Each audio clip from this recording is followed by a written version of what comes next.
It's been a few days since we said bye to the others in Nasha Town. Still no news about Rerir, though. Where could he have slunk off to?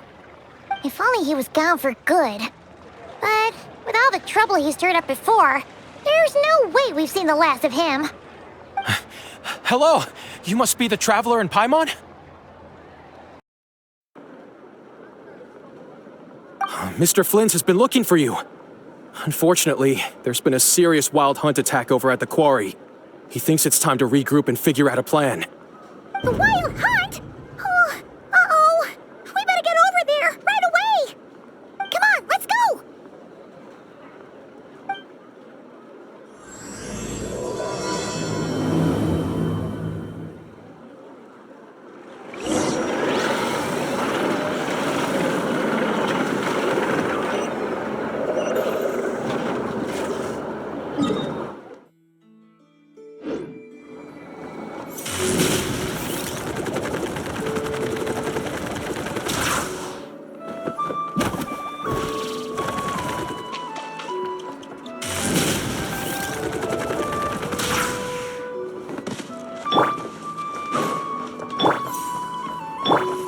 Quick as a flash!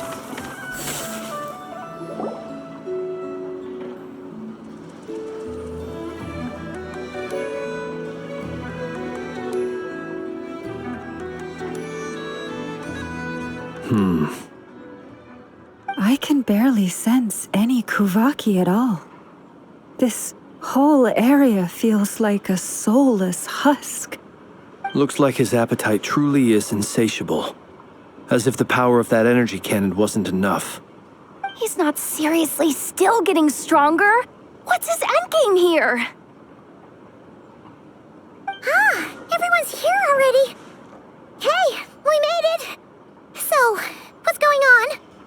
We've all been on high alert since we split up a few days back, expecting Rerir to strike again. But it's like he just vanished into thin air. No one has seen him nor found any trace of his presence. That is, until this morning, when a ratnik found signs of wild hunt activity while out here on patrol. As you can see, the Crystonite itself is physically intact, but the Kuvaki it contained is all but completely diminished. And we're sure that Rerir did this. Who else? He's the only one who could pull off a stunt like this.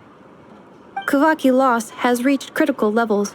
Reikir of Solnari set to maximum threat level. Warning, unless de-escalation measures are taken soon, he will pose a threat beyond our ability to contain. The consequences could be catastrophic. Traveler, do you remember when we encountered Rerir just after regaining his body? There wasn't a shred of sanity left.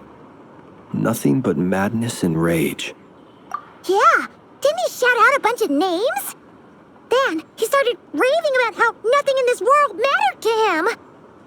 Oh, Paimon gets chills just thinking about it. Oh, but the thought that he's still out there, lurking somewhere in Not Cry, waiting for his chance to strike? Oh, even chillier. Last time we fought, we were already at a disadvantage. If he has such overwhelming strength, why would he suddenly go into hiding? Yeah, if I were him and I wanted more Kuvaki, I'd just take it by force. No point staying in the shadows. Unless something went wrong. His whole resurrection thing didn't exactly go smoothly. The other thing is, how does someone who's completely lost their mind still have the wherewithal to cover their tracks so perfectly? Beats me. According to certain medical studies, insanity does not always entail a complete loss of rationality. It may be that he is simply living in a world of his own. That actually sounds about right. He was ranting away to himself the whole time, like he had zero interest in talking to us. There are many unanswered questions here. He could be right under our noses, and we'd still be in the dark. Besides his name and title, we know little about him. Certainly nothing about his past, or what he might be hoping to achieve. Exactly. And we wouldn't even know where to begin looking. Even Boss hadn't heard of the Rahir of Solnari before all this. I'd be willing to bet that even if we gathered together every scrap of intel in Nodcry, we still wouldn't find more than, 3 useful facts about him. So, if we do nothing, he'll just keep getting stronger. But if we want to investigate him, we have no idea where to look. Last time we had Marionette and her big robo-buddy to help us, and we still barely held our ground. If we had to face him alone... Oh, Paimon's head hurts just thinking about it. What are we supposed to do against a threat this big? Well, I do have a little hunch about his next move. Given that he attacked the quarry, I'd say it's likely he'll target other places rich in Kuvaki. Somewhere like the Eye of Krati, or the Pillar of Embla. One thing's for sure. If we just sit back and let him keep absorbing Kuvaki, we really won't stand a chance against him. A perfectly reasonable hypothesis. However, it is worth noting that these two locations are quite far apart. To investigate them both, we'll need to split up.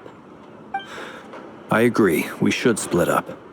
Right now, Rarir's goal seems to be gathering Kuvaki, not fighting us directly. Once we're done, let's regroup on Hisi Island. Wait, why Hisi Island? If I recall correctly, your largest goddess statue was carved from Kuvaki-rich ore, was it not? That's right. Yes, it could well be a potential target of his. I should head back and start evacuating the pilgrims.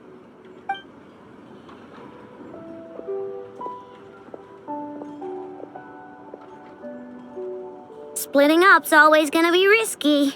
But I guess we don't have much choice, right? We're in a race against time here. And if we do run into Rarir, what then? That's when you follow the 3rd rule of treasure hunting. Run like the wind. Didn't you say the 3rd rule was go with the flow? I don't know. Did I? Anyway, whatever. In this situation, go with the flow means go find backup. Agreed. If anyone finds so much as a trace of Rarir, do not pursue him. Get out of the area and alert the rest of us as soon as possible. We need to put safety first.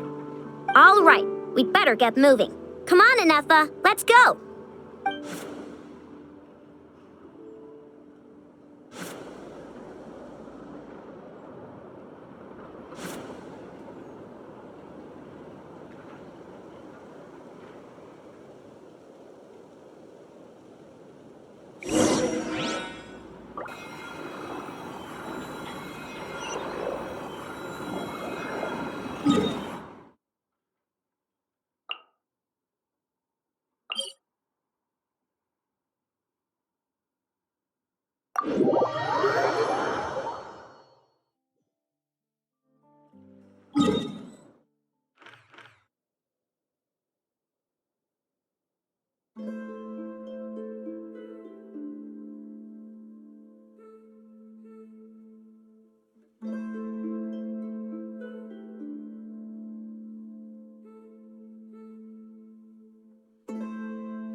Controlled breathing.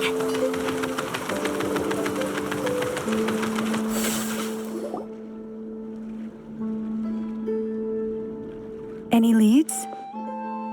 Nope. Diddly squat. No clues to where he might be hiding.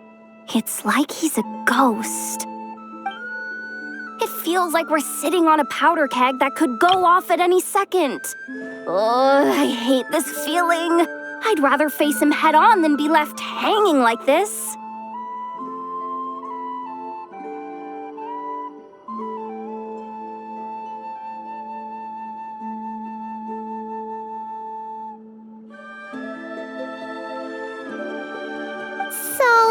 You guys didn't find anything either?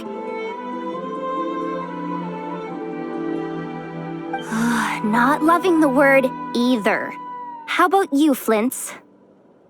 I questioned a few Ratniki and eventually narrowed my investigation down to one suspicious individual. But by the time I got to his place, he was already gone. Almost as if he knew someone was on to him. Either that or he's just extremely cautious and doesn't stay in one place for long. He's been biding his time for a while now. The question is, where or what is his next... No idea. Since regaining his body, he seems to have lost all interest in the fragment in my possession. If he did still want it, he's had plenty of chances to take it. All we can do now is hope that Aino and Anefa turn up some leads. Darn it, Rarir! If you've got the guts, come face me one-on-one! Wait, he's actually here? I didn't mean it! I swear! No, it's coming from...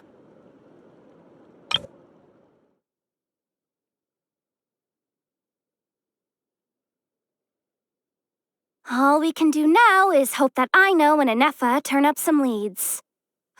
Darn it, Rarir! If you've got the guts, come face me one-on-one!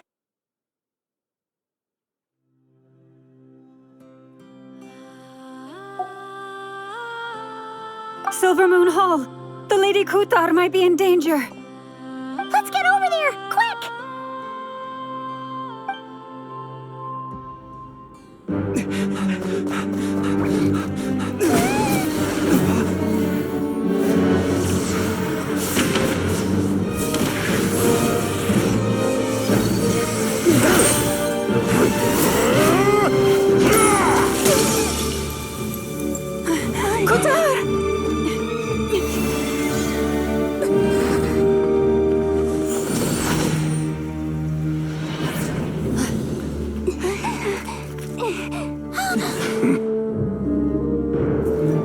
Why is he attacking the damsel elect? What's going on? No time for questions. Stop him!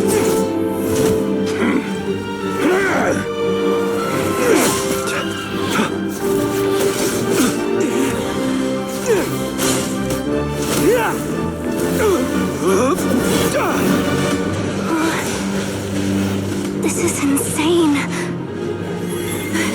Yehuda, get Kutar out of here! On it.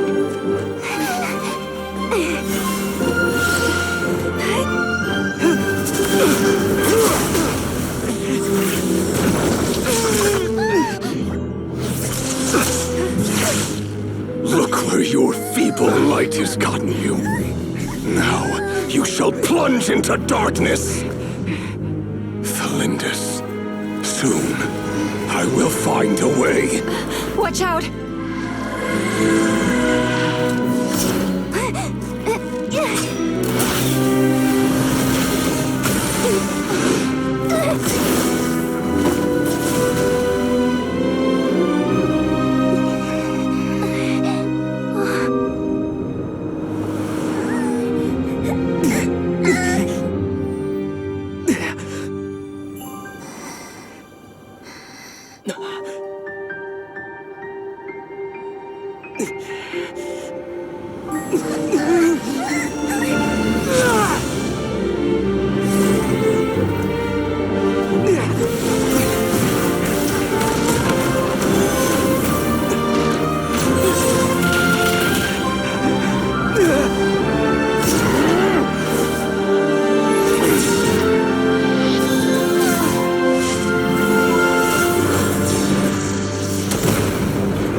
That was too close! We barely made it out of there alive. What What's that guy's deal? How'd he get so crazy strong? He's a threat to this entire nation. I doubt his strength could even be measured by conventional standards. I have a question. When me and Anefa showed up, we saw him chasing after this lady like he wanted her dead. What was that all about? We weren't there for the whole thing either. They were already duking it out by the time we arrived. Yeah, we didn't see how it all started. It all escalated so quickly, we had no choice but to step in. Kutar, can you shed any light on the situation? Kutar. Cross-checking database. I see. So you're the one that the Frost Moon Scions refer to as the Moon Goddess? Wait, she's the moon goddess? Oh, no wonder she looks just like all those statues. There are many reasons why people might worship the moon, and just as many why they might despise it. I've never met that person before, but there was no mistaking his deep-seated hostility towards me. Why he holds me in such contempt, I cannot say. But since he hunts the power of the moon, it's no surprise that I am a target. Kutar. There are many potential motives. For instance, you help the traveler escape his grasp.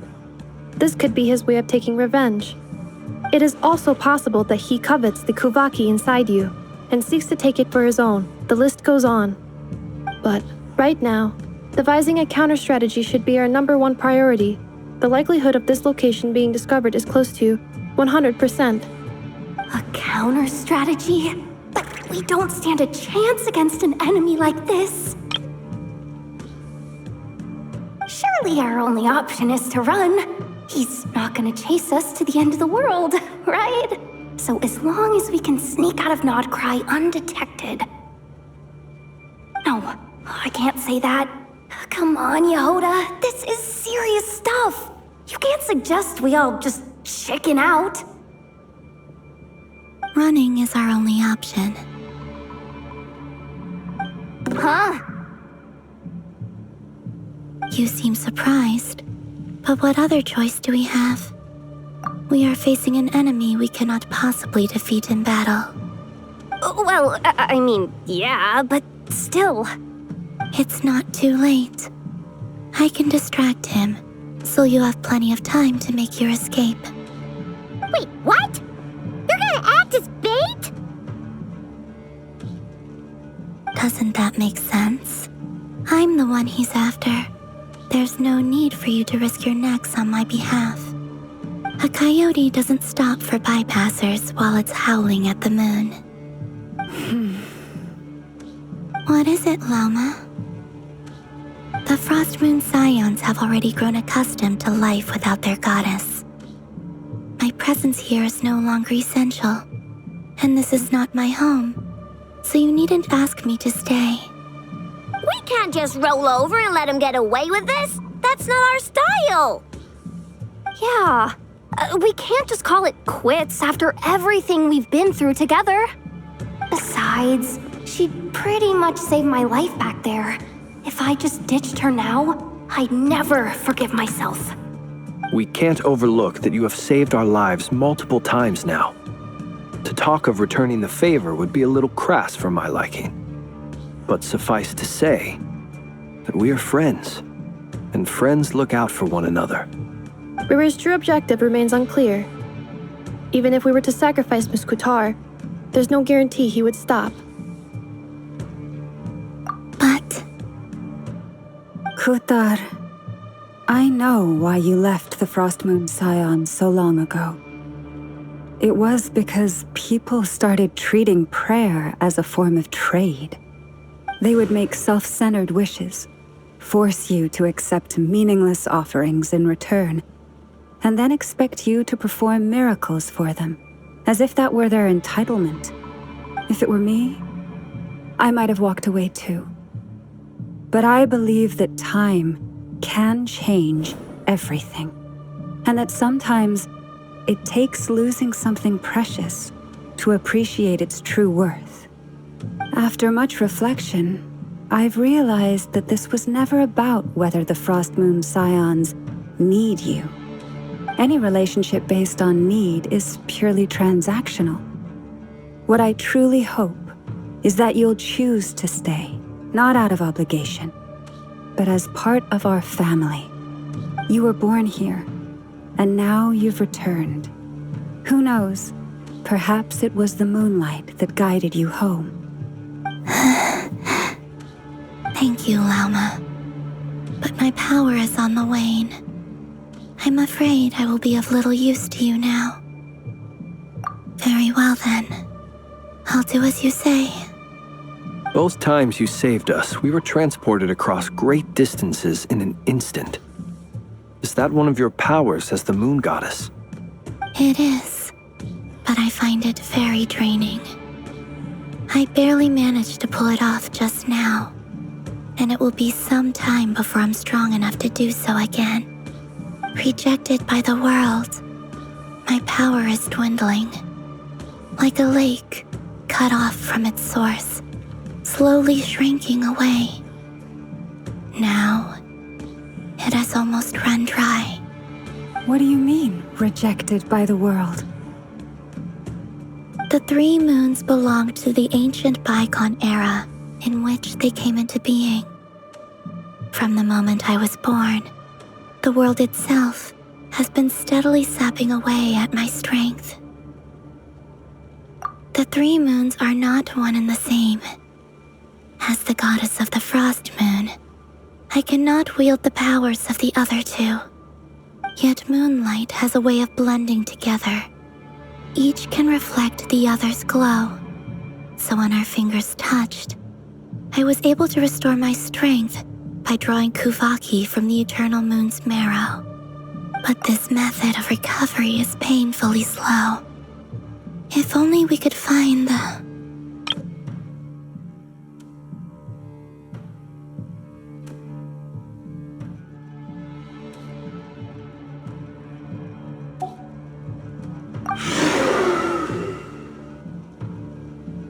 It's the Wild Hunt! Even faster than we expected. We'll have to finish this conversation later. See how those Wild Hunt creatures are running away from us. They're likely just a scouting party, which means Rerir won't be far behind. Then what are we waiting for? Let's get the heck out of here!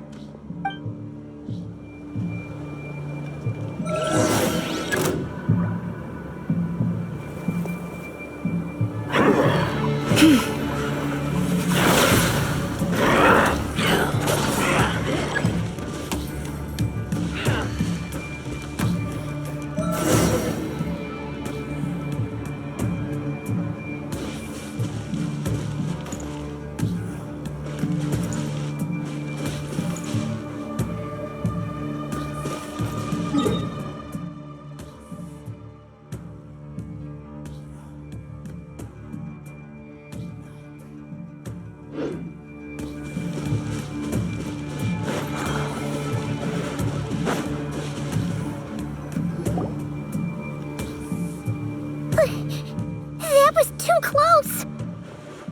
We barely made it out of there alive! What's that guy's deal? How'd he get so crazy strong? He's a threat to this entire nation. I doubt his strength could even be measured by convention. When me and Anefa showed up, we saw him chasing after this lady like he wanted her. We weren't there for the whole thing. Yeah, we didn't see how it all started. Kutar, can you shed any... Kutar. Cross-checking database. Wait, There are many I've never met why he holds... Kutar. There are many potential... It is also but, right? A counter strategy? But we don't stand a chance against Shirley Arrow. No. Running is our own... Huh? You seem surprised. Well, It's not too late. I can distract him, so you have plenty of time to... Wait, what? Doesn't that make sense? A coyote does... What is it? The Frost Moon... we can't just. yeah. Besides, she'd pretty much saved my life back there. If I just ditched her now, I'd never forget. We can't overlook that you have saved our lives multiple times now. To talk. Riri's true objective remains unclear. Even if we were to sacrifice Miss Kutar, there's no guarantee he would. But Kutar, I know they would make self-centered wishes. Force you. If it were me, I might have walked away too. But I believe that time can change everything. After much reflection, any relationship, you were born here. thank you, Lauma. But my power is on the wane. I'm afraid I will be of little use to you. Very well then. Both times you saved us, we were. It is rejected by the world. My power. What do you mean? The 3 moons belong to the ancient. The 3 moons, yet moonlight. But this method. It's the Wild Hunt! Even faster than we See how those wild hunt creatures are running away? Then what are we waiting for?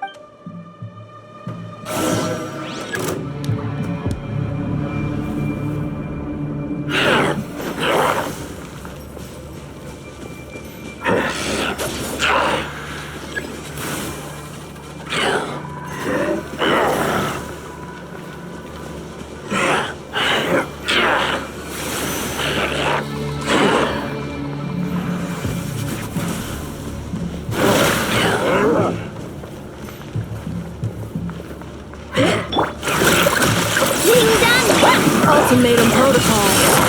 Insulation chamber deployed. Oh, they just keep coming! This is driving me nuts!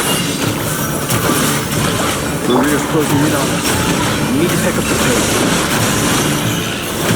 There's too many of them! And this time, we can't fall back on Kutar's health to escape! This goes on much longer. With one heart, we pray. Observe the night coming.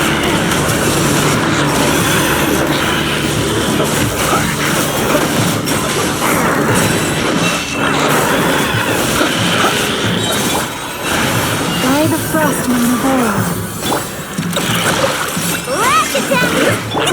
Ultimatum protocol. The long sleep beckons. Speak silently.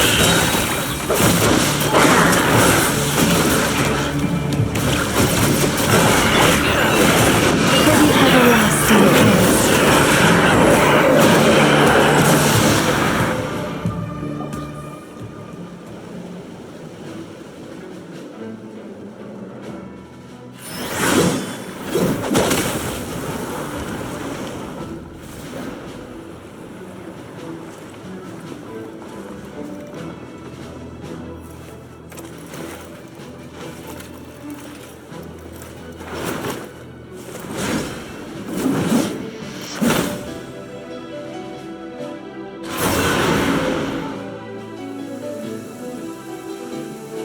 What's the matter? Bit off more than you could chew?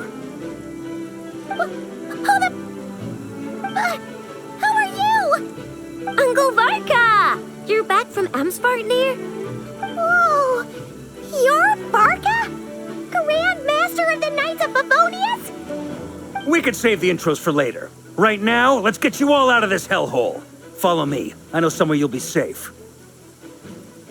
Oh, is that where I think it is?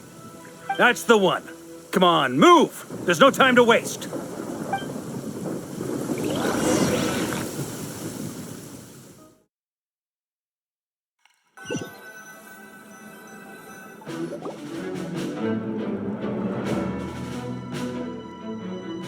Wow! Where are we? This is so well hidden. Well, that goes without saying. This is the Knights of Favonius' meeting place in Nodcry, and a contact hub for the Northern Intelligence Network. AKA, the black market of intel. No matter what faction you're with, it's the place to buy and sell information. Their headquarters are in Nodcry, but they've got contacts in every nation. As an expeditionary force on foreign soil, working with them has offered us the most effective way of getting our hands on reliable local intel. This is where we meet, so naturally, it's secure. Anyway, where were we? Folks from Nodcry should be pretty familiar with me by now. But I believe this is the first time we've met. Allow me to introduce myself. I am Varka, Knight of Boreas, and Grand Master of the Knights of Favonius. We've heard all about you. This meeting's been a long time coming.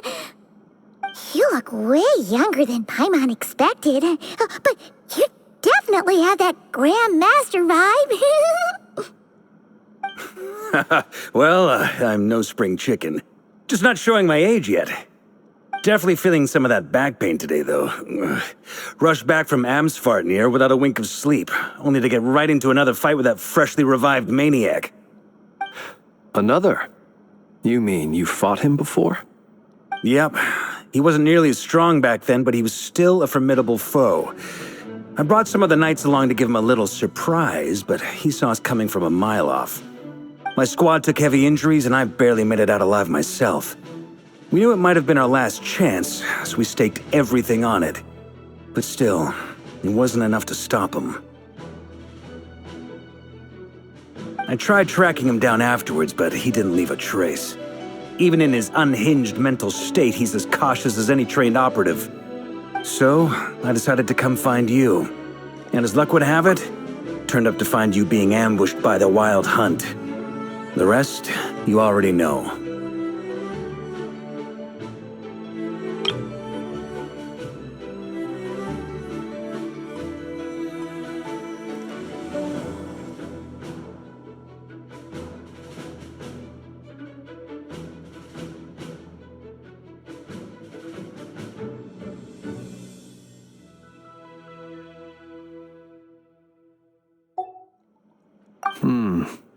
Is that why he's been frantically absorbing Kuvaki these past few days? Because he sees you as a threat? Maybe I'm part of the equation, but even if I weren't, I'm sure he'd still be gathering power. He's clearly working up towards something. Note to self, Uncle Varka's strength rating officially upgraded. Guess it's my turn to ask questions now. So, what exactly has been happening in Nodcry? Why is the Wild Hunt returned in humanoid form? And why is it after you? That's a long story, but I'll try to make it quick.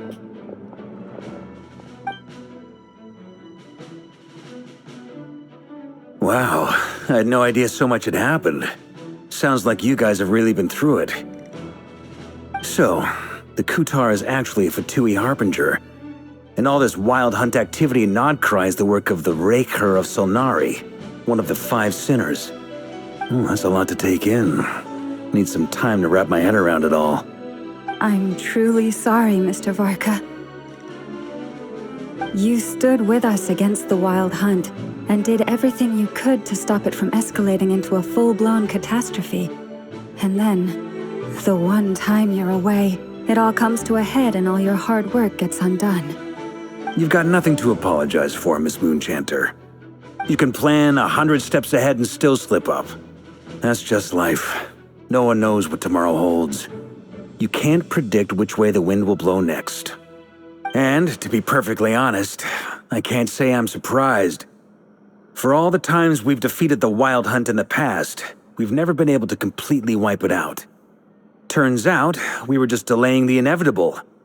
But now that a new variable has come into play, fate may well take a different course. A new variable? You mean us?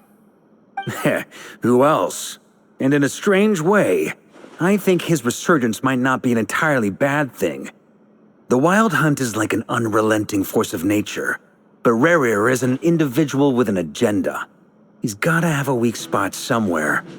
That said, while I was explaining everything just now, some of the points that Mr. Flint's added caught my attention. You mean about our mystery ally? That's right. From what you've said, not only did they lead you straight to some key files, they also shielded Hisi Island from a lethal Kuvaki blast. I don't know who or what could pull something like that off. Heck, even Miss Columbina doesn't have a clue.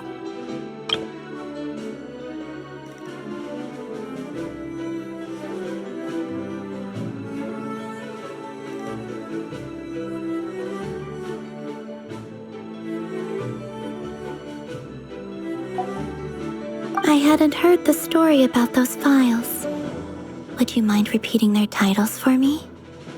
Wild Hunt Phenomena Log, a Nodcrian Ratnik's Field Journal, and Kuvaki Survey Log. Oh. No. Still doesn't ring a bell. Another dead end. Guess all we can do now is hope that our mystery ally keeps showing up when we most need them. Still, it's safest to assume they won't be intervening again. From here on out, we'll have to resolve this crisis by ourselves. Your intel also explains something else I've been wondering about. The reason I led my team to Amsfartnir was because we'd had reports about a possible source of the Wild Hunt showing up there. But once we looked into it, it turned out to be a red herring. I don't know who was behind it, but clearly, it served its purpose. I doubt it's by chance that he happened to make his comeback while my attention was diverted. And from everything you told me, it sounds like his scheming began well before his return. So maybe luring me away was all a part of his plan. But is it even possible that he orchestrated all of this by himself?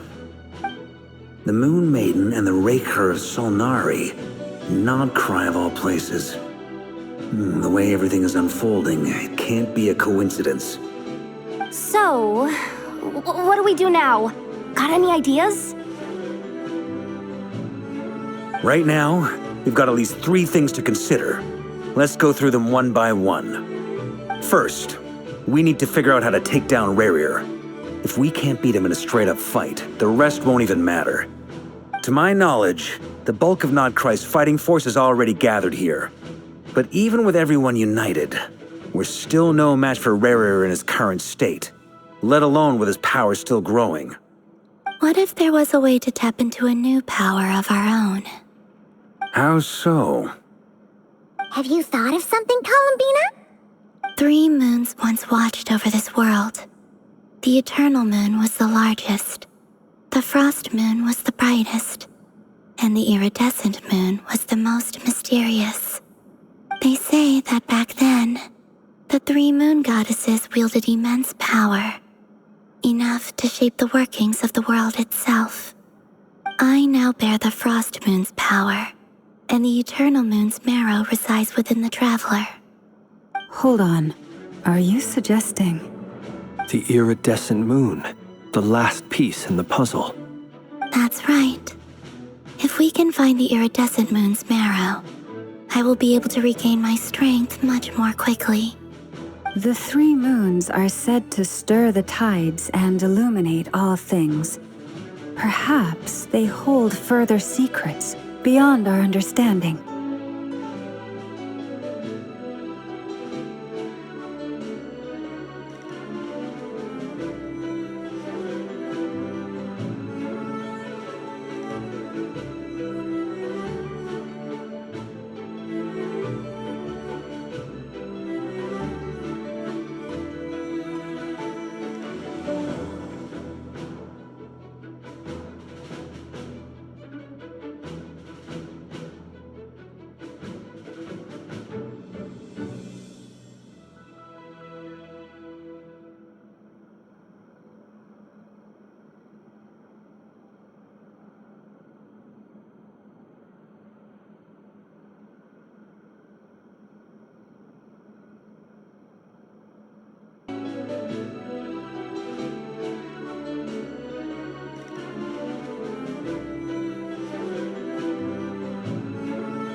According to my analysis, the solution is feasible. However, it is subject to one major condition. How do we locate the iridescent moon's marrow?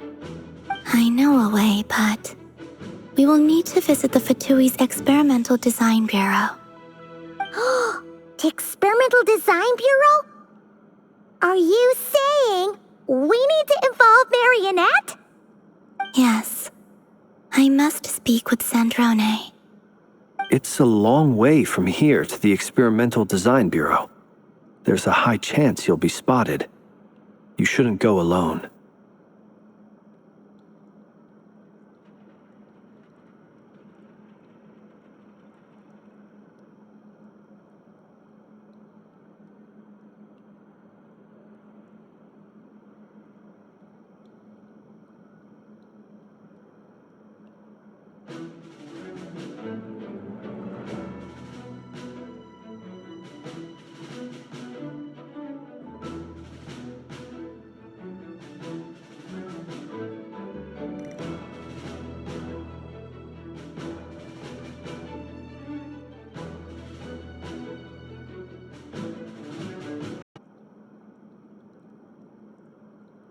Then that's settled. Next up, our second priority. Somehow, we need to figure out Rarir's end goal.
As you saw for yourselves, when he was still... Everything he did was for the sake of recovering his body and resurrecting himself. His first act since then, after laying low for a while, was to try and assassinate this young lady. Often reveal their greatest vulnerabilities. There must be a reason why he despises the moon so deeply. Perhaps it sheds some light on his title, the Raker of Solnari. The Wild Hunt has plagued Notcry for centuries now. If we want to stop it for good, we have to get to the root cause of what's driving it.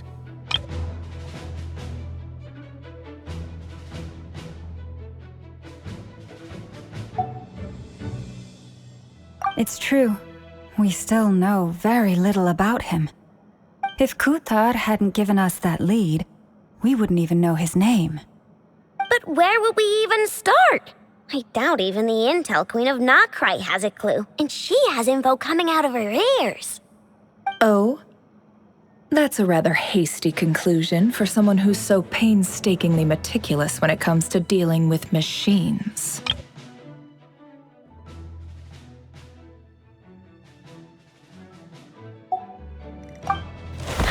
She heard me.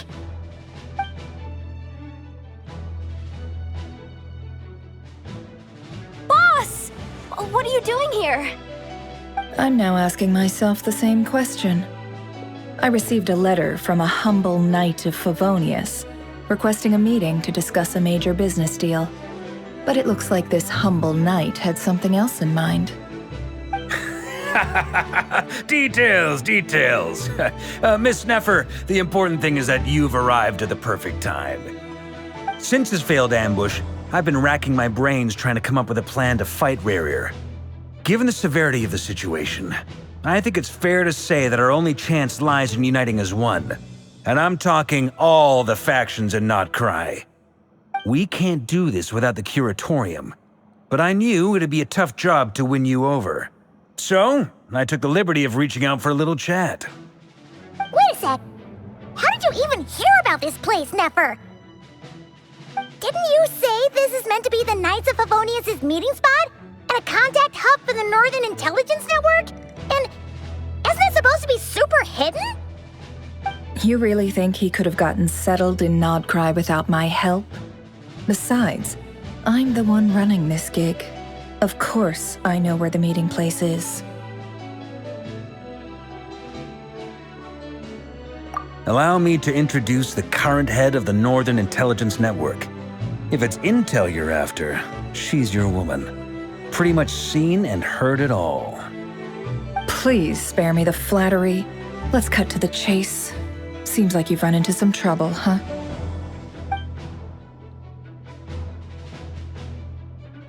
Well, this certainly qualifies as an unforeseen crisis. On behalf of the Curatorium of Secrets, I wish you all the best of luck. So you're just going to sit this one out? Why should I get involved? What could possibly be in it for me? What if we told you we can't do this without you? Oh? Then I'd say, you'd better make it worth my while. I don't work for free. I can't put a price on something like this.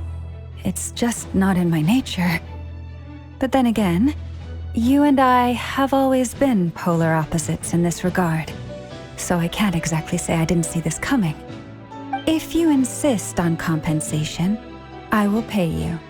Consider this a formal commission. Sound fair? You just don't give up, do you? Too bad. I know you well enough to know you can't afford my prices. The riskier the job, the more it'll cost. And a Moonchanter's stipend isn't exactly generous. Unless you're planning to start passing the donation box around among the faithful. Boss, just a thought. If they come up short, maybe you can take the difference out of my next few paychecks. Things got really dangerous during the fight with Rerir. If this girl hadn't saved me, I'd be ley line fodder by now. I'd be gone for good, boss.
If there's any way we can make this work, I'd really like to help her.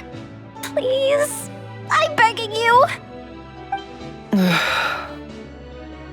This is why I'm always telling you never accept favors.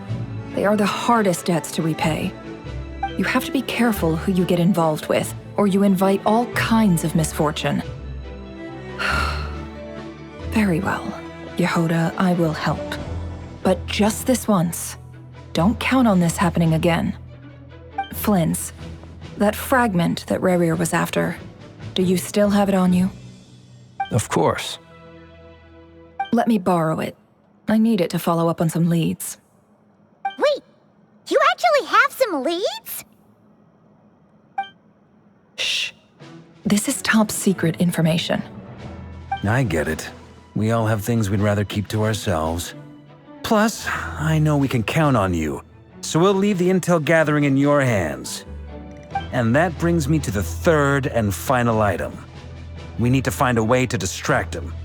We need time to make our move, so someone will have to stall him. I'm in for this part, no matter what. Anyone coming with? Count me in too. Come off it, you two. Quit playing heroes. I'm way ahead of you here. Enefa did a scan of the Moon Goddess's Kuvaki signature, and we're gonna use it to make some decoys over at the Kramkake craft shop. Anyone who's in, follow me. Once they're ready, we'll deploy the decoys across Nagcry. So as long as the rest of you keep moving, he won't catch on to your scent and won't be able to track you down. I like it. Genius idea. No biggie. All right then, we'll split into 3 teams. Once your team has finished their mission, return here and wait for the others. Dismissed!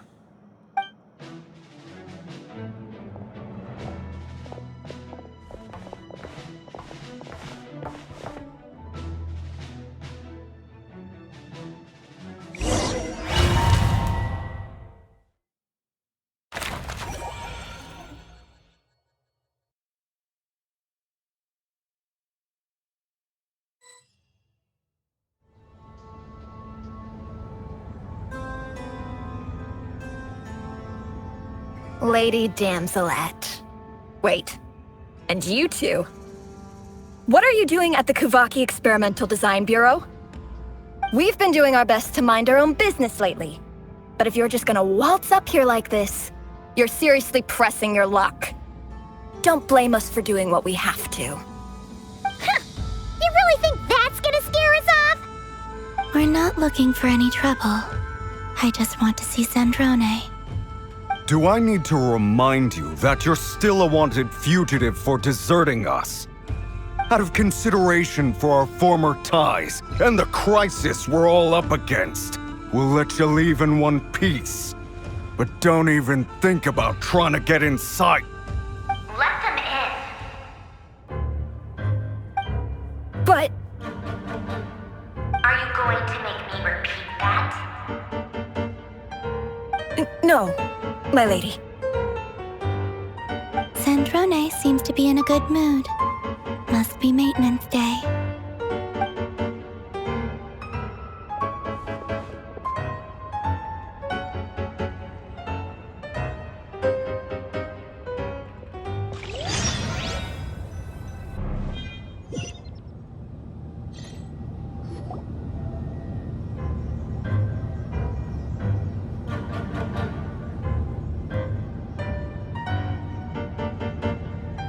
So tell me, to what do I owe the honor this time? Actually, before you answer that, just so we're clear, we're not colleagues anymore, Columbina. I don't owe you anything. I promise it's nothing big. It seems like you've gotten the wrong idea here. The only reason I let you in was because I was bored. It seemed like a way to kill some time and satisfy my own curiosity. Whatever miscalculations I may or may not have made in the past, I haven't lost the plot enough to even consider sticking my neck out for your sakes. I'd like to speak with Arlecchino. What? Huh? You mean the knave? I'd like to speak with Arlecchino. Is she in Nodcry? No, she's not. Once the work on this facility was completed, she went back with the Rooster and Regrator. The only ones in Nodcry are me and... What is it you need to speak to her about anyway? Rerir is hunting me. If I'm going to face him, I must first retrieve the lost moon.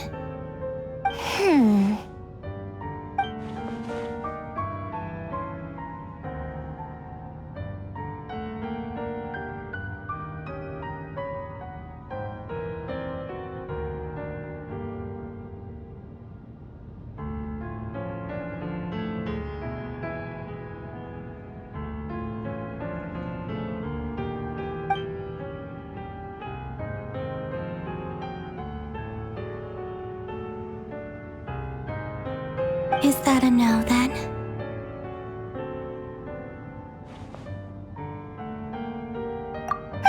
As if I need reminding. I was this close to settling things with him before someone decided to whisk me away to their weird little garden. Have you held any tea parties lately? Tea parties? Yeah, obviously. You don't seriously think we'd pack it all in just because you aren't here. If anything, they've been more eventful than ever. Just me, Arlecchino, and a bunch of insolent and sensitive guests who won't stop asking where you've gone. Oh, they've been a real joy. I bet you served them the worst tea you have. Just like you used to do to me when I upset you. Who cares about how good the tea is when there's no one around to drink it? I keep losing people. First Rosaline, now you. I'm running out of people who can make me laugh. Honestly, what could be more ridiculous than the multi-centenarian goddess, who's only ever had the plain herbal tea she received as offerings? You'd always brew a different type of tea for me each time. Was it really just to see how I'd react?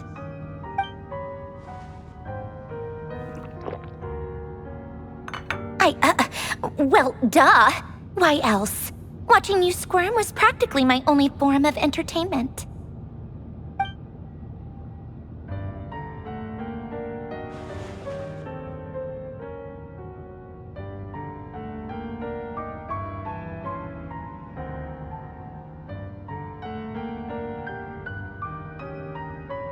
Oh, yeah. And Capitano sometimes used to bring Tartaglia around, too. But I guess we won't be seeing him again. Well, I guess we are overdue for a get-together. Polonia! Have Febronia pass a message to Arlecchino for me. It's time for tea. Will suffice. Pass along a message for me, too, if you would. My body cannot contain the marrow of 2 moons, so I'll be leaving one of them in her care. Excuse me? Who said you were on the guest list? If my tea meant that much to you, maybe quitting the Fatui wasn't your brightest move. Back when you were under the Tsaritsa's protection, no one would have dared come at you so openly. But that protection didn't come for free. In fact, I paid dearly for it. At the end of the day, it was just another transaction. I just got tired, that's all. I never wanted any part in their grand ambitions, and I've had enough of being treated like a bottomless supply of power. It brings back memories from the old days, when I was still worshipped as the moon goddess. Centuries on, it may be a different group of people, but I see the same greed in their eyes. I figured you'd leave eventually. You didn't have as much of a reason to stay as I do. The Tsaritsa gave you shelter and protection, but that was it. Nothing more, nothing less. Meanwhile, the Fatui demanded everything from you in return, until it was more than you could bear. I get why you left. And frankly, I have no interest in dragging you back just because the higher-ups told me to. But if you keep hanging around with this riffraff, The next time we cross paths, we might be enemies for real.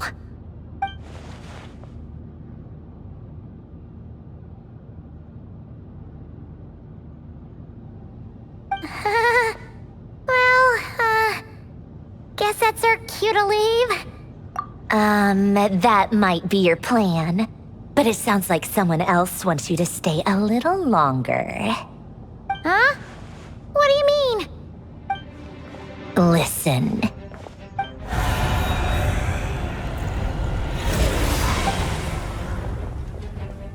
My lady, it's the Wild Hunt.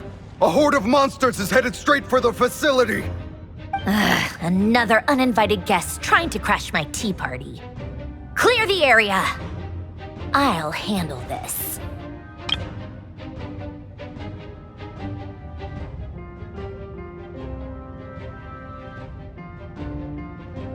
Wait, what?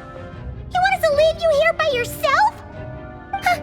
You'll be lucky to make it out of this alive. You really think you can afford to worry about me? Go on, get out of here. You may have stopped Polonia from crushing him last time, but I've made sure that won't happen again. The entire Experimental Design Bureau is rigged for war. Stay and watch if you want, but it'll be at your own risk. You're not flagged as friendlies in the weapons system. Don't tell me what to do! Look, if you're leaving, make it quick. Or you'll just get in my way. There's a secret passage on the second floor. It'll take you right to the plains out back. Stare all you want, Columbina. You're not getting another invitation to my tea party. I know. But thank you anyway, Sandrone.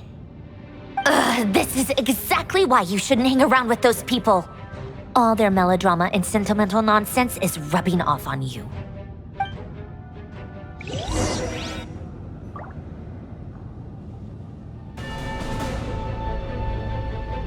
Come on then, Mr. Ray here. Let's pick up where we left off. It's your Wild Hunt monstrosities versus my beautiful creations. Let's see who comes out on top.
Livonia! Get him!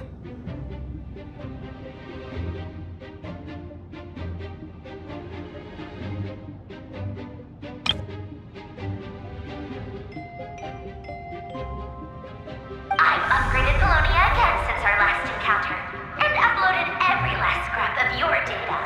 So let's finish this, once and for...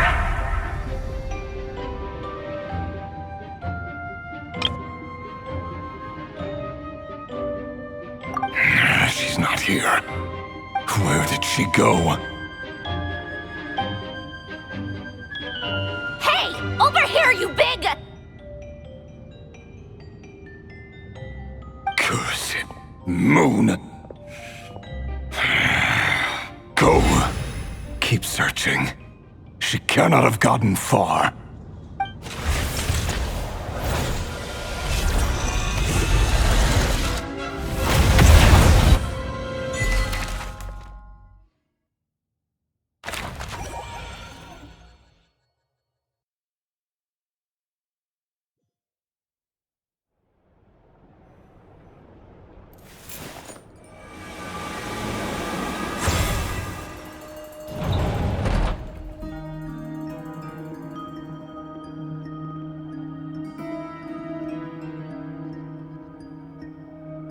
So this is your method for investigating Rarir's past?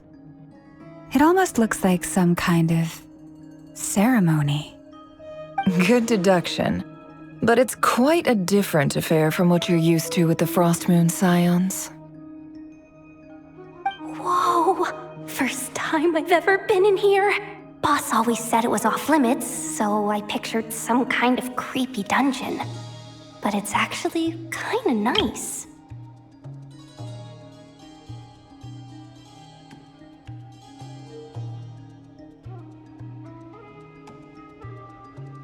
Oh, I guess this must be Sumero decor? That's where Boss is from. And that nice shopkeeper who sold me my treasure compass.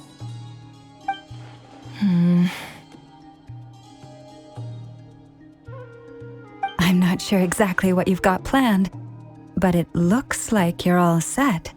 When do we begin? Whenever we wish. But for some reason, I've got a feeling this isn't going to end well. I've never faced Rarir myself, but from what you've told me, his power is beyond anything I could imagine. I, on the other hand, am just an ordinary businesswoman. Our paths should never have crossed, yet here I am, forced to make an enemy of him. If you ask me, you're about as far from ordinary as it gets. So what are you saying? You're getting cold feet? Once I take a job, there's no backing out. Still, I have to ask myself if the power I'm relying on will even work on an opponent of this caliber. And also how to make sure I come out of this alive if things spiral out of control. Death is the one thing we can take for granted. It is the great equalizer, however fortunate or unfortunate we may otherwise be. So it's important to consider how to spend what lifespan we have left. Come on, boss. Lighten up. Quit talking about death. It's bad luck. For once, I agree with you. When you're up against a foe like Rarir, there's no such thing as being too prepared. Is there anything I can do to help? That won't be necessary. I've already made up my mind. Time to cash in a precious favor I've been saving for a rainy day. Yehoda, I need you to find someone for me. The sooner the better. Find who? That shady merchant who sold you an overpriced treasure compass the other day. Come on, boss. You're pulling my leg again. In what way is she shady? She showed up when I was completely lost and sold me a neat little gadget that was exactly what I needed. Trust me, she's a good person.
Anyway, I know who you're talking about. Don't go anywhere. I'll be right back.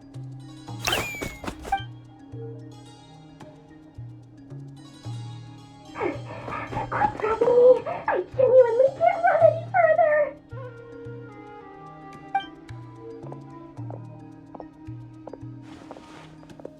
Hey, aren't you?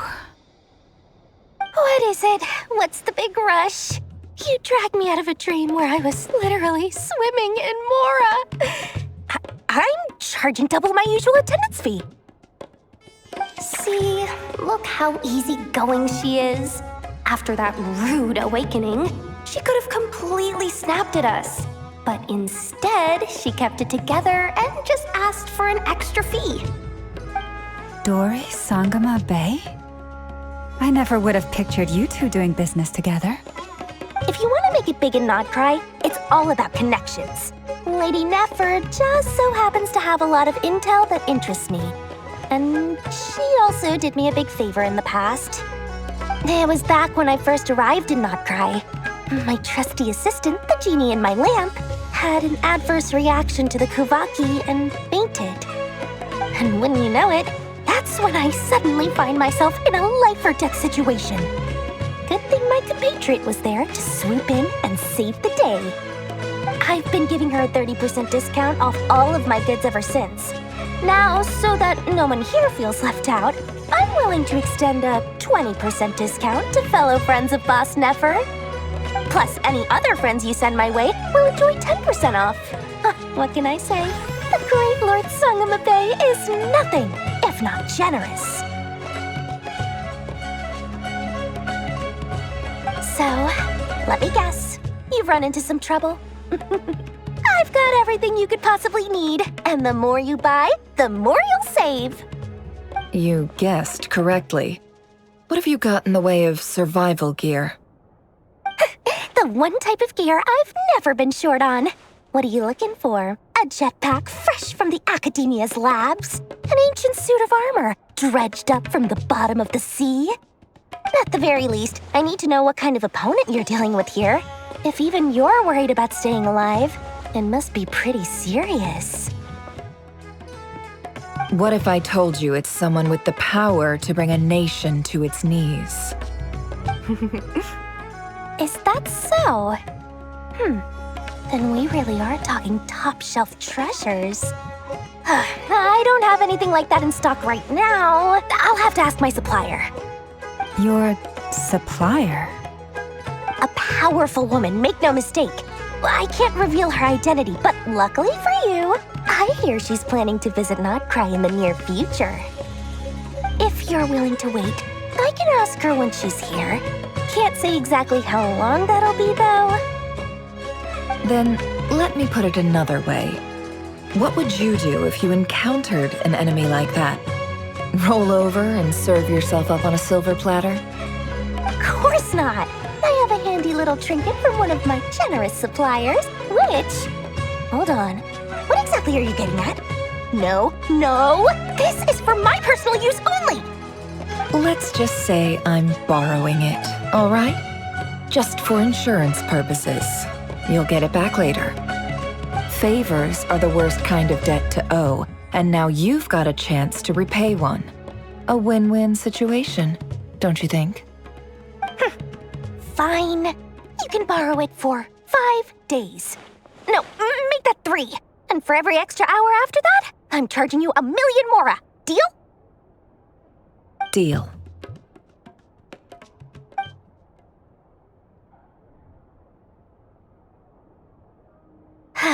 What a way to start the day.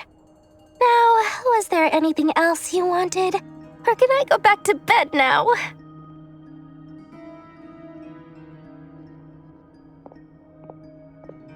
That will be all. Take care now. Don't trip up on your way back, friend. See you later! You're my favorite shopkeeper.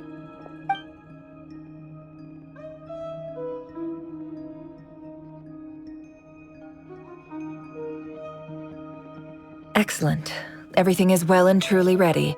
The ceremony can now begin. After initiating the ceremony, your minds will follow me wherever I go. You will see many strange things in your mind's eye. So remember, don't be frightened, and don't make a sound. Now then, let us peer into the Raker of Solnari's past.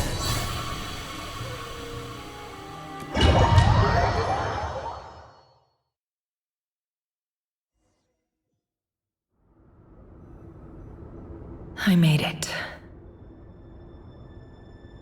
I don't recognize this style of architecture. Must be Conrian. Simple furnishings, table and chairs. It's a more ordinary house than I might have expected. Looks like the fearsome Raker of Solnari came from surprisingly humble beginnings. Unless this passed for luxury in Conria. Unlikely. It was said to be a very prosperous nation in its heyday. Anyway, I'll keep exploring.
Hi, Rivier.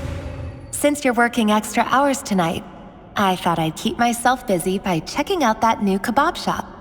I've heard good things about their menu. I'll test it out, and if it's as good as everyone's saying, let's go back together sometime. P.S. New stash from the Universitas Magistrorum. I brought some goodies home. A few teacups and a pin rack. Hope you like them. They didn't sign their name, but they must have been close. Sounds like they were living together.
I went over to Joseph's for drinks today.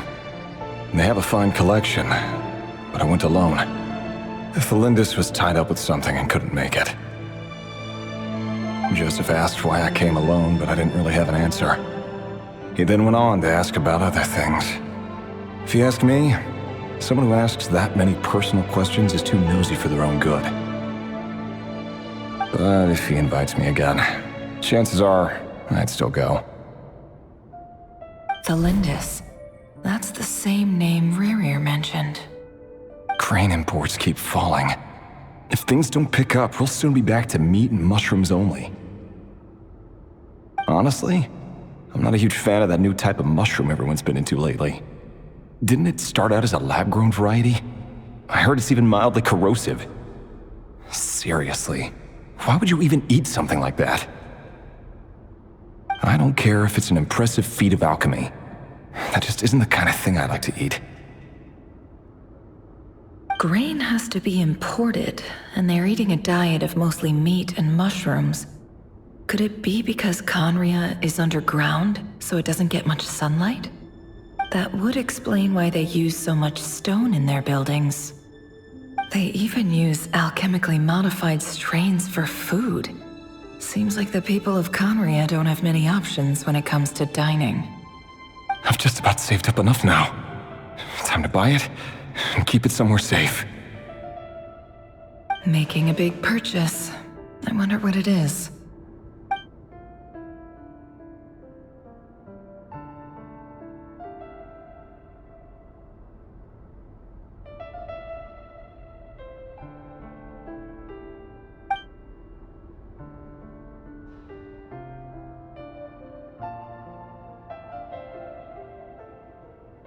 He really is a professional. No wonder he's so good at covering his tracks. Despite what he's become, it seems like he's retained certain habits, at least in this regard.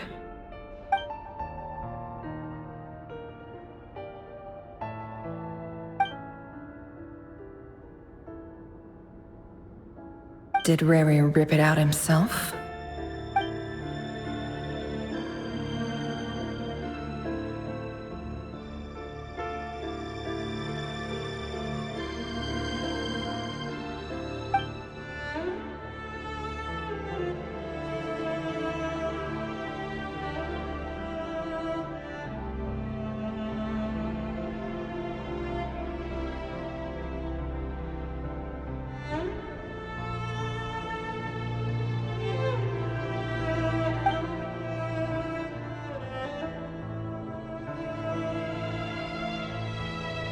Before I met you, I was convinced that my heart was nothing more than a stagnant pool.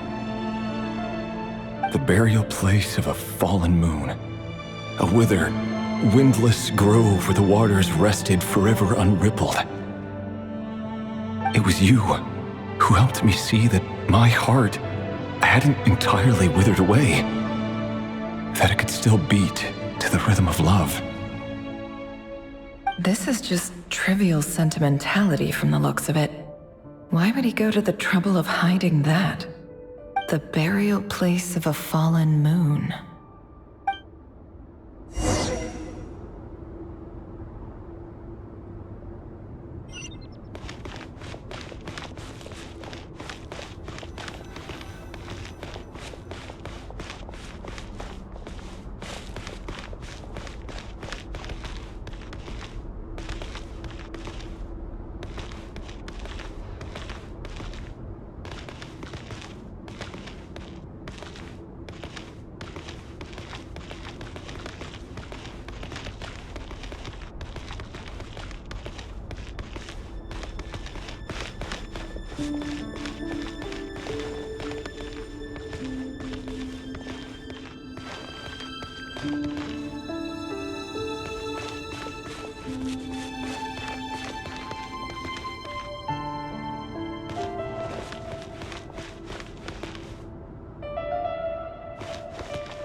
Reverie, over here.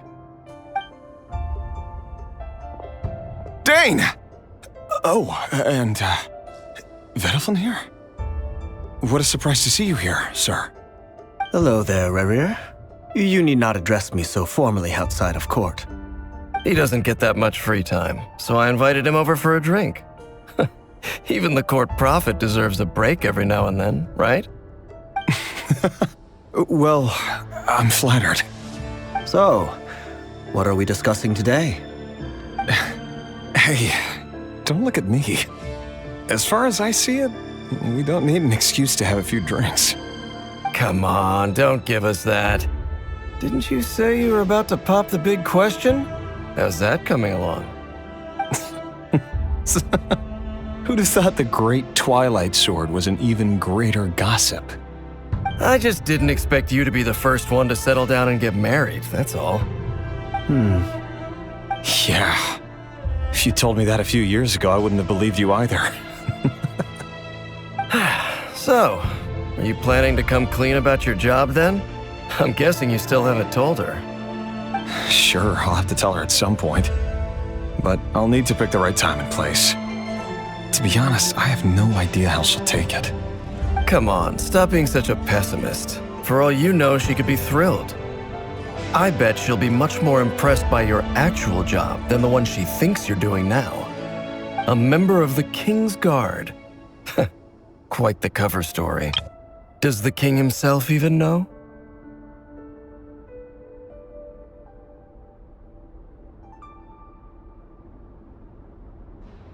Of course he does. Anyway, enough about me. How have you been?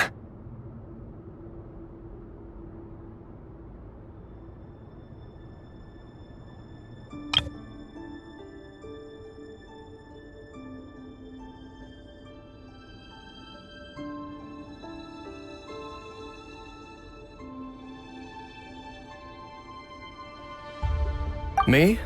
Same old, nothing much to... Huh? What's up, Ved? It's nothing.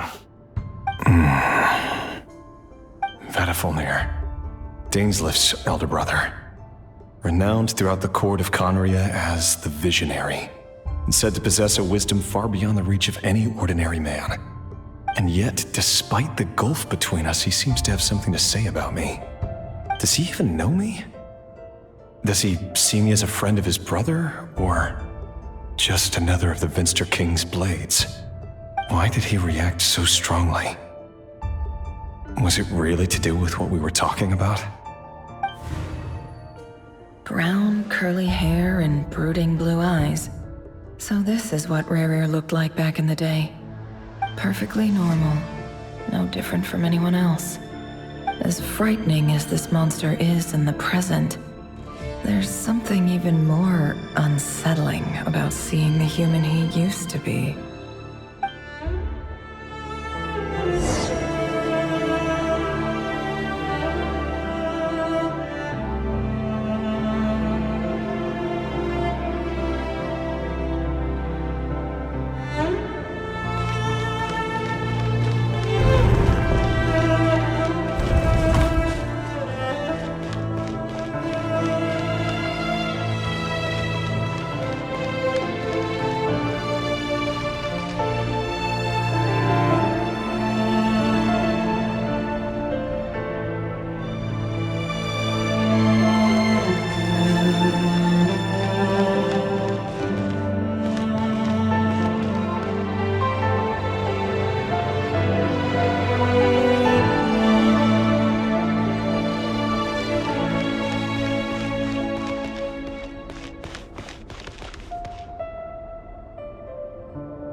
Thelindis? You're back early. Our equipment's being serviced today, so I got off earlier than usual. How's your day been? Aw, why the long face? Is something the matter? Has your boss been giving you a hard time again? Went for a drink with Dane and the others after work. Isn't that a good thing?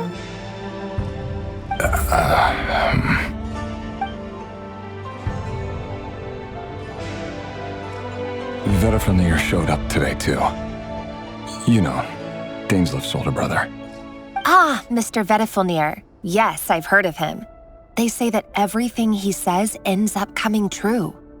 He overheard Daneslif mention that I'd recently proposed and seemed to have an issue with it.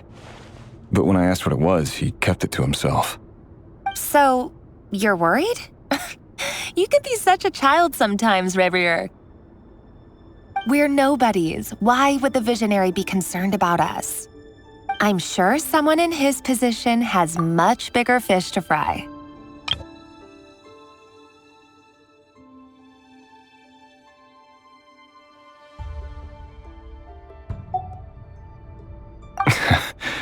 Maybe you're right. You worry too much, Revier. We've been together for ages now, and everything's been going so well, has it not? You've even proposed to me. So, you do remember. Tell me then. What's your answer? Like I said, I need some time to decide. You can't just rush into things like this. We may be nobodies in the grand scheme of things, but if we want things to work out, we've still got to plan ahead. All right. Take your time. Just don't keep me waiting forever. Nobodies. Sounds about right. In the eyes of people like Vedifnir and Daneslif, what do we matter? Can someone whose gaze is so fixed on a far-flung future even see the present clearly? Besides, the dynasty's fate rests with the king and his inner circle. Whatever I do, it won't make much difference. Meanwhile, every idea they come up with and every decision they make, it affects everything. These days, the king is lost in his research, and the purge of the Crimson Moon bloodline grows ever more intense. The opposition tried to speak out, but nothing came of it. And I'm under no illusions as to why. Because we eliminated them and got rid of their bodies. A man can have 1,000 reasons to carry a sword, but there are few good excuses to use it. Yet the king has never even considered a gentler approach, and he never will. What becomes of someone who kills on another's behalf? Can he ever find true peace?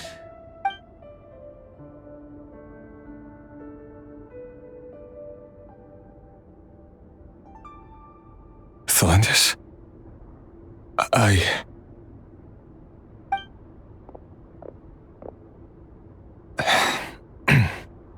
It's nothing. You were right. Fate has never smiled upon nobodies like us. But by the same token, it's unlikely to bear a grudge against us either. There's no reason we can't keep living happily together, cherishing the simple joys of each day as they come. See? You just need to stay positive, Revier. I can feel your warmth, your breath. You're right there, right by my side. Just seeing you makes me happy in a way I can't explain, and that's something that no one could ever take away from me. So smile, my love. Let go of that frown. You're right, Thelindis. I've just been overthinking things. That's better. Getting caught up about things like this will only ruin our evening. Speaking of which, all set for the ball tonight? I need to go get ready. You go ahead. I just have a few things to take care of, then I'll come join you. Even busier than the big shots, huh? Fine, I'll go get started. But don't be late. If you keep me waiting too long, I won't be a happy bunny. Relax. I'll be there. Seriously, though, you drive a hard bargain. You're really gonna leave my proposal hanging and still expect me to take you to the ball? Well, that goes without saying. I already told everyone I'd be coming with a dance partner. Besides, they're two completely different things. Let's take it one thing at a time, all right? All right. White outfit it is. It seems like Rerir was deliberately hiding his ties to the intelligence services by giving the impression that he was just an ordinary member of the Finster King's Guard. He clearly doesn't want his would-be fiancée to know about his other life. Then again, that's hardly surprising. People in the intelligence trade rarely do. Who'd have thought we were in the same line of work? Let's dig a little deeper.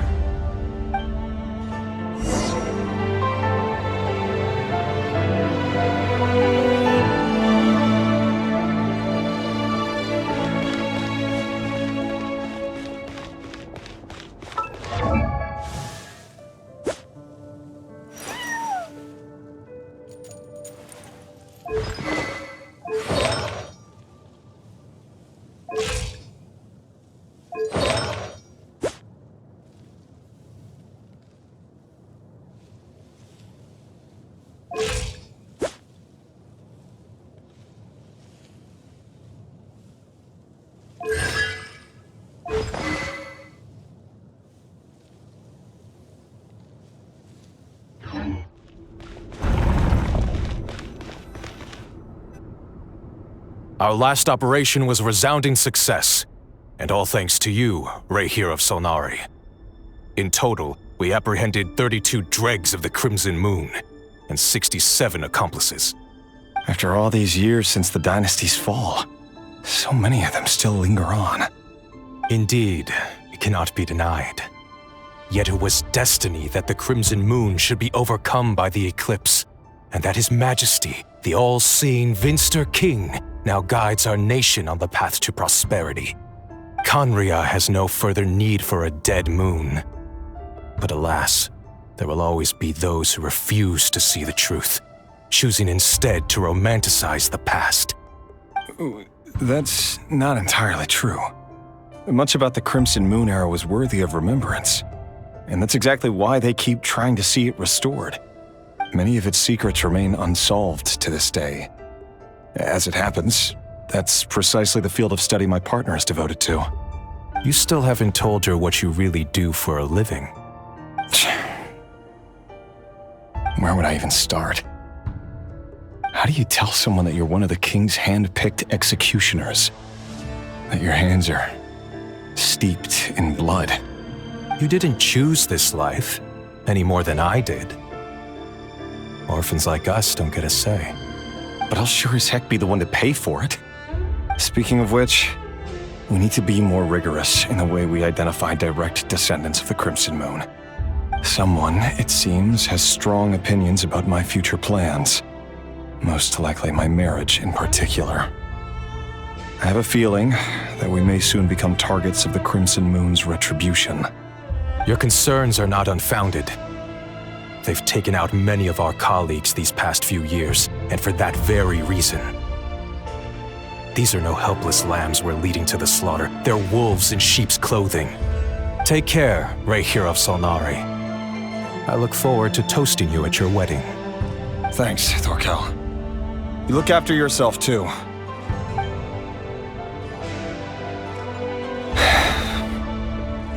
Thelindis, I never wanted to keep this from you. You're the last person I would ever want to lie to. But that's exactly why I can't tell you everything.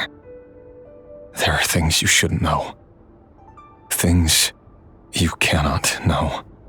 The moonlit dynasties are a thing of the past. Yet even now, with the sun shining high in the sky, there are those who would call forth a dead moon's ghost. Could that be why Vedalfnir held back? Or was it because of some court secret he's not at liberty to share? I have to get a clear answer from him. No matter what happens, I will protect Thelindis. Rerir seems to be very concerned by Vedalfnir's reaction. Vedalfnir and Dainsleif, the Visionary and Twilight Sword. So that's what they were really like. I've investigated this whole area now. There doesn't seem to be any other memories here. Should I try somewhere else? Wait a second.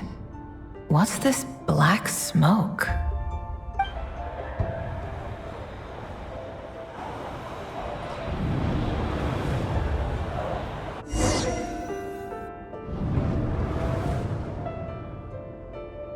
So, he's late after all.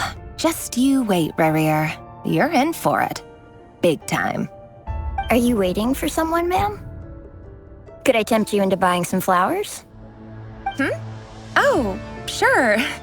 Pick me out a pretty bunch if you would. Thank you. But I'm afraid none of them are as pretty as you. For someone so young, you sure have a way with words, don't you? I'm only telling the truth. Look me in the eyes. You'll see I'm not lying. May we have a word in private? Who are you? And what do you want? It doesn't matter who I am. Too many of our kind have fallen lately, so I decided to take the risk of reaching out. Not long ago, the Ray here of Solnari led an assault on one of our strongholds. We suffered many casualties, and many who came to our aid lost their lives as well. Sorry, I don't know why you're telling me this. And I don't want to get involved. Wait, hear me out. This time we finally got a clear look at his face and learned his true identity. His name is Rarier, and he claims to be one of the King's guards. What did you say? A cruel irony, isn't it? The man you're set to marry leads a double life as a brutal executioner. But surely, you must have caught a whiff of the blood on his hands. Why are you telling me all of this now? Simple. It's because... How strange. Rarier was nowhere to be seen in that memory. It clearly belonged to the Lindis. Rarier couldn't possibly know what happened if he wasn't even there. Why would her memories appear in his fragment? The ceremony won't last much longer. I think it's time to call it a day.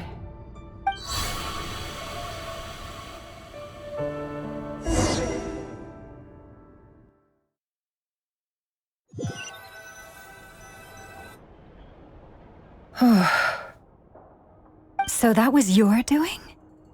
Did you just pull us inside Rarier's fragment to spy directly on his memories? Any more questions, and I'll have to start charging. I had no idea you could do that, boss! Seriously, that was amazing! We're not worthy. We're not worthy! I gotta admit, though, I'm itching to see what happens next. Feels like we barely scratched the surface.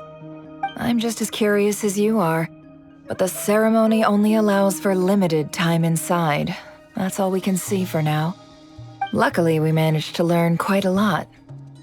So far, so good. I just hope the others are doing okay too. Especially the group with the Traveler. Their mission is a risky one. Let's hope it's all going smoothly. If you're worried about them, go see how they're doing. If I know boss, she's gonna need some time to write up all the details and make sure it's all coherent. I'll stay behind to lend a hand, but feel free to head back and meet up with the others.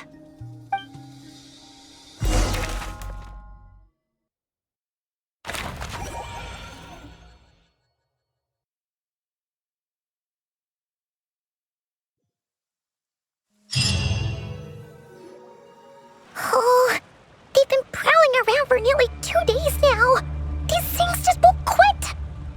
Oh, they might not have seen us yet, but them constantly sweeping the area, our way out is completely blocked. Oh, that's never gonna work. One little slip up and it's game over. If they spot us, they'll run straight back to Rarier. And once he knows we're here, it won't be long before he's breathing down our necks again.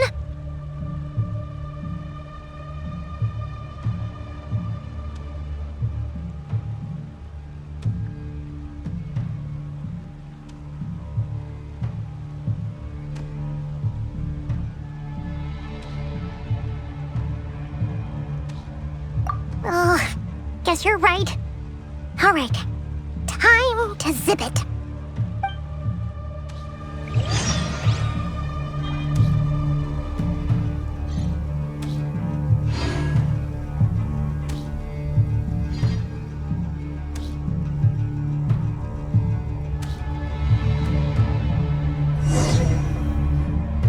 Oh, they've been prowling around for nearly... Oh, they might not have seen us yet, but... Oh, that's... If they spot us, they'll run... Oh...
Keep going. We're nearly there. This is the final hurdle.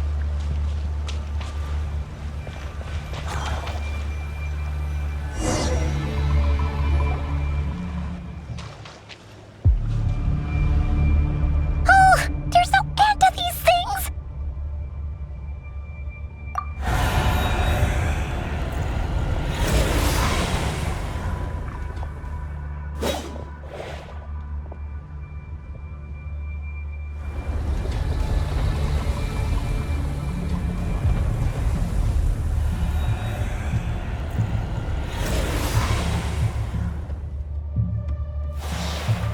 Fire. Fire? Wait, what's that smell? Oh no, there's a fire!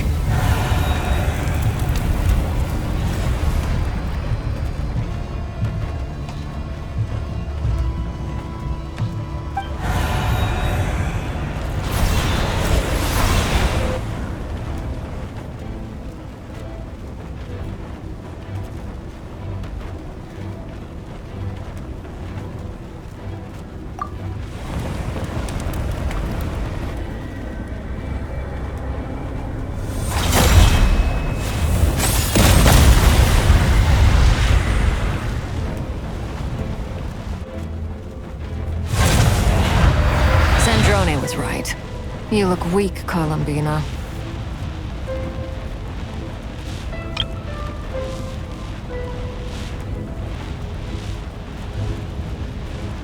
The old you would never have let such lowly creatures bar your way. Word has it that you did something for the Tsaritsa, and that's why you've lost most of your power. Freedom comes at a heavy price, doesn't it? It's Arlecchino! You came!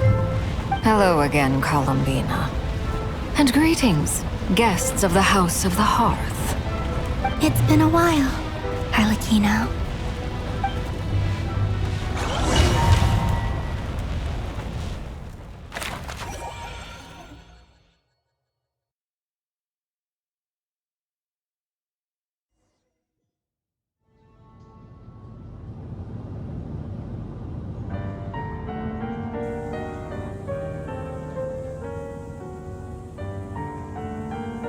Stupid right here of stupid Solnari.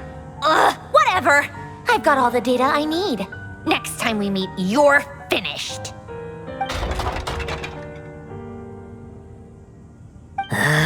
He sure doesn't pull his punches.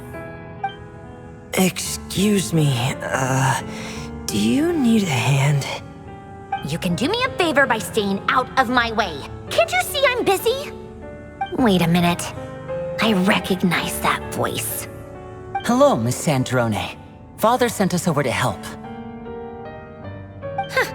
How considerate of her.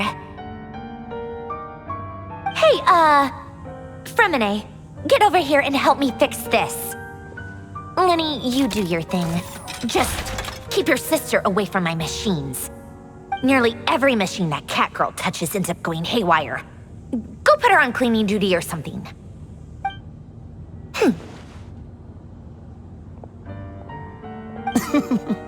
Then let's start downstairs. Fremine, we'll leave this place to you. You've got it. Wait a second. Pretty sure there's still some tea in the cupboard. If you want some, you'll have to make it yourselves.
Rev the engines!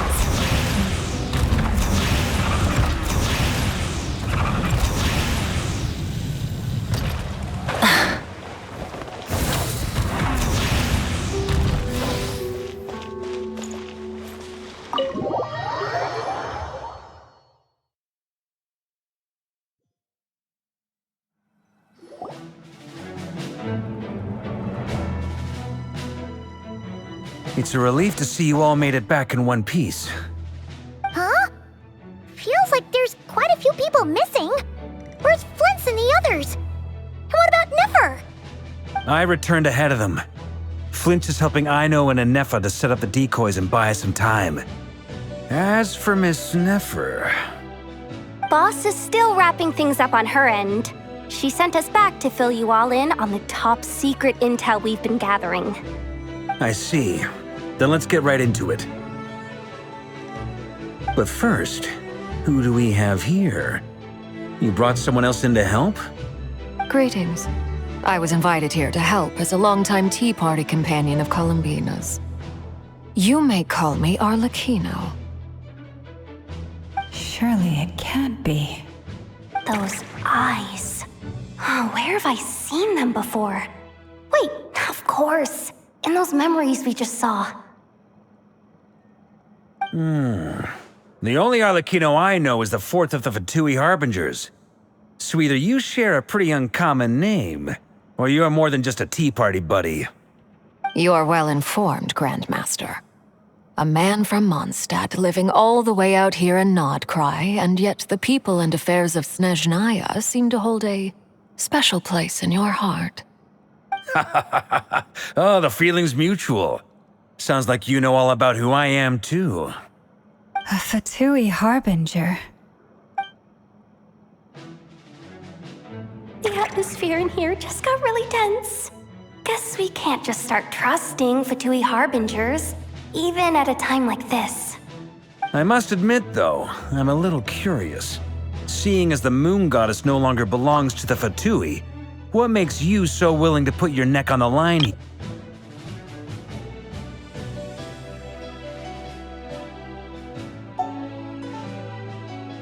Nor does Nodcry belong to Mondstadt, Mr. Varka.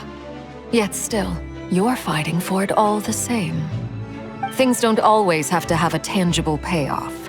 Sometimes, stopping things from spiraling out of control is a higher priority than chasing the spoils of victory. Of course, I can't say there's nothing in it for me at all.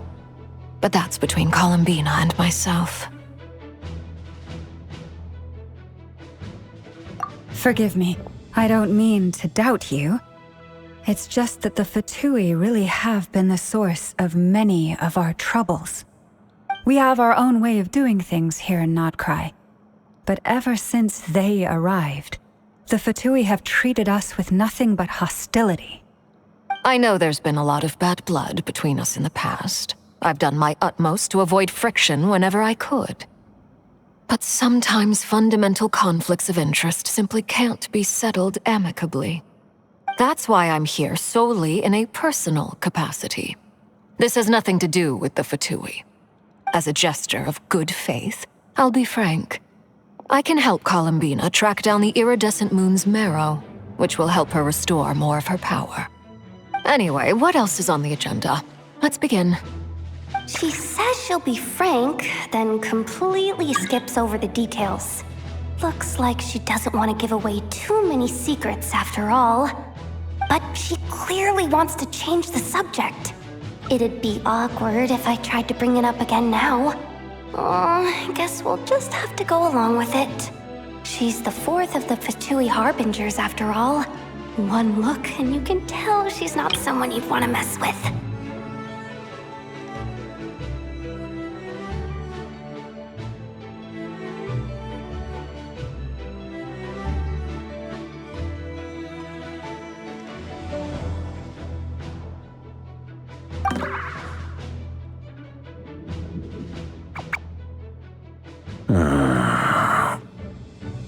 Well, since Miss Arlecchino sounds confident in her ability to handle that, we'll proceed to the next topic. Yehoda, time to share that top-secret intel. All right, listen up, everyone. First, we now know that Rerir was originally a Conrian secret agent whose primary mission was to hunt down and assassinate the so-called Dregs of the Crimson Moon.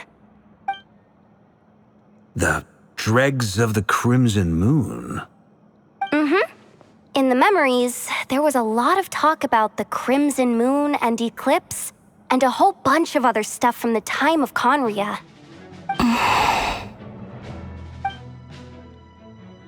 To my knowledge, those were the names of two different Conrian dynasties.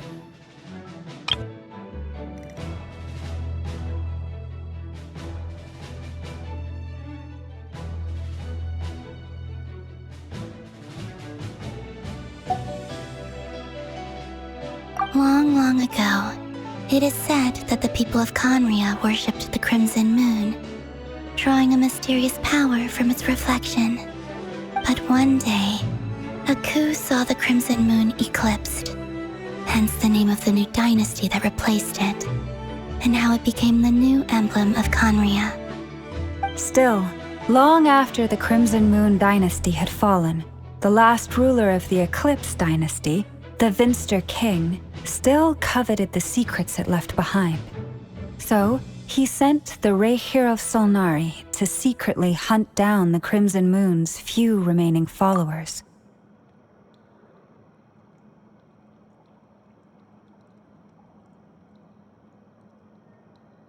In those days, Rerir showed no signs of madness. In fact, he was as normal as any other person. Oh, and he had a fiancé, or at least a would-be fiancé, called Tholindis.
the matter?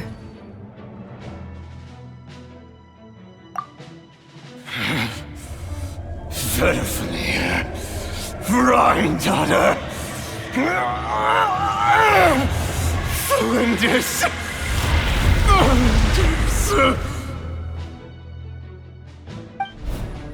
Interesting. Anything else? What about this would-be fiancée of his? Do we know anything about her?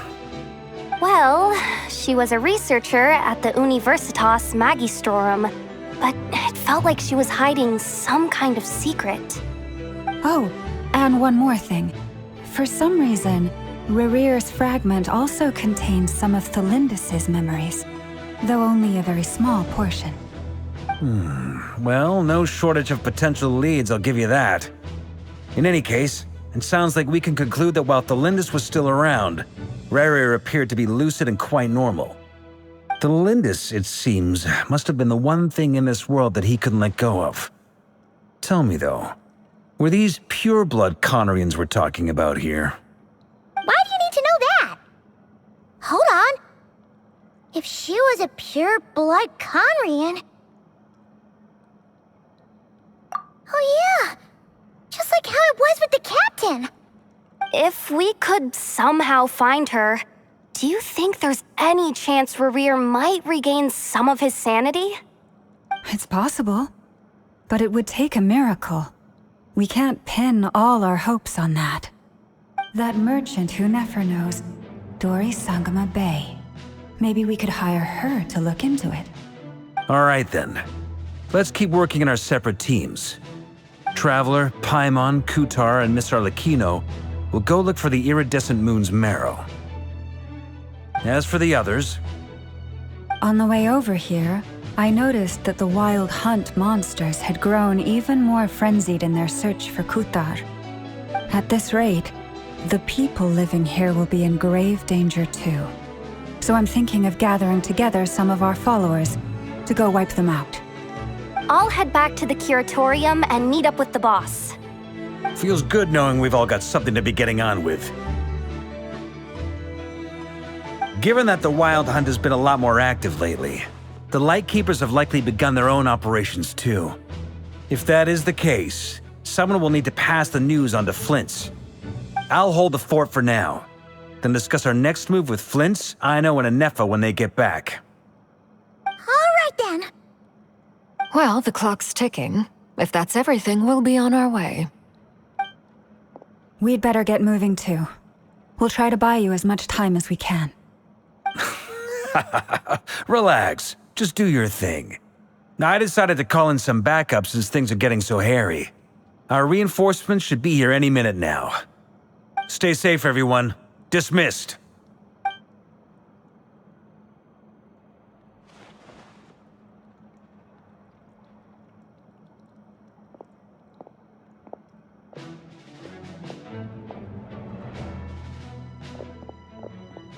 We're back. Did we get here a little early? Or a little late? A tad late. The others have already set off.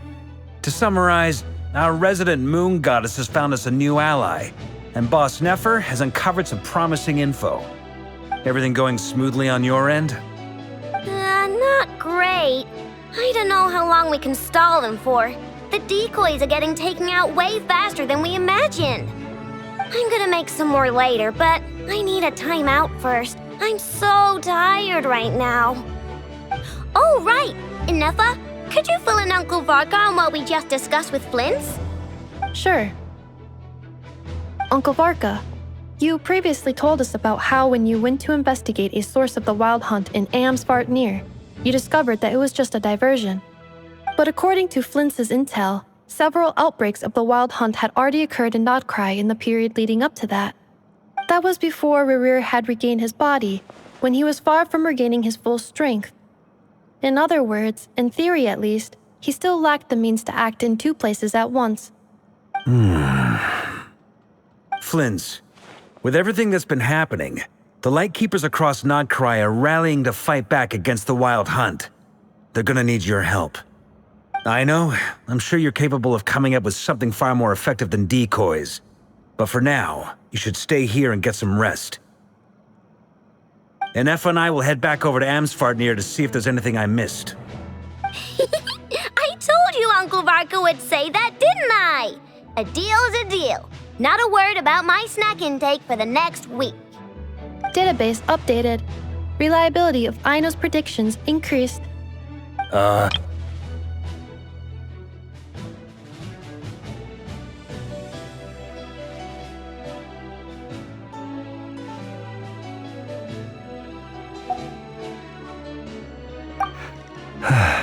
They were betting on how you'd respond after hearing their intel. It's the obvious choice, isn't it? That's hardly worth betting on. We already decided that Eneffa should go investigate the situation over at Amsfartnir on her own. You might as well stay here and keep watch. Someone needs to hang back and oversee our strategy meetings. And besides, you still haven't fully recovered from ambushing Rerir. So I've ended up with the easiest assignment. Well, I appreciate it, everyone. See you when you get back.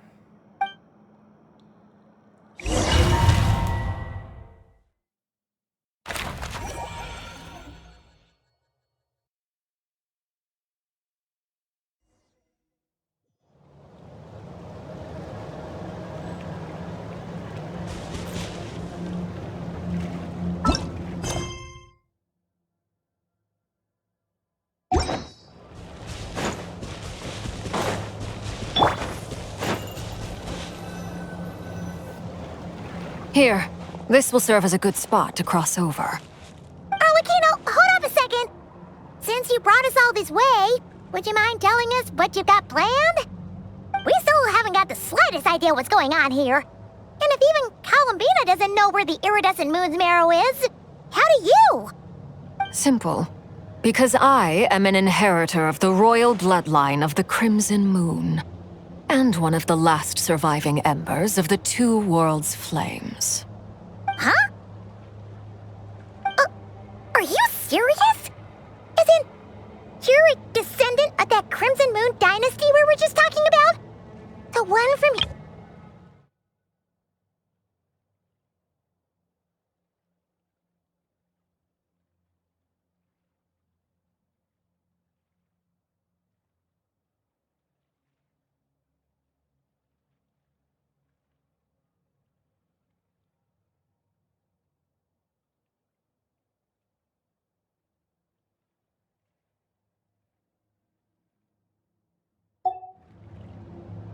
Your surprise is understandable. I was also taken aback when I first learned of it. But the more I thought about it, the more I realized the signs had been there all along.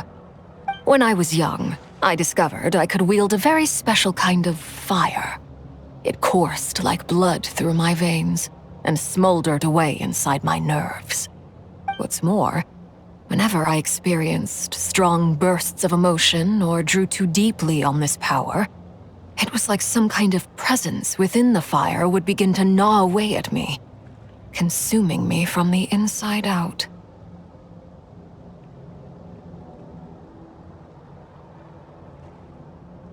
Exactly. That is why my hands are like this, too. At first, I saw it only as a curse, but once I became a harbinger, the jester apprised me of the truth. Together with my own investigations over the past few years, there are several things that I have gradually come to understand. For instance, take the so-called Crimson Moon.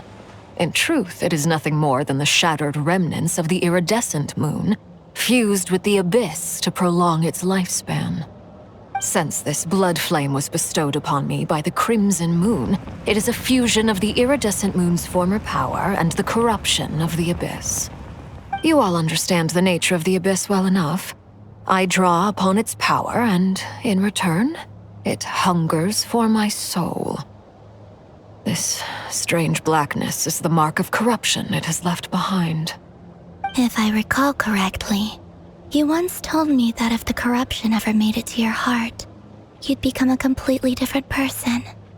Yes, and that's the reason I'm always careful not to push my power too far. It's essentially a never-ending tug of war. Oh, sounds intense. Anyway, the rest of my story can wait. Is there anything else about the Crimson Moon or the Iridescent Moon that you're unclear about? Paimon has a question. So, the Crimson Moon that the Karians used to worship was actually the Iridescent Moon, right? Which was one of the three Moon Sisters. Does that mean that the Karians were to the Crimson Moon as the Frost Moon Scions are to the Frost Moon? So much of that history has been lost. We have no way of knowing exactly what they were like. But I would suspect that the Conrians weren't as devout in their moon worship as it might appear. The iridescent moon's remains simply served as their link to the Abyss. Later on, perhaps someone discovered a way to make direct contact with the Abyss. Or maybe there was some kind of ideological divide. Either way, a dissenting faction staged a coup and drove out the royal heirs of the Crimson Moon dynasty. Still, even with the dark sun looming high overhead, the Crimson Moon's glow never truly faded. If you want living proof, it's standing right before you. The first time we met, I sensed something familiar in your presence. When I looked at you, I felt I could see that mysterious red moon in the corner of my eye. In your flames, I saw its broken image, surrounded by a strange black aura. Well, I appreciate that you kept it to yourself.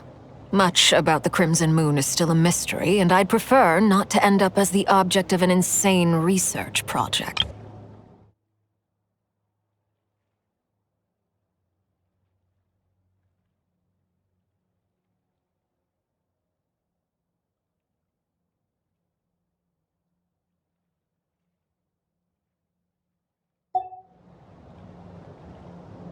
Anyway, time is against us here, so if there's any other questions, they'll have to wait.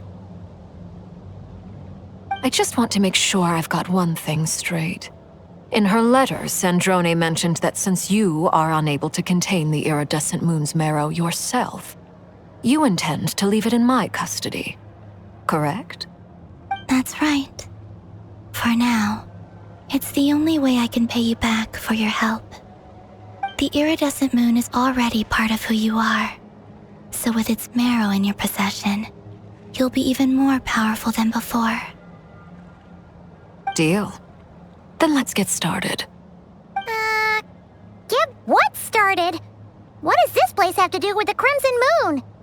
When I first became a Harbinger, the Jester gave me a book called Paranhari, also known as Leobranto Innamorato. You should be able to buy a copy next time you're in Fontaine. It's a love story set in the Crimson Moon era, but setting aside the tangled romances of its characters, it also records a few interesting details. In the Crimson Moon era, or so the story goes, there was an orphanage that received children from beyond the bounds of this world, and subjected them to a peculiar induction ceremony. Beyond the bounds of this world? For real? And what kind of induction ceremony? The Crimson Moon sages looked beyond this world for beings with powers that surpassed the gods.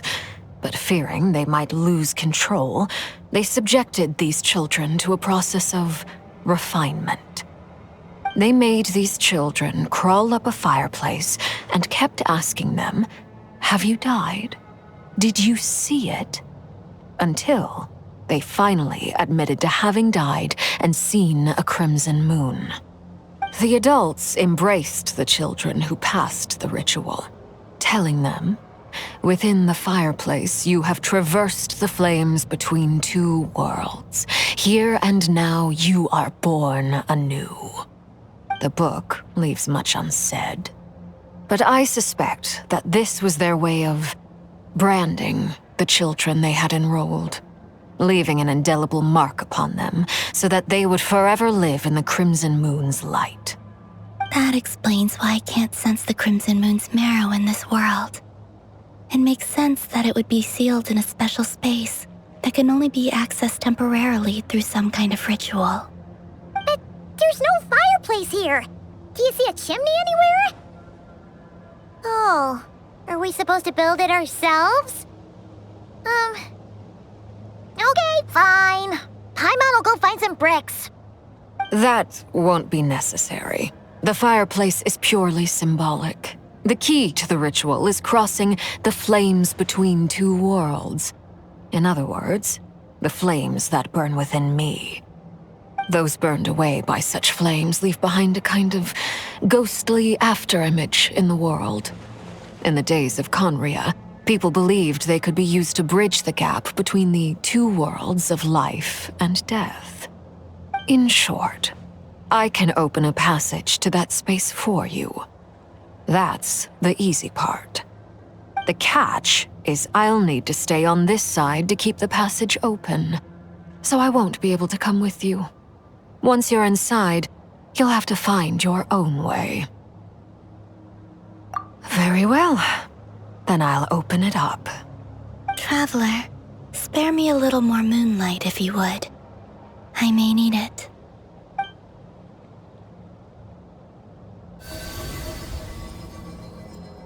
Thank you.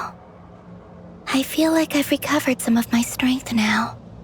It should be enough to move us across short distances and confront whatever dangers might await.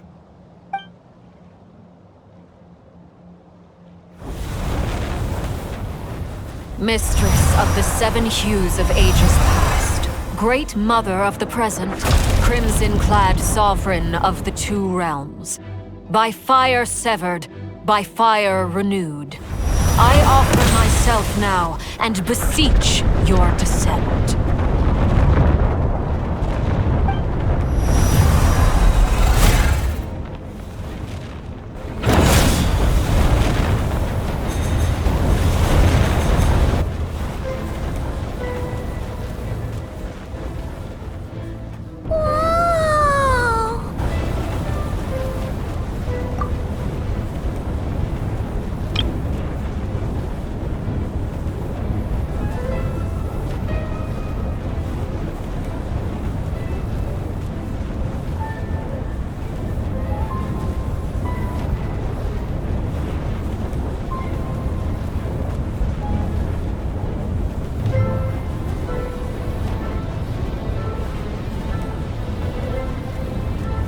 One word of advice.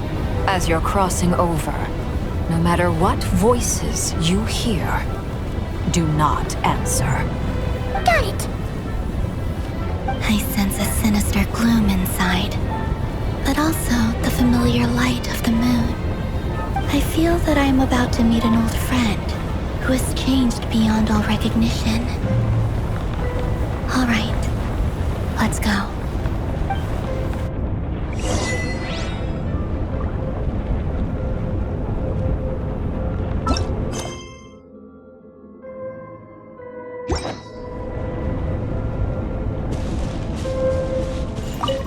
Seismic changes often begin with small windows of opportunity.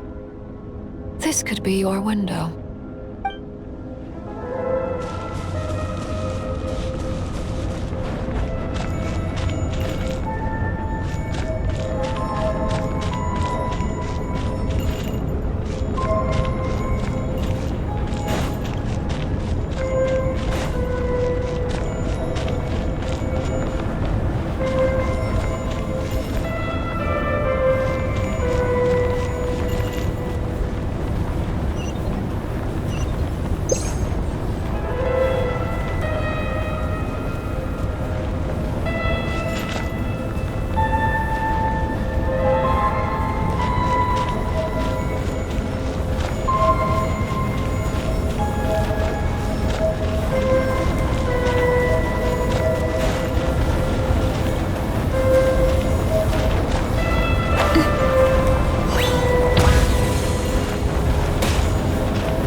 and grant you death and rebirth. Wait, why are you? You have crossed over from another world, transcended fate itself. I have no right to.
What a tragic sight.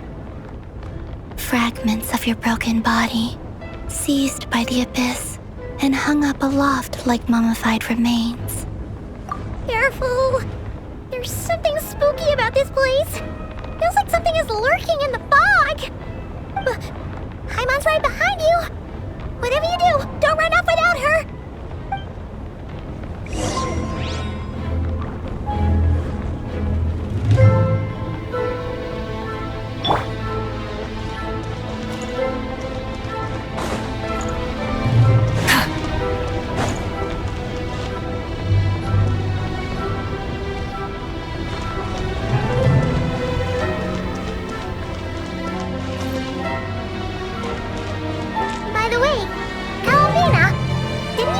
The iridescent moon had shattered into pieces?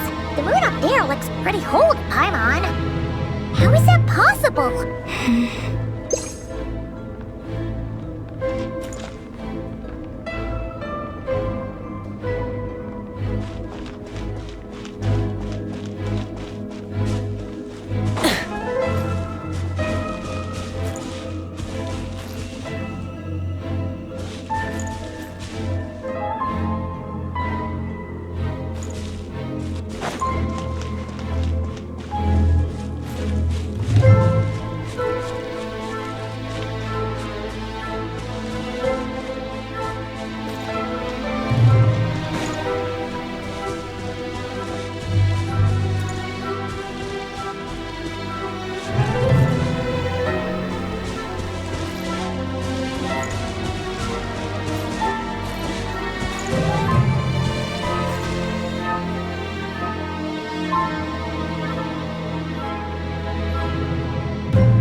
It was only a facade.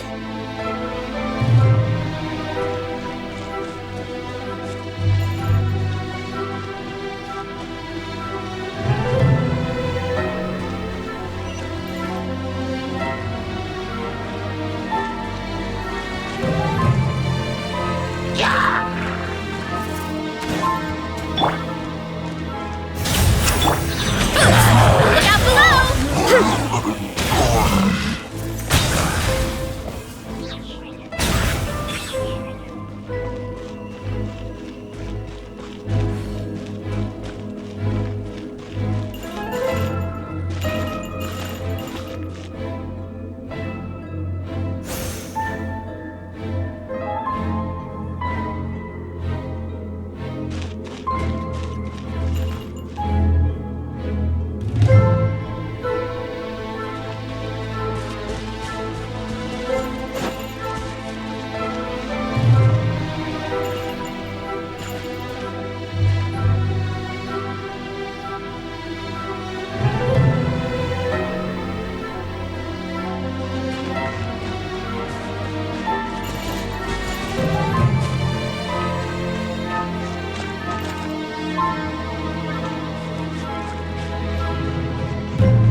Drop your weapons!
Running late again.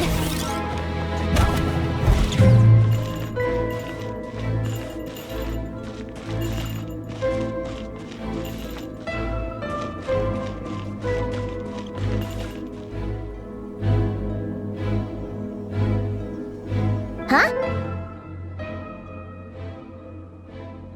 Huh? For real? That's way too high! There's no way we'll be able to reach it! No. I'm not sensing anything up there. It's coming from under the mountain. Let's see. Ah! There's some kind of weird shadow over the water. Wait, see that? Looks like a mechanism of some sort. Let's check it out.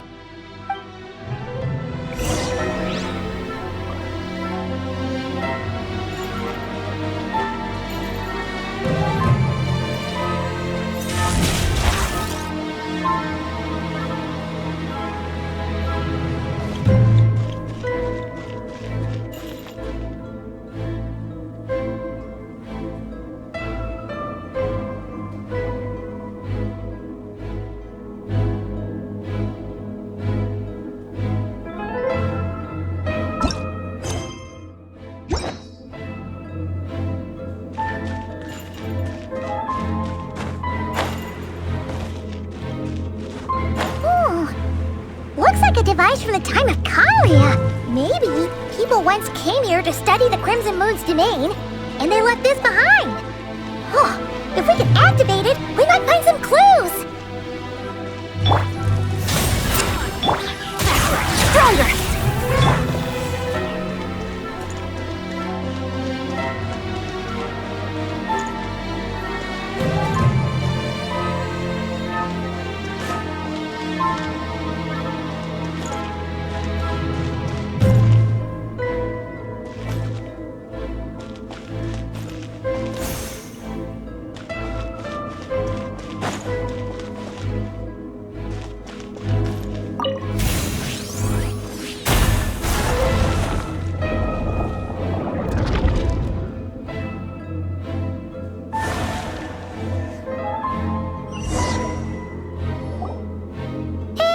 Look at that!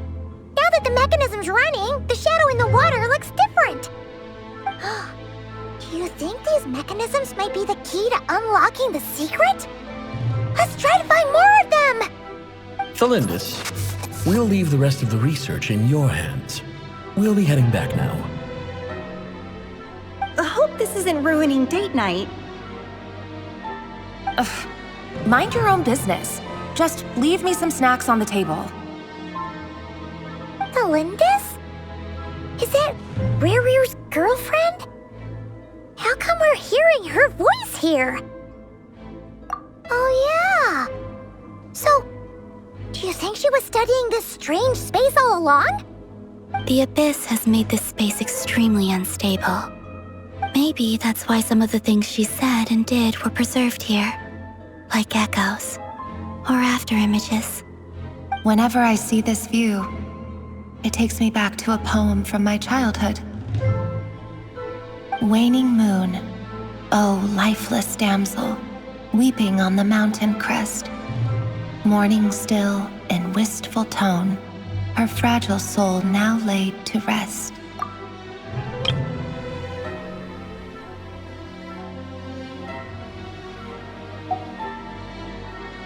For me, of all people, to be here investigating the mysteries of the Crimson Moon space. Is it a coincidence or something more?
down!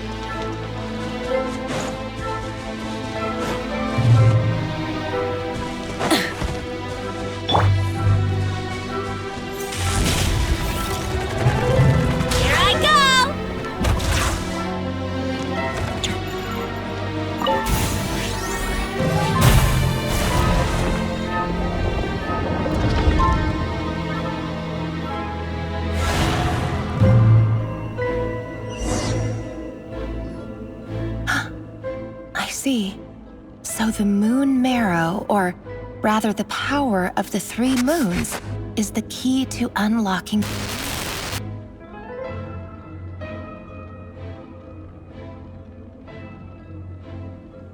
If it really does exist, then maybe this madness can finally be put to an end.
With the Abyss inhibitors in place, I should be able to access the chamber with the moon marrow. Oh, Rerir, with every step you take, you're drifting further from what you truly desire. But you're not the root of the problem. Ever since that outsider set foot in Conria, the Vinster King has sunken deeper into madness. If only I could get my hands on that outsider.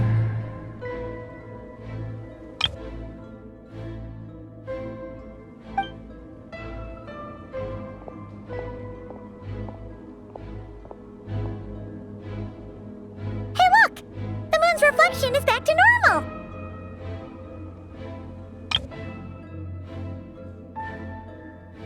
Elendis' voice mentioned a chamber with the moon marrow.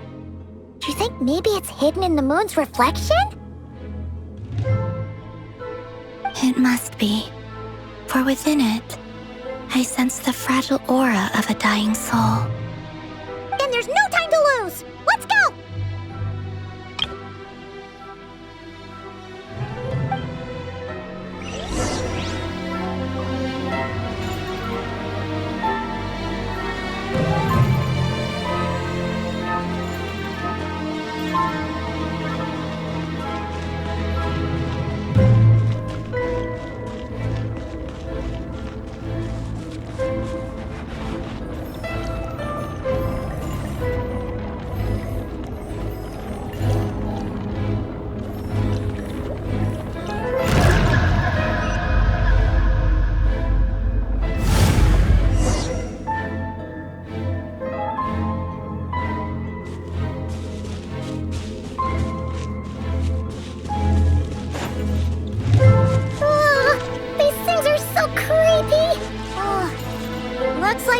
to destroy them if we want to get to the iridescent moon's marrow.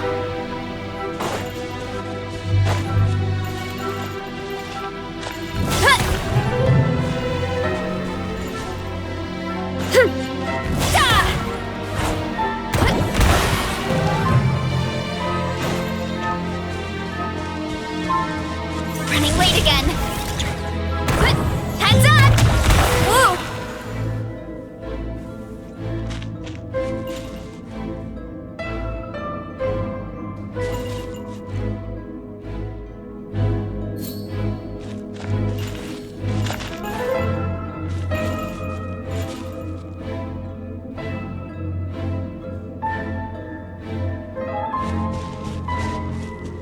That must be the iridescent moon's marrow! Oh, but we'll need to destroy these things before we can reach it!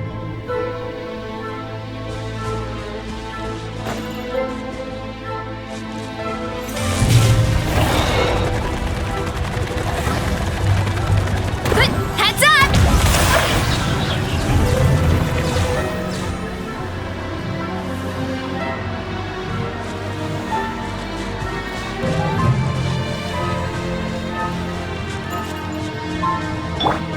Try and stop me!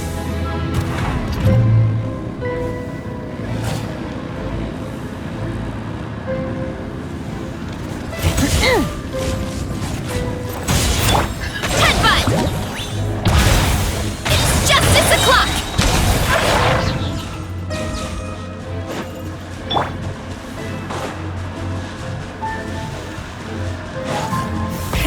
Rev the engines! We're so close!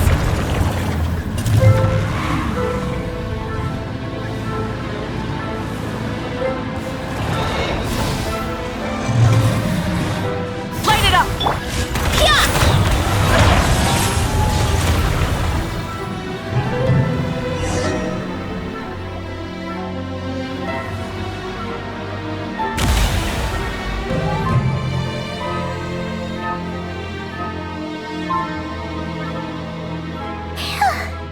We finally did it!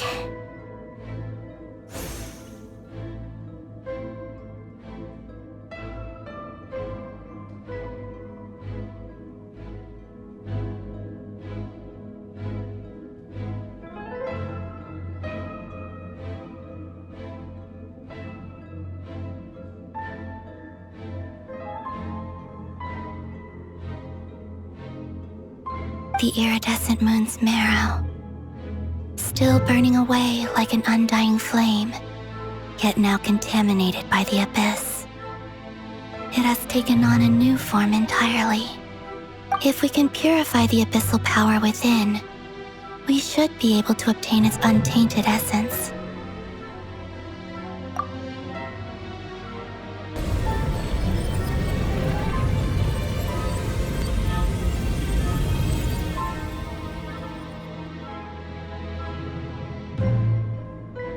It's so cold.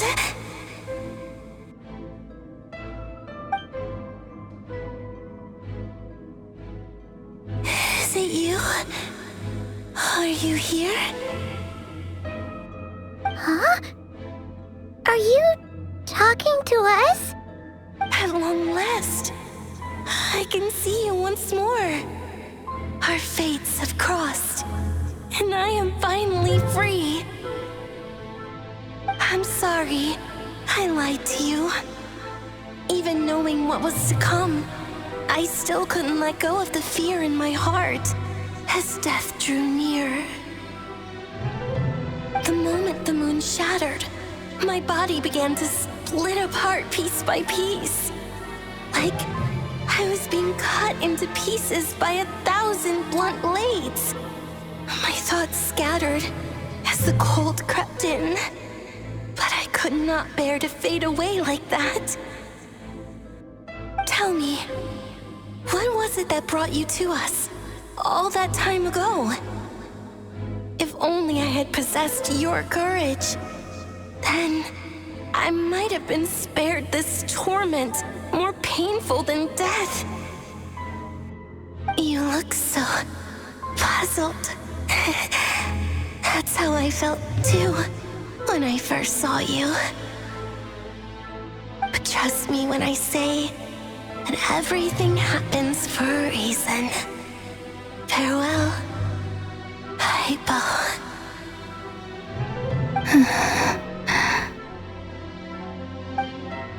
What was that all about? Was that the goddess of the iridescent moon? Oh, it sounded like she was speaking to a long-lost friend. But none of us have ever met her before, right? Perhaps. She took me for the goddess of the frost moon she once knew. For a fading soul like hers, our auras must be too similar to tell apart. But anyway, we've got the iridescent moon's marrow now. That should help you regain your strength, right?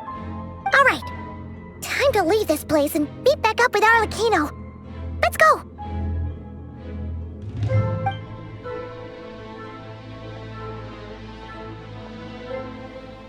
That's odd. This place looks different than when we came in. Waning moon, oh lifeless damsel.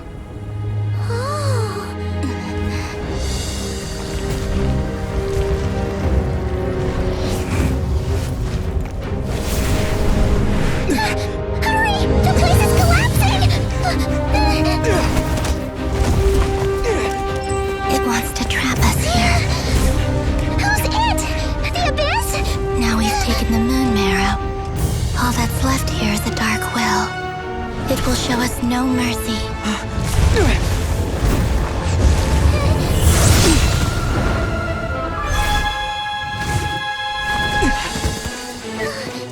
Give it back! The crimson moons! My marrow! My heart!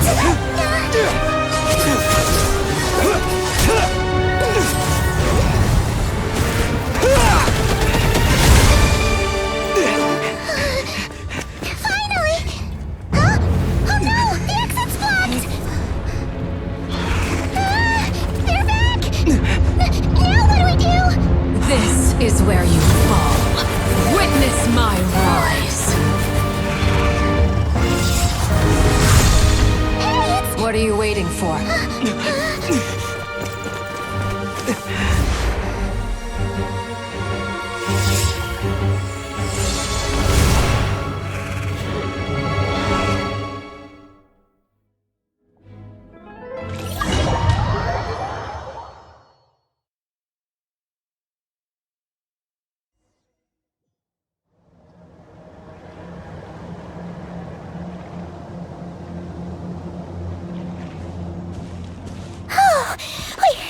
We made it! Was that you, Arlecchino? Did you save us? Wait, your hands! They're... Oh, this? Don't worry. It's a small price to pay. The Abyss wanted to trap you inside, and I defied its will by bringing you out. No wonder it's a little angry.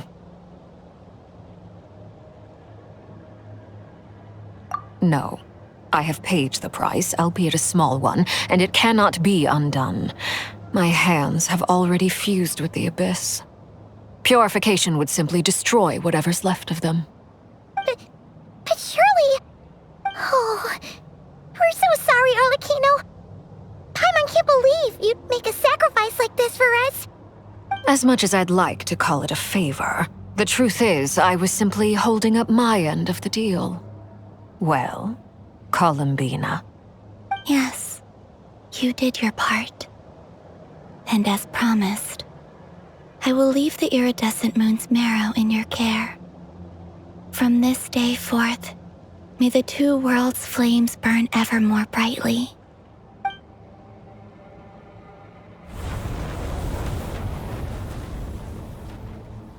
I'll take that as a blessing.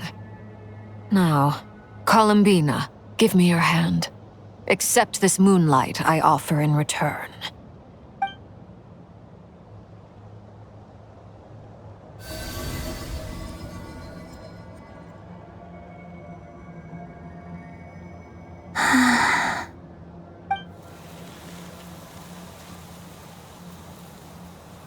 Feeling stronger?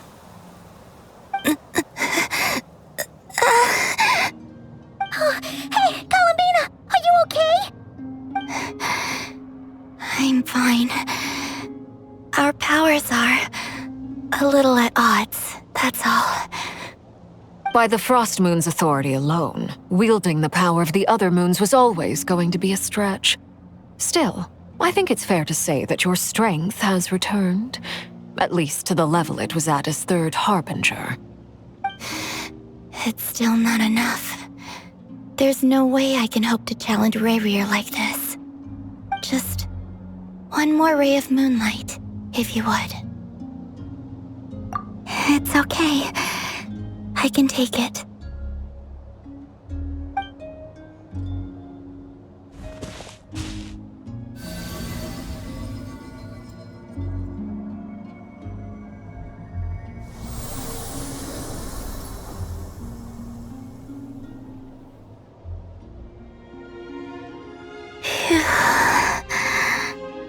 How about now? Fighting fit? At the very least, I won't have to stay hidden like before.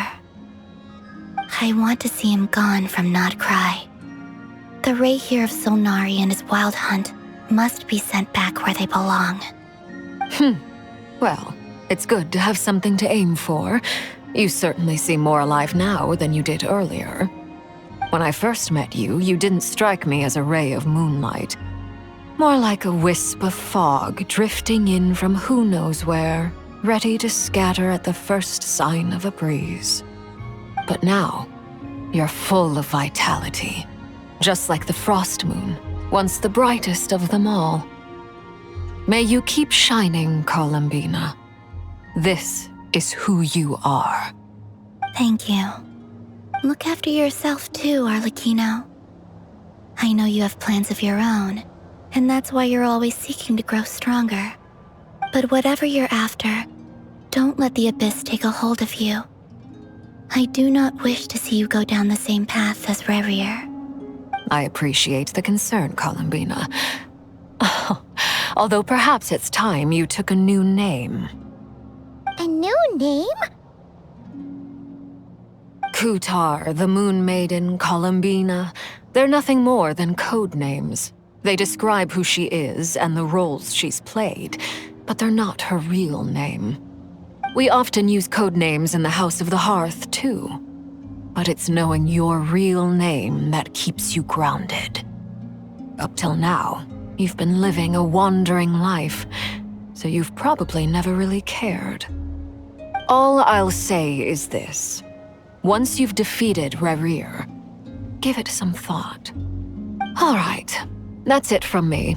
I'll get you back safely first, then go meet up with Sandrone. You're the best!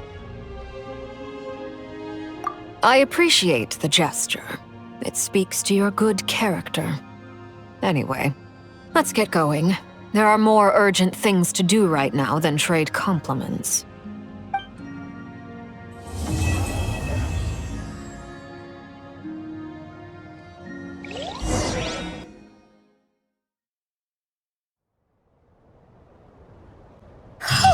It was a close call, but we got the iridescent moon's marrow and restored Columbina's strength, and that's all that matters. In other words, mission accomplished. Paimon wonders how everyone else is doing.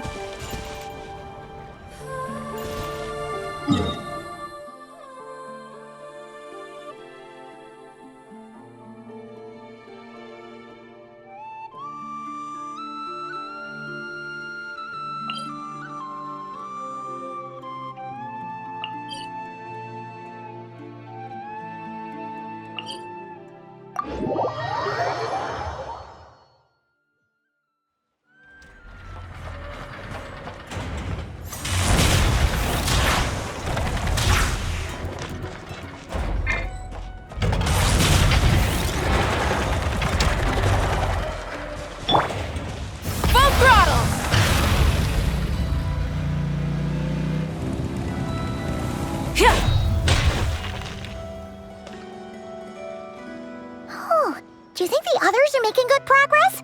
Hope it's all going smoothly. Oh, hey look! They made it back as well! Flintz! Lama! How did it all go? All is well, thank you. Nefer and Yehoda had to stay at the curatorium to wrap things up, so they won't be joining us for now. I ran into Miss Inefa and Miss Aino on the way back. Their work is still in progress, so I suspect they won't be back for a while either. You seem rather cheerful today, Mr. Flintz. I certainly am. I achieved what I set out to do and came away with more than I bargained for.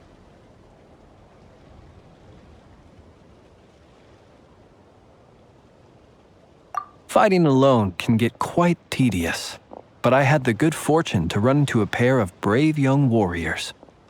We meet again. How have you been? Albedo! What are you doing here? Thankfully, tracking you down turned out to be a lot simpler than we envisaged. These two courageously lent me a hand while I was fighting the Wild Hunt. When they told me they were Servarka's colleagues, it all made sense. And given how people of outstanding talent tend to cross paths, it's no wonder you're already acquainted. So, who's your travel buddy, Albedo? Why don't you come and introduce yourself?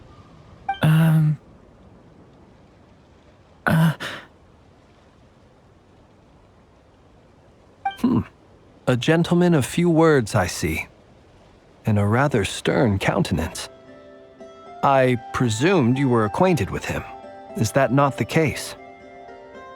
It's nice to meet you. Again. We've technically met before. Wait a sec! You're Minnie Durin! That's right. It's me. I'm glad to see you again. By the way, he says it's okay if you drop the mini. Yeah, I'm not as mini as I used to be. Interesting, isn't it? The first step towards blending into human society appears to be reflecting on whether one's name really reflects who they are. Wow! You look so different! In a good way, of course. It's great to see you looking so healthy. Thank you, Paimon. And although you're as mini as ever, I understand that diminutives don't always convey endearment. I'll be sure to simply call you Paimon as a sign of my great respect for you. Wow! You're such a smooth talker now. Paimon could get used to this. From now on, you may refer to her as your esteemed guide, Paimon. Personally, I think our little Paimon is the perfect size.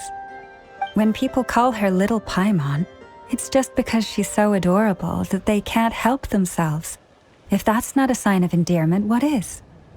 You're absolutely right, Miss Lauma.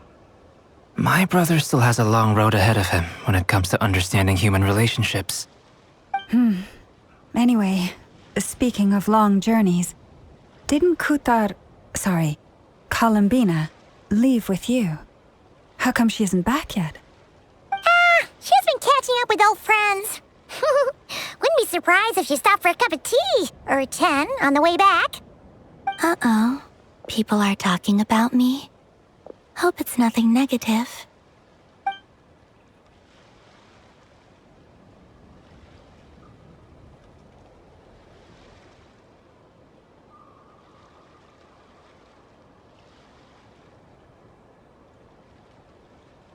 Judging from your expressions, I'm guessing it all went well?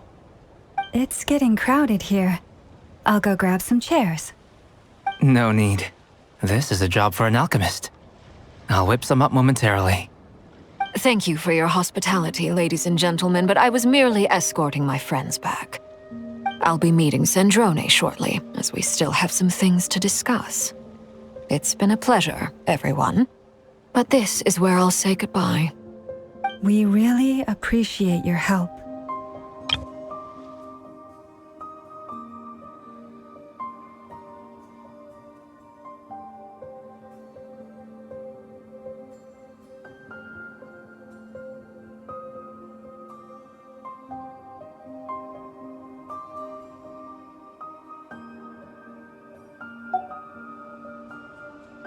Oh, come on. Spare the formalities. I'm just glad I could help out some true friends.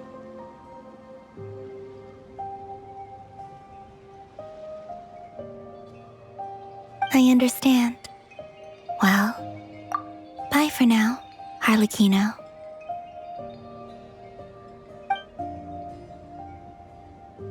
Oh, this place is hopping. It's probably a good thing one of us left. Otherwise, we might not fit all these people in. Are you saying we're about to run out of chairs? As a matter of fact, I am.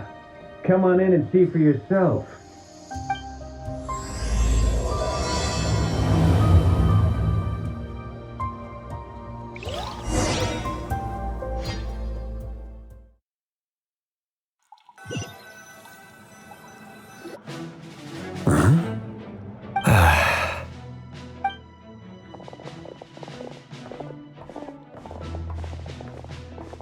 I overheard your little chit-chat outside, by the way. With Miss Columbina's colleague gone, we should be back to the original crew plus the other colleagues I brought in. Though, it looks like we have another new face. Someone else managed to rope in a colleague too?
Frankly, you and Paimon are the only people I know here. This here is Dainsliff, colleague of Tibet's greatest guide, Paimon, and greatest adventurer, the Traveler. Well, not exactly colleagues, more sort of friends. When someone else jumps in to do the announcing, you know you're speaking to someone important. Let's hear what he has to say. Note to self. Once Paimon knows your name, the rest of the world will soon follow. When he comes looking for us, it's usually something important. Paimon's guessing you've heard about the Wild Hunt, then. From the looks of it, you're about to hold a meeting. If I were to say that the Wild Hunt is our mutual enemy, would that earn me a seat at the table? As the saying goes, the enemy of my enemy is my friend. Mr. Dainsliff, there's a seat with your name on it. Though, I can't promise the same for everyone else. Hey, Albedo, think you can rustle up a couple more chairs? After all this time apart, Grandmaster Varka's first order is to rustle up a couple more chairs. I've missed this. Is he being sarcastic? Hey, he's your brother. Why are you asking us? I've still got a lot to learn about the nuances of human conversation. Trying to decipher Albedo's way of speaking has been like jumping in at the deep end. Oh, good point. Paimon gets you now. Don't sweat it. There are people who go their whole lives without getting the hang of it. You're ahead of the game already.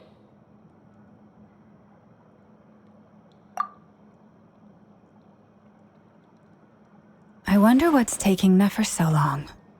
Perhaps you should go and check in with her. If anyone can hurry her along, it's you. I just got back from the curatorium. Besides, aren't you curious to see what's taking her so long? Miss Nefer doesn't strike me as the type to share secrets. And since gathering intel is her specialty, I'm guessing she'd prefer to keep her methods confidential. Under such circumstances, would it not be tactless for me to impose? Oh, but it's fine for me to impose. What can I say? You have an unrivaled ability to garner people's affection, Miss Moonchanter. Besides, you have far more in common with her than I do. All right then.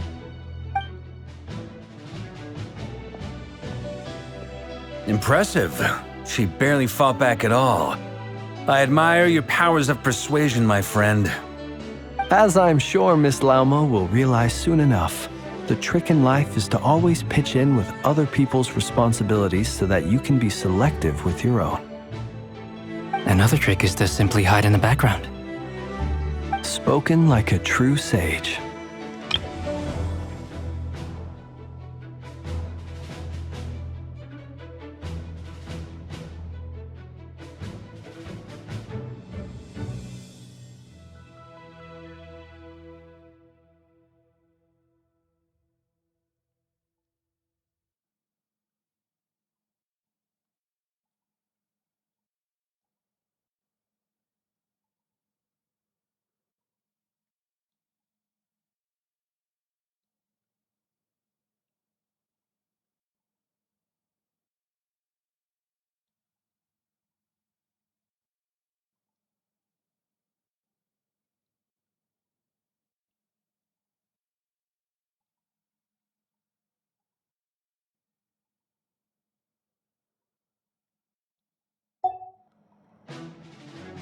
Anyway, looks like we've got some time to kill before the meeting. Let's take a little breather, folks. And feel free to chat amongst yourselves. We'll get down to business once the other two arrive.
Rev the engines!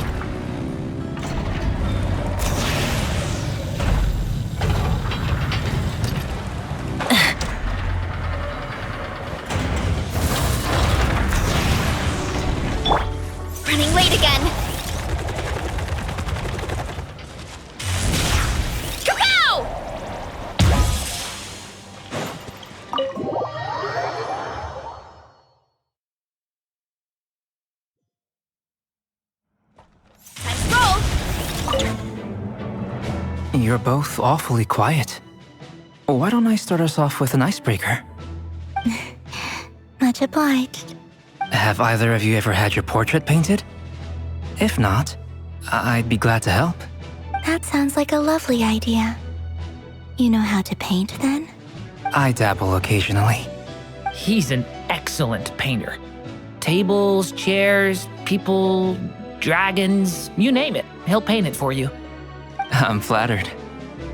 If I ever get the chance, I'd like to give it a try myself. I'll bear that in mind. Anyway, how about you, Durin? What sort of portrait would you prefer? Oh, I'd be fine with anything. Whatever style feels best to you. Very well. Then I'll play it by ear.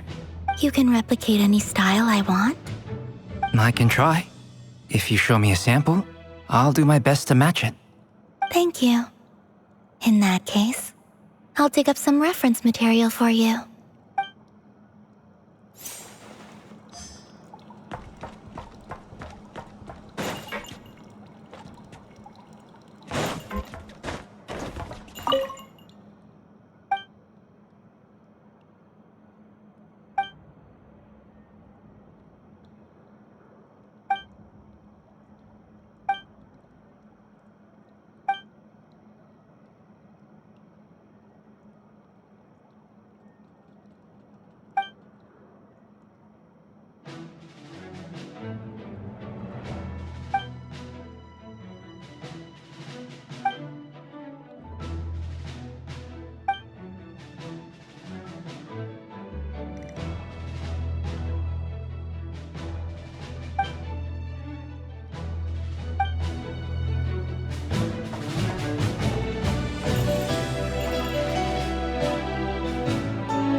Truth be told, I can't remember the last time I was in a meeting with so many people. You're not alone there, my friend.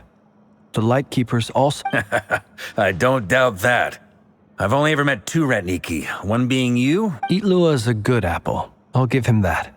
He's kind, honest, and regularly delivers supplies to my lighthouse. A true Ratnik to... So you're what? A fake Ratnik? That's what it sounds like. Come on, why the awkward silence? Sorry.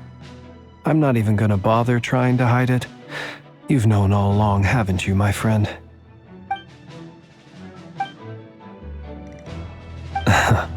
Now that was an awkward silence. Let's just keep this between ourselves. Probably best if Luar doesn't know, huh? That goes without saying. Gotta be careful what you share with youngsters, after all. Anyone else in the know? Let me guess. The Traveler and Paimon? It's dangerous being too sharp for one's own good, you know. Then, in the name of the Animo Archon Barbados himself, I swear your secret's safe with me. When we went for drinks, you said that you and Barbados were practically best buds. In the light of that claim, do you really expect me to take your oath seriously? Of course. Just as long as you don't go spreading around the fact that I'm close with Barbados, all right? Fair enough, then. Nothing like a bit of mutual leverage to seal the bonds of friendship.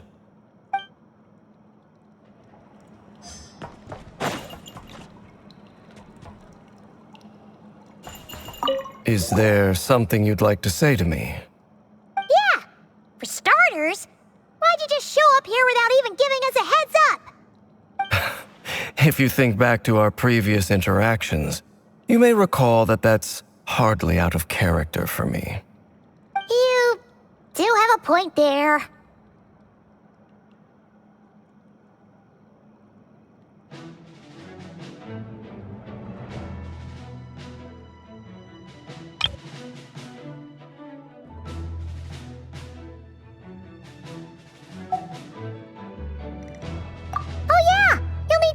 somewhere to stay the night too, right?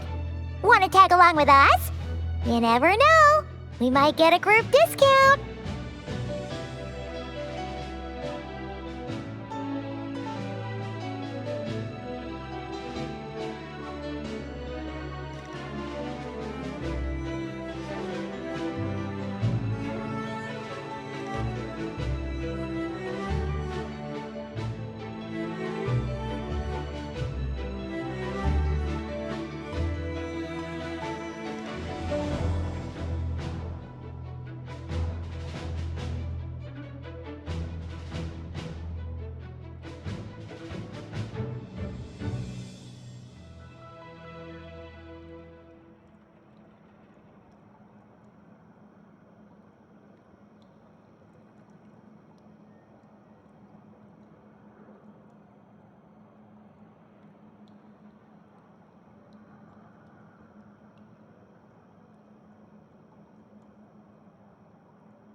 Sure, let's do that. Great! Paimon will handle it! And in return, we can get Dainslift to be our very own personal bodyguard. If that's what you had in mind, you should have said so sooner. I'd be happy to help. Oh, okay then. Paimon was only kidding, but good to know. Anyway, since we're all here together, we might as well watch each other's backs. That's just what friends do, right? Indeed. Thank you.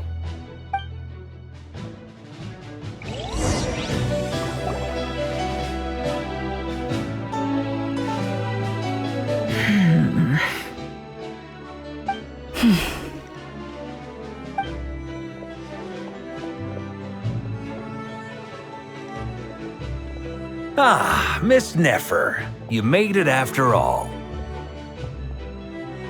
But what about Yehoda? I'm here to give you an update on how things are going on our end. Once this is over, I'll be heading straight back to continue my work. I left Yehoda back at the curatorium to watch over things while I'm gone. Huh. So much for just this once.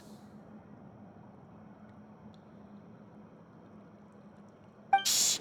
Not so loud! We're on a roll here. What if she remembers and suddenly decides to back out?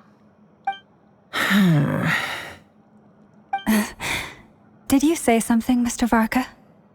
Huh? I didn't say anything. Right, Flint's? Must have been a frog. They get so noisy around here at nighttime. It's like they're putting on a concert in the background. Anyway, before we begin, there's a few introductions to make. Let me start by saying that it's an honor to be speaking before so many distinguished colleagues and collaborators. First up, we have Miss Lauma. As Moon Chanter, she's the leader of the Frost Moon Scions, a local religious community in Nodcry. Then there's Miss Nefer, boss of the Curatorium of Secrets, an intel gatherer extraordinaire. Nefer is leading the investigation into Rerer's background, assisted by Yehoda and Lauma. From the little I've heard, they're making some great progress.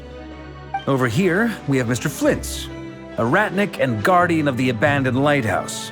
In our last operation, he courageously distracted the Wild Hunt to buy time for the rest of us. For those of you who've never met, this is Mr. Albedo, a renowned alchemist and captain of the Knights of Favonius investigation team. By his side is a new face for us all, myself included, Mr. Durin, who has come to lend his aid. Next up, we have the Moon Maiden and former Fatui Harbinger, Miss Columbina. Then we have the Traveler, who's earned more titles than I could possibly hope to list out, so I'll spare you the rundown. And Paimon, the ultimate travel companion and quite possibly the best guide in all of Tevat. Wow! That's a lot of people! Great turnout! Miss Nefer, it looks like you might have another job coming your way, so, congratulations on the booming business, I guess. You think I haven't got enough on my hands as it is? Who's looking for me now? That would be me, Miss Nefer. I have a commission for you. And you are? Who I am doesn't matter right now. What does matter is that I'd like you to gather more intelligence about the Recher of Solnari. Well, it's not as if we never take on anonymous commissions. But in your case, I'll have to decline. I'm gonna take a wild guess and say your job's probably more hassle than it's worth. Something about you seems like bad news. It's my eyes, isn't it? Conrian, I assume. And what's with the mask? Are you trying to hide your identity? In any case, the fact that you're even still alive raises an awful lot of questions for me. My name is Dainsleif. And yes, I am from Conria. As I'm sure you're aware, the Recher of Solnari's real name is Rerir. He was once an acquaintance of mine. Really? Then you must have been quite an influential figure yourself. You flatter me, but none of that matters anymore. My point was simply to clarify why I have asked Miss Nefer to investigate Rerir's background. So you're both from Conria, and it sounds like you used to be friends? What am I missing here? Surely you already know how he became one of the Five Sinners. I'll tell you everything I know. The history of Conria, the names and identities of the Five Sinners. I remember it all like it was yesterday. I have never spoken openly of this before, but the truth was exactly as people say. The Five Sinners were each driven by their own desires, and it was by playing upon these that the Abyss tempted them to their fall, tearing Conria apart in the process. The visionary, Vedifenir, who wished to foretell the future. The wise, Haroptatir, who sought limitless knowledge. Gold, Rheindotter, who desired to create life. The foul, Surtologi, who pursued supreme strength. And last, but not least, Recher of Solnari, Rerir, Ravager of the Moon. Of the five, Rerir is the only one who remains a mystery to me. He never harbored grand ambitions, so what changed in the space of a single night? How did he come to fall like the others? In other words, you're saying that his change came as a shock to you, and you have no idea what actually happened? That's right. You mentioned how the Abyss tempted them, which led to their fall. But what did that look like in practice? And what other context can you give me about the events of that time? The more detail you can give me, the better. Strangely, now that it comes to it, I hardly know where to begin. The fateful night took place during the era of the Eclipse Dynasty. One day, my elder brother, the visionary, Vedifenir, was summoned to the palace by the Vinster King, only for the king to gouge out his eyes and cast him into the dungeons. When I came to hear of this, my fury knew no bounds.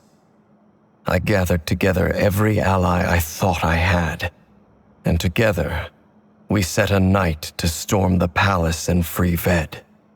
Centuries on, the memories of that night still haunt me like a never-ending nightmare. We broke through the palace gates, just like we had planned, each striking towards our separate targets. But then, I was betrayed. Even Vedifenir, the very person I had come to rescue, abandoned me and partook of the Abyss's power. So, it's personal after all. Then tell me, Mr. Dainsleif, what price are you willing to pay? You, of all people, must know that nothing comes for free. I cannot say what price would be worthy of such a commission. But know this. Rerir was not always a madman. Believe it or not, there was a time when he was just an ordinary man, working for the Conrian Intelligence Service. Uncovering the truth of Rerir's past is the only way to unravel this mystery. But before you decide if you will accept my commission, I will tell you more about him. Enough, I hope, to help you plan your next move. Sounds pretty good to me. Feels like we just flagged down a random passerby, only to discover he's actually a master strategist who has a score to settle with our enemy. Can I borrow your halo? It could be useful in the lighthouse. Hey, enough with the wisecracks! Besides, isn't that lamp of yours bright enough already? Relax. It was meant to be a compliment. If that was a little over the top for your liking, I'll make sure to tone it down next time. I'll give your proposal some serious thought, Mr. Dainsleif. Let's speak in private once the meeting is over. Before that, there's a few things I'd like to share.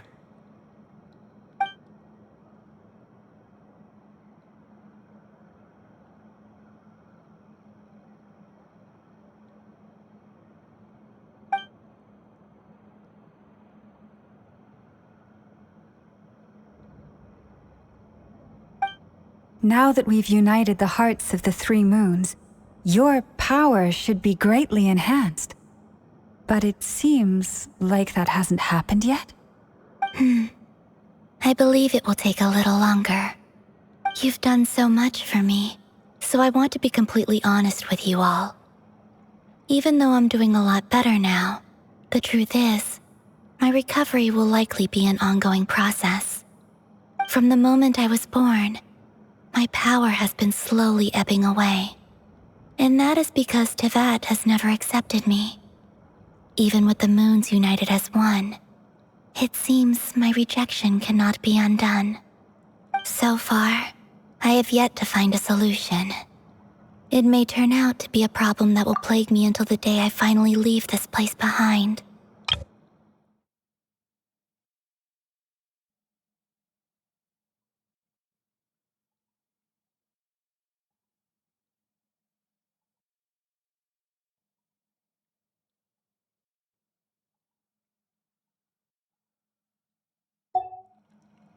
Even so, I will do everything in my power to help you drive out the Ray here of Solnari. As Arlecchino put it, this is not about chasing the spoils of victory. It's just a gesture of heartfelt gratitude. Kutar.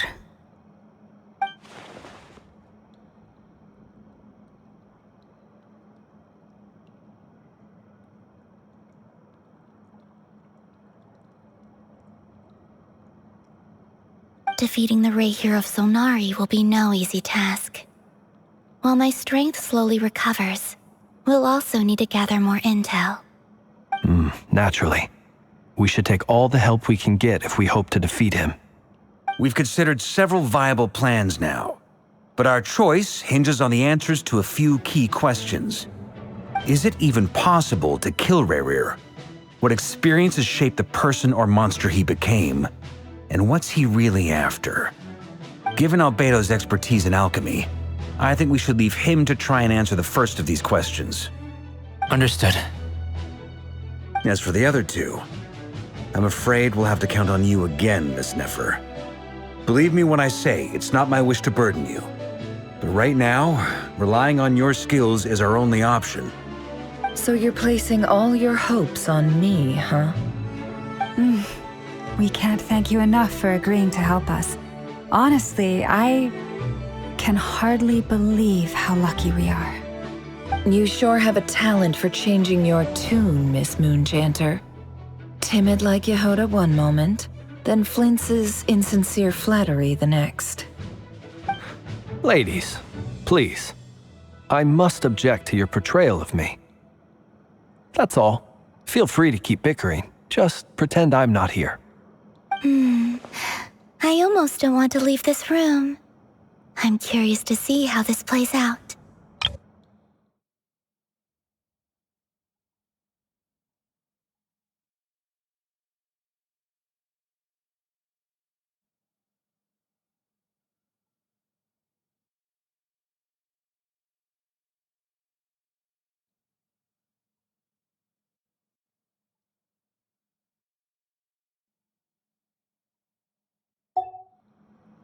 I have faith in you, Miss Nefer.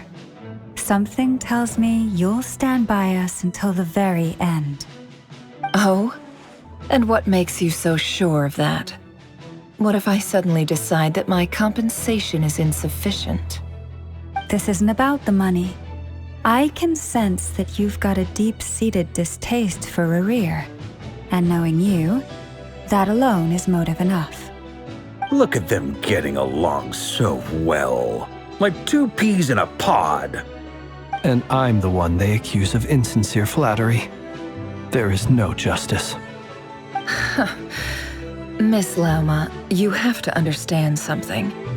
Unlike you, I don't actually enjoy having everyone's hopes on my shoulders.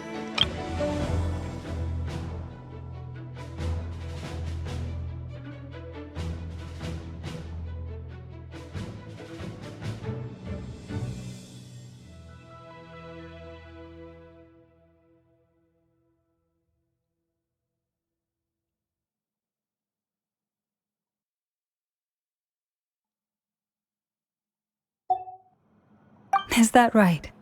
Well, maybe the fact that I'm willing to put my hopes in other people says more about me than you. But the fact is, I also trust you. And that's because I know that you're someone we can count on. Anyway, we've got our plan, so let's get moving. Mr. Dainsleif, let's talk. And Traveler, once we're finished, if you've nothing else planned, I'd like you to come with me. This whole experience is teaching me a lot. For instance, I now know that when other issues come up in the future, I'll have far more luck getting Lauma to convince Miss Nefer than trying to do it myself. Hate to say it, friend, but that's one of the funniest things I've heard in a while. Why? You think I've got it wrong? Quite the opposite. But what makes it so hilarious is how long it's taken you to realize.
Thank you for waiting.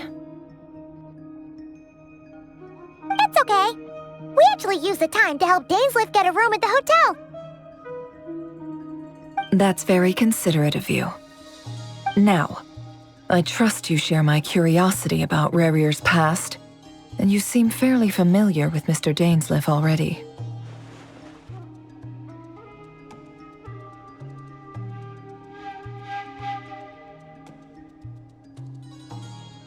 We spoke at some length after the meeting. He was the one who suggested I should invite you to join this operation. He feels confident that these secrets will be safe with you. Dane has a lot of faith in us, that's for sure.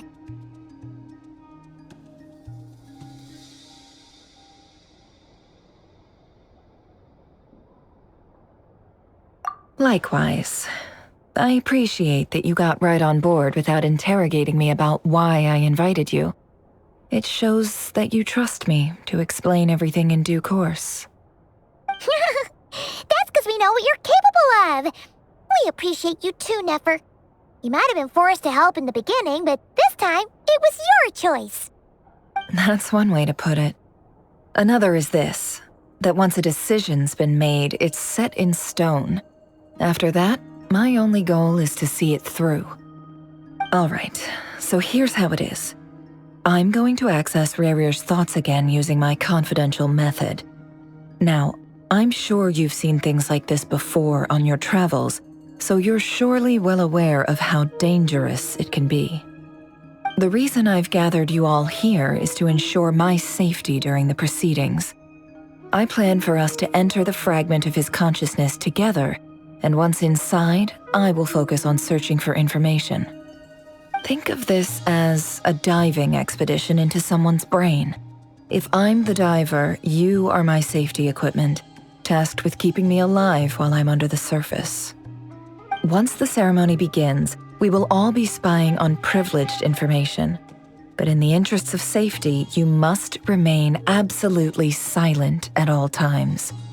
We will discuss our observations after the ceremony has concluded. Lastly, any individuals of a weaker constitution are advised not to partake in the ceremony. In any case, Paimon has her own job to do, which requires staying in the room but not joining the ceremony.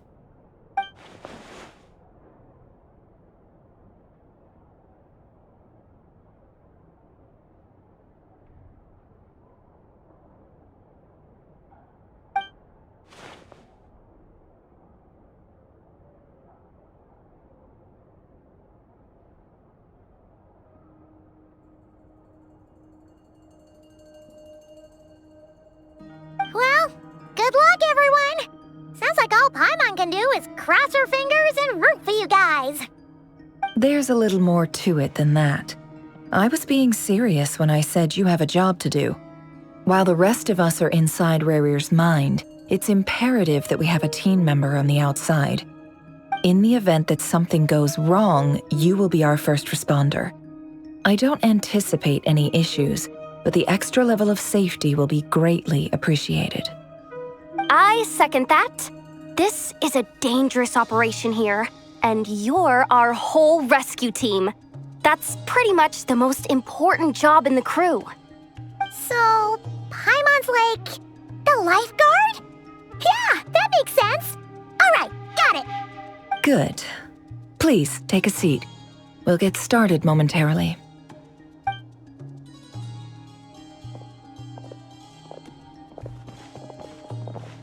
So, did Mr. Dainsliff tell you anything else? He told me that he believes Rerir kept some big secrets in his life. He's not sure that they were the cause of his eventual downfall, but he's asked me to uncover what those secrets were all the same.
But surely you're not planning to go through with this, no matter the cost.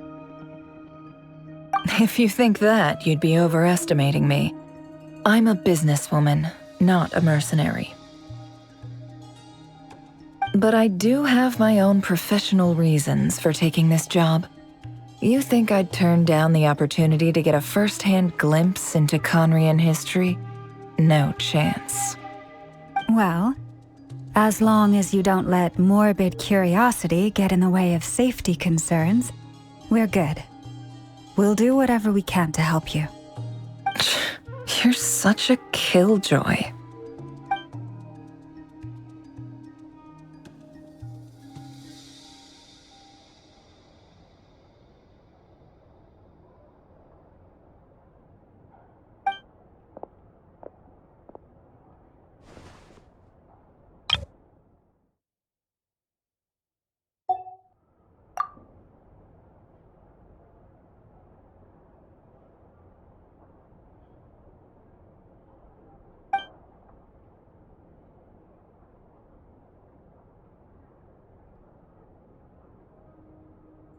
All right, I'm good to go. All set over here, too. Promise, Paimon, you'll be extra careful. All right. Let your whole body relax. We're about to begin. Close your eyes.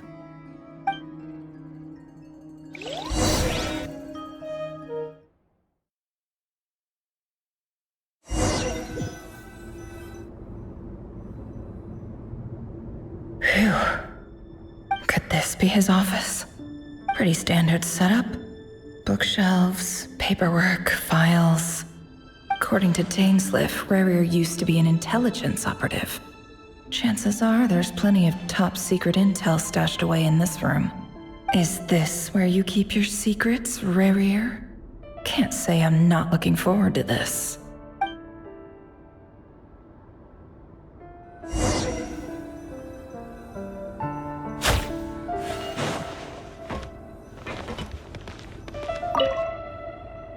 A file tucked inside a folder. The title reads, Dear Breakfast Shop Owner. It's a list of names, but at this stage I have no idea who any of them even are.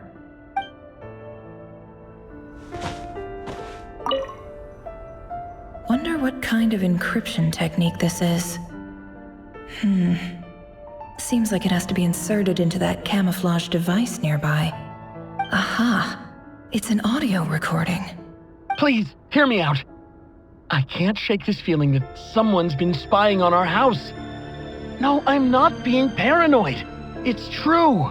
I saw someone dressed in all black. It was a couple of days back, but that was on another street, not near my house. I swear, I know what I saw. There's a note in the margin. Surveillance of the Runforther residence has concluded. We apprehended the Could the voice in the recording belong to one of Rarier's targets?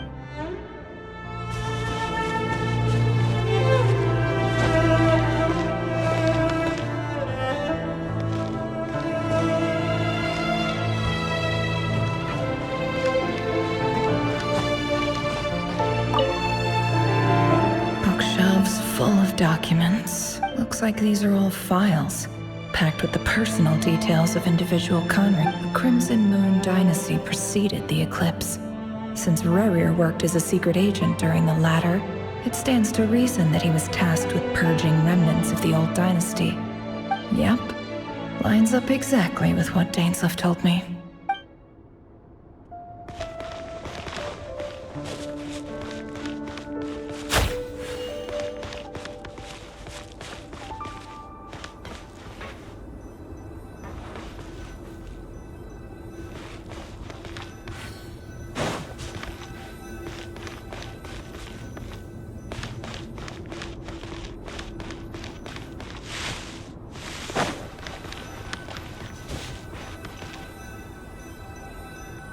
He looks even gloomier than last time.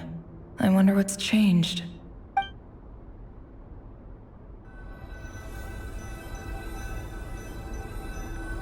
He looks even gloomier than last time. I wonder what's changed.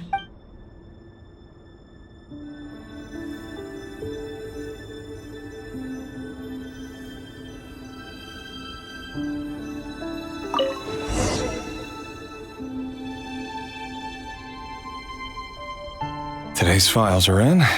Time to wade through them just like usual.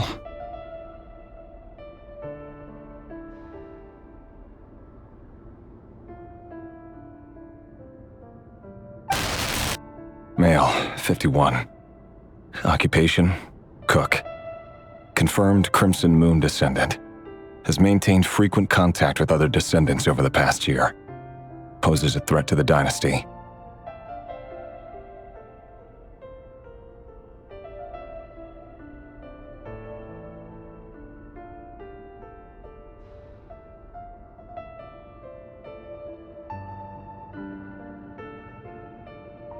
Neutralized.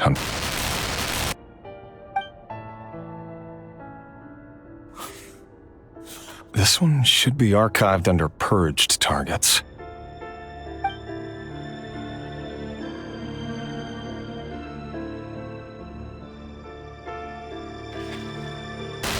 Female, 23. Occupation, office clerk. Confirmed Crimson Moon descendant. Has maintained frequent contact with other descendants over the past year. Poses a threat to the dynasty. Neutralized.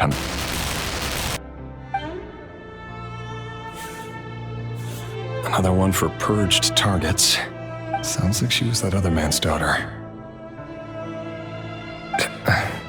Never mind. What's it got to do with me?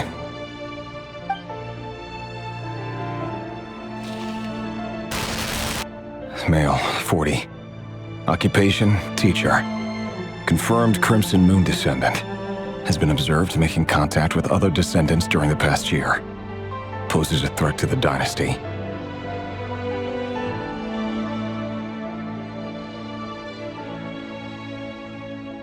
Neutralized on...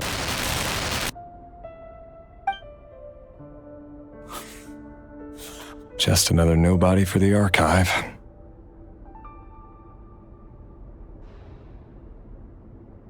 Come to think of it, I remember surveilling this man. A case like his never would have been considered a priority in the past. Huh. He barely even interacted with other Crimson Moon descendants.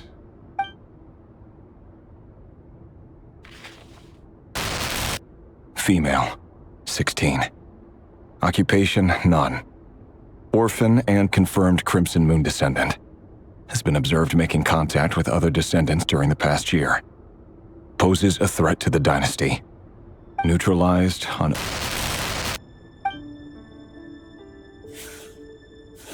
Filed.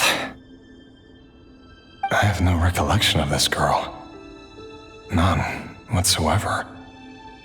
She doesn't seem to be anyone important, but then again, how many of them really are?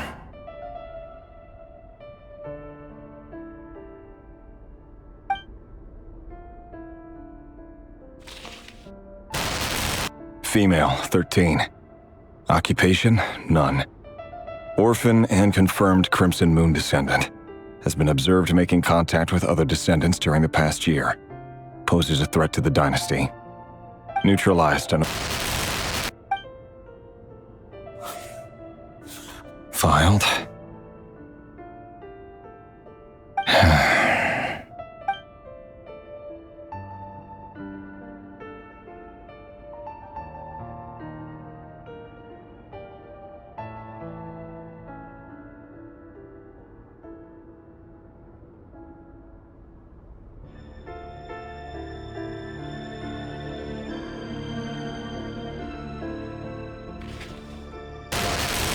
Male, 11.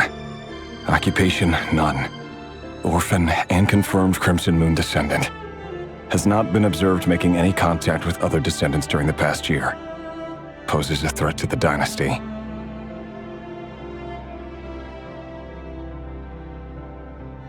Neutralized and...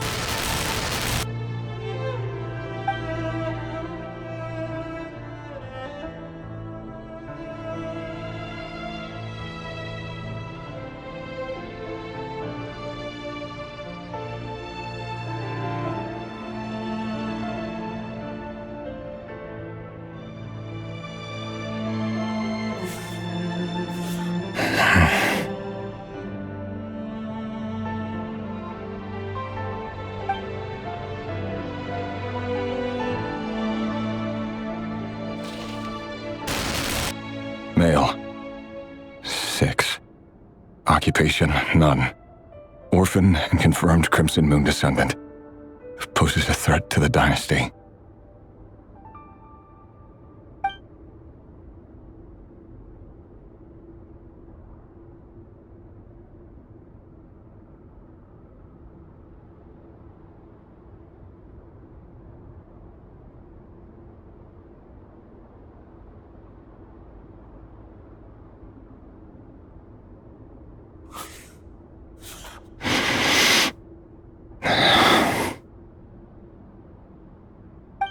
It's funny, isn't it? Your job is becoming both harder and easier at the same time, depending on how you look at it. Sooner or later, the Crimson Moon descendants will be completely wiped out. But as their numbers dwindle, they become harder and harder to track down. That's not how it is. Fortunately, however, most of the able-bodied adults have already been taken care of. The remaining weaklings will be increasingly easy to deal with. No! No. My job is to ensure the survival of the Eclipse Dynasty. And the only way to do that is by eliminating any and all potential threats. It's a perfectly legitimate line of work. Every single one of my colleagues can attest to my fairness. And if my friends were aware of the facts, I know they'd back me up too. Assuming, of course, that they were aware of all the facts.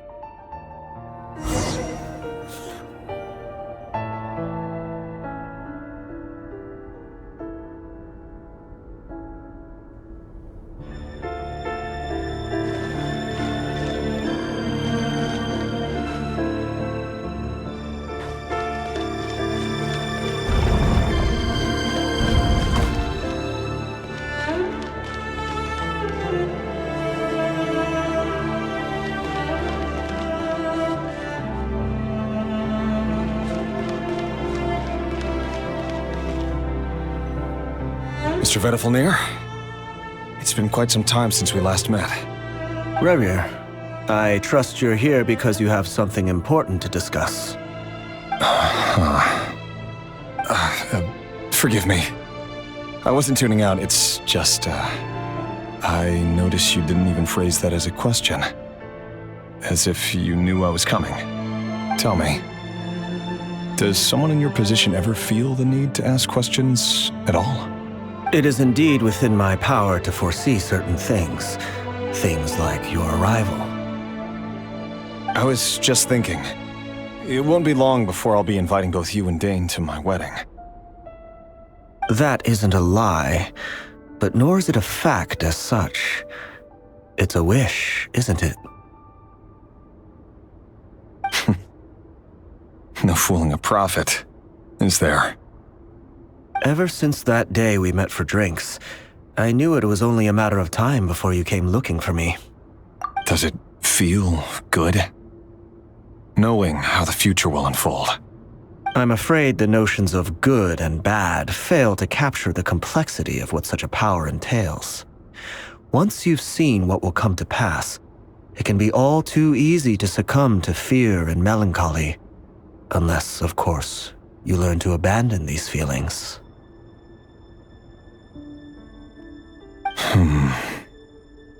You fear my silence, and long to hear the words I left unspoken that day.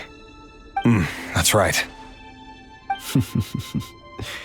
You must have noticed my reluctance to broach the subject, and the reason is simple. Because the truth could never have lived up to your hopes. For both our sakes, such words are better left unsaid. The burden of prophecy was never meant for your shoulders. So who exactly do you deem worthy to hear your prophecies? None but our exalted king? Or rather, our king as he once was. You're closer to his majesty than I am. You must know better than anyone how much he's changed. You say that as though it is to my benefit. Yet precisely because of that, I dare not speak rashly. A king can turn out to be the most virtuous of rulers, or a tyrant more terrible than the most vicious of dragons. You are so wise and far-sighted, yet still you would have me live in fear of the unknown? You make a fair point. Especially given my silence alone was all it took to send you spiraling downwards. Very well then. Let me offer you some advice. And I say this not as a prophet or a visionary, but simply as the brother of your friend. For many reasons, there is very little chance of your marriage ending in happiness. If happiness is what you seek, you should find another fiancé.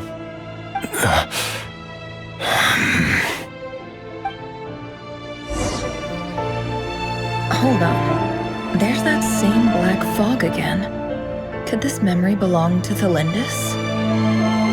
Guess I'd better tread carefully.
Wait. Hear me out. This time we finally got a clear look at his face and learned his true identity. His name is Rayrir, and he claims to be one of the king's guards. What did you say? A cruel irony, isn't it? The man you're set to marry leads a double life as a brutal executioner. Why are you telling me all of this now? Simple. It's because I want you to kill him. You are the only person he would never suspect. No, absolutely not. I would never dream of doing such a despicable thing. So you'll just stand by and watch him slaughter us to the last? Do not forget that the blood of the Crimson Moon flows in your veins too. The blood of the Crimson Moon? What does that matter now? The dynasty has long been dead and gone. You think that alone is reason enough for me to throw away everything I have? Why wouldn't it be? You two were once a child of the Crimson Moon, just like me. Don't tell me you've never felt so much as a flicker of fury for the way we were trampled into the dust. As long as you promise to abandon this pipe dream of restoring your dynasty, I can try to persuade him. Or have him persuade the Vinster King. Persuade the Vinster King? Do you even know why he's so obsessed with hunting us down? Why he keeps trying to force us to hand over our secrets over and over again? Or why we refuse to give up on restoring the dynasty? The Vinster King. A blind fool. His eyes clouded by powers from beyond this world. A petty little man with a miser's heart. And he dares to sit upon the throne? Mark my words. Sooner or later, Conria will fall. And it will be his doing. If you can't bring yourself to do it, so be it. Just you watch. It won't be long before calamity descends upon us all. The Rayrir of Solnari. That really is quite a secret you've been keeping from me, Rayrir. But who am I to talk? Am I really any better? I've kept my own past a secret this whole time too. Love should be built on honesty. But ours was born from lies. And yet, is it really so wrong to hide things that would only make life harder? If we don't cover up the parts that no one else should see, how can we go on pretending to be normal? Vedifulnir must have known all this. And that's why he made his prophecy. In the end, nothing stays hidden forever.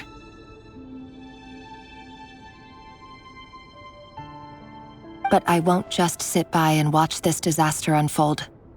I'll do everything in my power to protect what I cannot afford to lose, no matter who I have to face.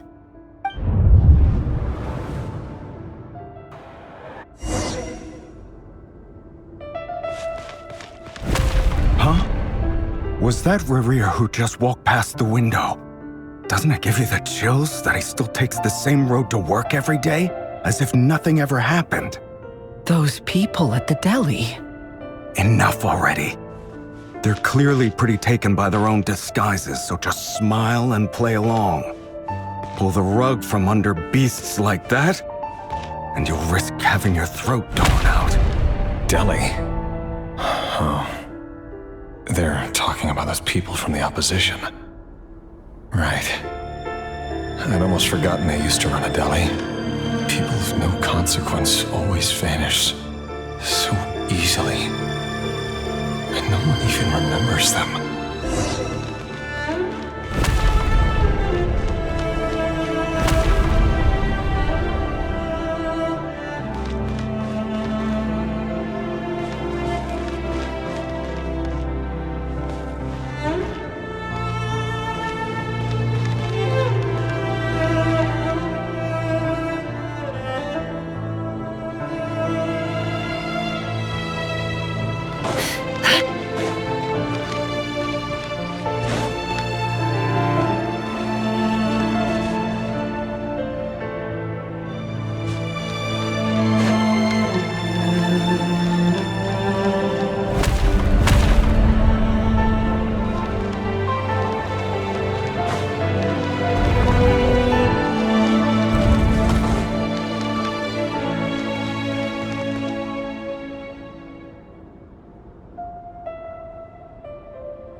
But surely you can see he's not the man he pretends to be! So many have died already, and they say that the king's madness grows with each passing day. We're not going to survive this, are we? But why does it have to be this way? Do we really deserve to die just because of the blood that runs through our veins? Felindis, are you even listening? Sorry, Freether. My mind was off wandering. I heard you, though. You're talking about what Rerir said. He's just following the king's orders. He's a secret agent, and it's his job to hunt down rebels and dissidents. By the time you first met him, he'd already taken lives. Maybe he was using you from the very beginning. No. Rerir has no idea I have anything to do with the Crimson Moon. My family are only distant relatives of the main lineage, and besides, my eyes are perfectly ordinary. Truth be told, apart from my teacher, pretty much no one knows I have any connection to any of it. It's been a long time since my family severed ties. But as Orlog said, who could possibly talk sense into that raving lunatic of a king? No one. I'll work something out. Trust me, I'm with you all. But for now, you need to keep yourselves hidden. Don't let anyone find you, anyone at all. Don't forget that Rerir is an Eclipse operative. You need to be extra careful when he's around. And when I am too. For now, don't come looking for me. And if anything happens to me, just act like we've never met. If even you can't escape this, what hope do the rest of us have? But after all this time together, surely he wouldn't lay a hand on you. I won't speak in his defense, nor can I give you a clear answer to that question. but I'll do everything I can to put an end to this. Here, hold on to this. If an opportunity to escape presents itself, take it. You'll be glad you took some spare change. You call that change? But what about you? I've got a job, and there's still money coming in. But you can't go anywhere right now. Please think about yourself for once.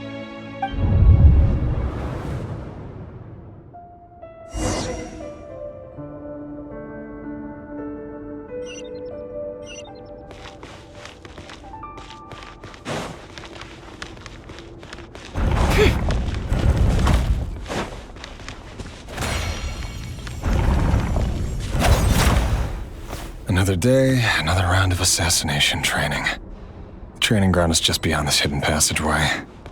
When you kill a person, doesn't it bother you when you end up covered in their blood? Why would it? Aren't we all just walking blood bags? But not everyone is accustomed to hunting down others like prey. You've been a hunter for so long now, you seem to have forgotten that most people don't just go around killing one another. Leave me alone.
Make sure you have a firm grip on the handle, then choose your angle well. Keep your movements light and brisk, and the prey won't sense a thing. I'll bet no one's ever died a quiet death like yours. I work clean. No traces.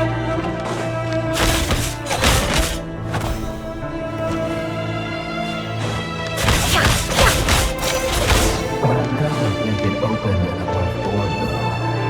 The king just happens to need you right now. What if he doesn't? That won't happen. He's changed. Ever since he fell under the spell of that power. In the beginning, he only had to take out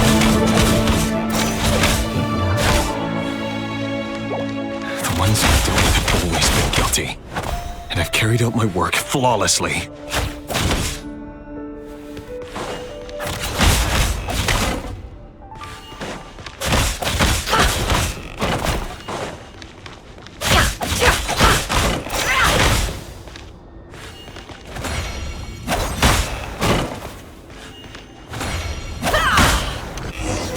You know why someone didn't accept your proposal, don't you? Was it because she didn't trust you? Or something else? Enough!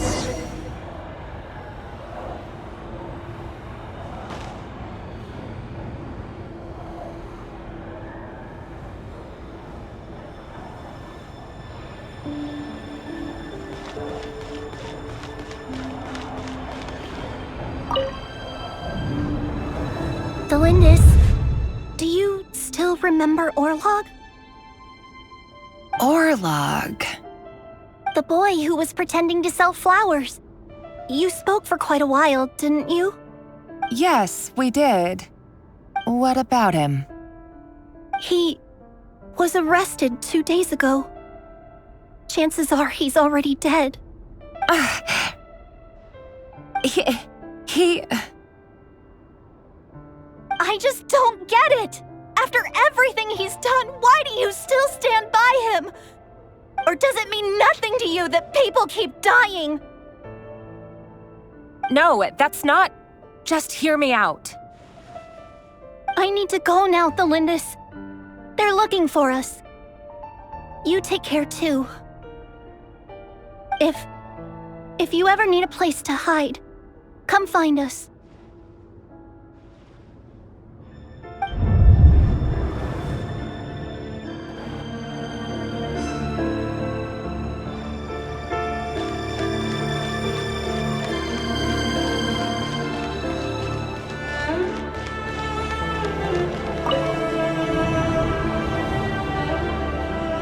Author, Thelindis. Over the course of this week, the research object was subjected to interference for a total of 47 hours for experimental purposes. The results are as follows. All subjects of observation that were sent inside have now... The situation within is proving more problematic than anticipated. No progress whatsoever. What now? Won't you give me even a glimmer of hope? Things are getting worse by the day. I have to find a way or what...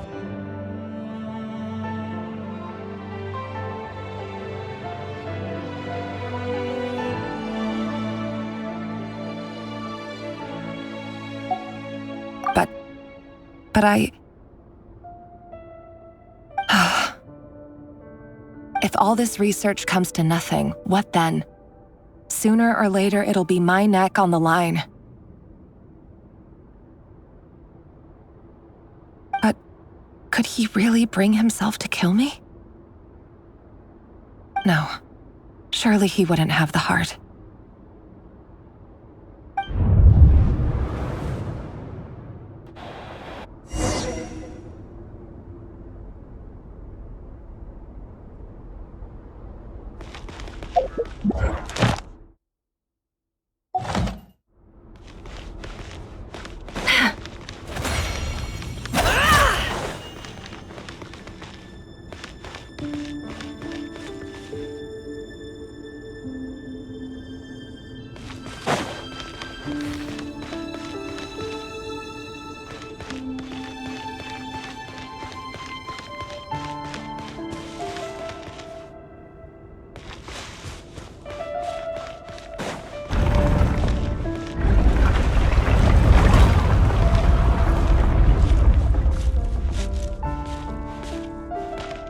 Why won't you just let us go? We don't even know each other. All we want is to live ordinary, peaceful lives. You want to live?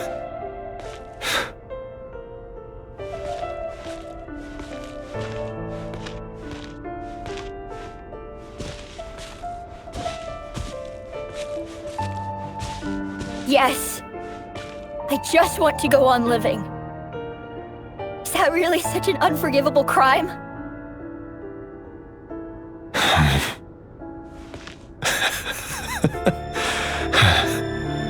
You want to go on living. I want to keep living too. To keep living forever. That's why I have no choice but to continue on the path I'm on. If only some savior would suddenly swoop down and change the way the world is.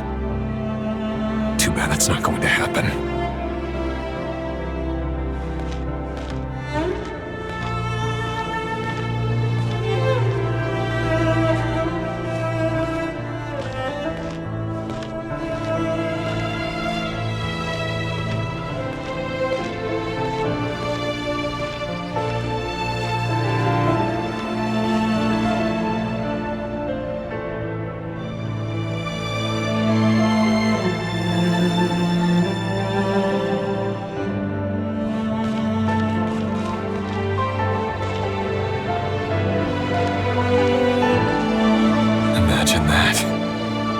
If there really were such a person, you and I wouldn't be standing here like this, would we?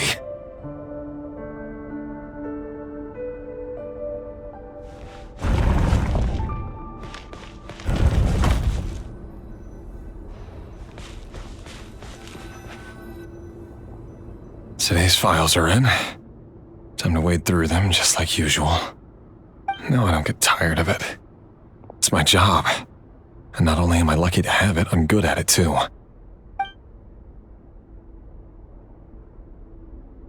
Huh. Wait. That's... Thalindis? No. No! No! Why? But you bear no mark of the Crimson Moon. How could you possibly have anything to do with them? It cannot be! A diluted bloodline. Carefully concealed. I see it now. You've been living in the shadows just like me. What a fool I've been. Numbing myself with talk of justice. Even imagining my friends would back me up. But in the end, Irminsul. Finster King! How far are you going to take this? From the direct bloodline to secondary offshoots? And then what? Today it's the descendants of the Crimson Moon. Who will it be tomorrow? Will you not rest until everyone down here is dead? No. This cannot go on. This is where it ends.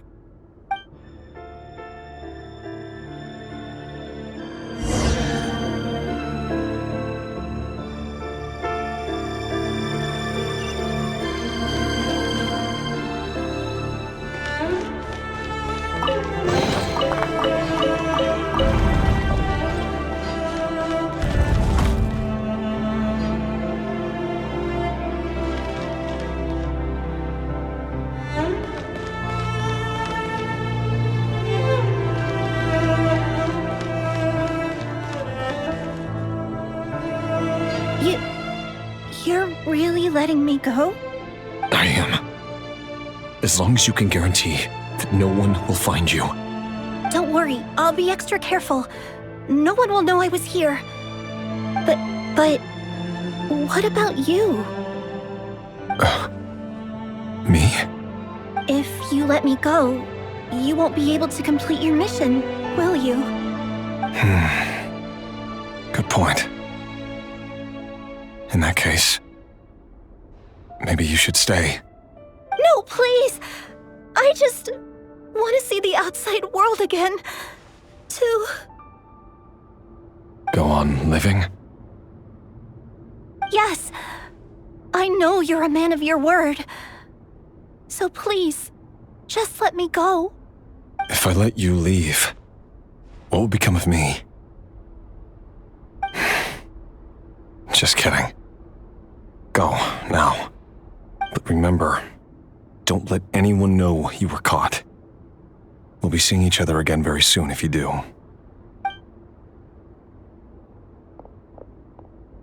Even shadows in the dark must live by a code. But you can't save everyone. You've been whispering in my ear for days now, Vedifalnir. What are you trying to do? Break me down? I only say this because you long for an answer to your problems. Let her go, Rerir, or you risk losing everything. I will not abandon Thalindis. Then you'll need a little more vigilance and a lot more power. The world is changing, Rerir. Keep your eyes peeled for your moment of opportunity. That voice used to be so unclear. But now I know exactly whose it is. It's Vedifalnir. He won't tell me how to actually resolve any of this, but he keeps trying to manipulate me like a puppet. What's his game here? Tell me then. What will this moment of opportunity look like? And no answer. He's like a ghost. Always disturbing me when I'm on edge, but never answering when I need him most.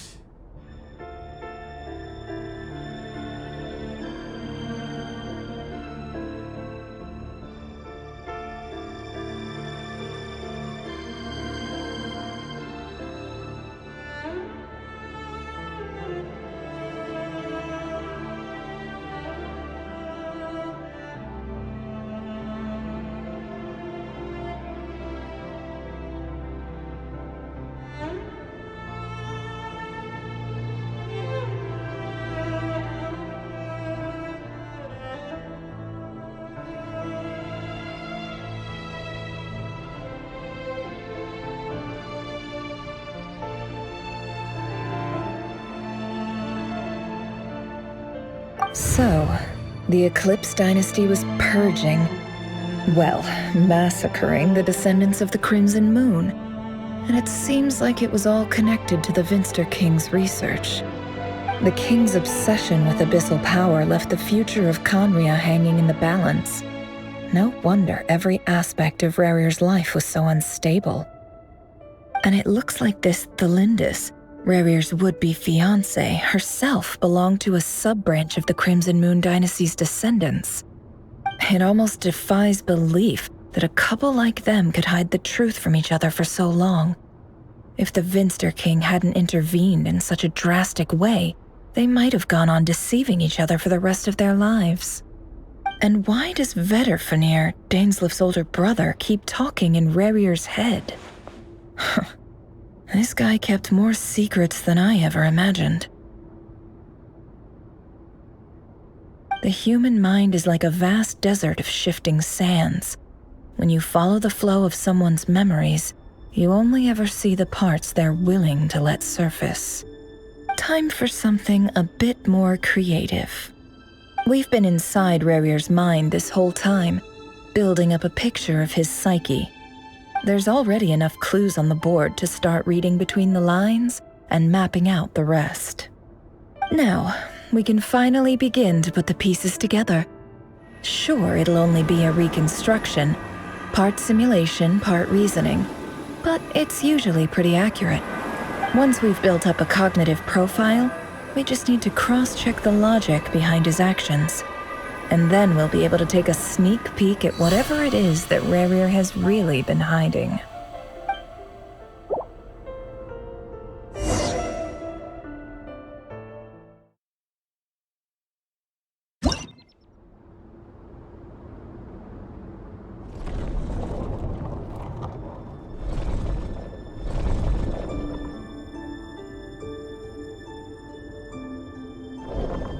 Rarir, are you there?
Hey, Rarir! Come out, it's urgent! Dane? What's wrong? Quick, come with me. I'll explain everything once we've met up with the others. Okay, I'll come. But the Lindis is still over at the Universitas. I'll need to leave her a note. All right then, but make it quick. I've never seen Dane so worked up before. Whatever this is, it must be big trouble.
Well, this is a nice change, meeting you all at this hour. When men and women of ambition can speak face to face in broad daylight, I say that's a big step forward for our dear Conria. Don't be ridiculous. We do not fear the day. Why would we seek refuge in the night? You might ask your blade that same question. I'm told it prefers the cover of darkness. The word on the street is that Sertologi only strikes when he has an unfair advantage. But that is patently false. I see you're missing an arm and a leg. Surely only a fair fight could explain that. If this is your way of offering me replacement limbs, believe me, I'll take them. Oh, we can certainly discuss that. With bioalchemy, anything is possible. Assuming I have your full support in my research. Lunatic. Robtatir, what brings you here? Why, Dainsleif, of course. He invited me.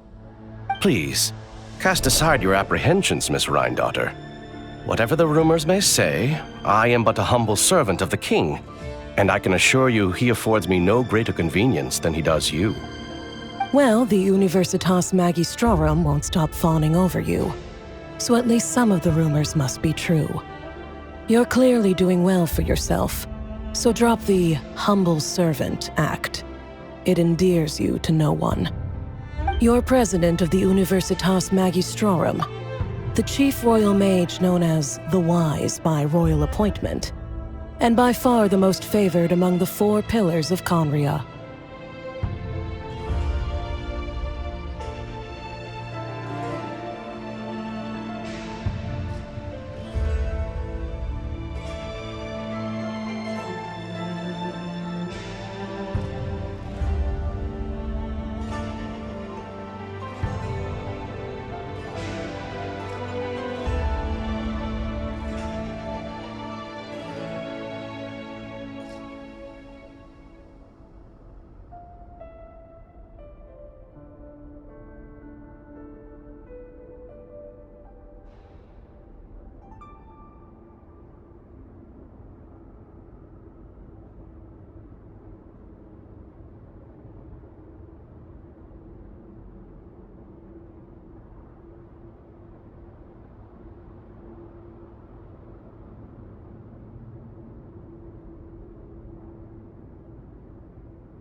Vice President Veit doesn't even try to hide his envy when he sees you. My success is the product of hard work and good luck. It's as simple as that. Were the king not such an extremist, I hardly think I would have received a senior post at my age. Of course, no job is without its gripes. Serving a king like ours can be a challenging task, as I'm sure you can imagine.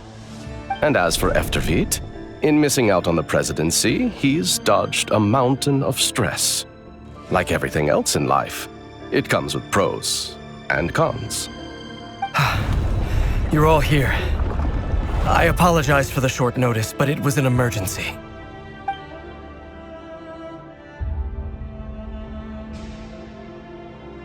You must be Rerir. Mr. Sertologi. Yes, I handled your case file during your sentencing. Nothing personal, of course. I'm pleasantly surprised that you remember me. You're clearly a person of substance if you've been invited here. But Dainsleif, you'd better have a very good reason for convening this little gathering. It's my brother, Vedalfenir. After he spoke at the court this morning, the king was so infuriated by his words that he had him blinded in both eyes and thrown in prison. Vedalfenir in prison? Strange. I thought the king trusted him and Heroptatir more than anyone else in the world. Does this mean the king's circle of trust just got even smaller? It has nothing to do with trust. It's about what the king wants, which is as clear as day to anyone paying attention.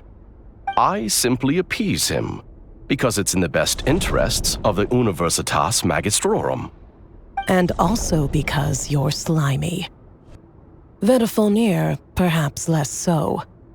But still, a visionless visionary? It rather inclines me to think that qualifications are not what get you ahead in Conria. Do you honestly think this is an important discussion to be having right now?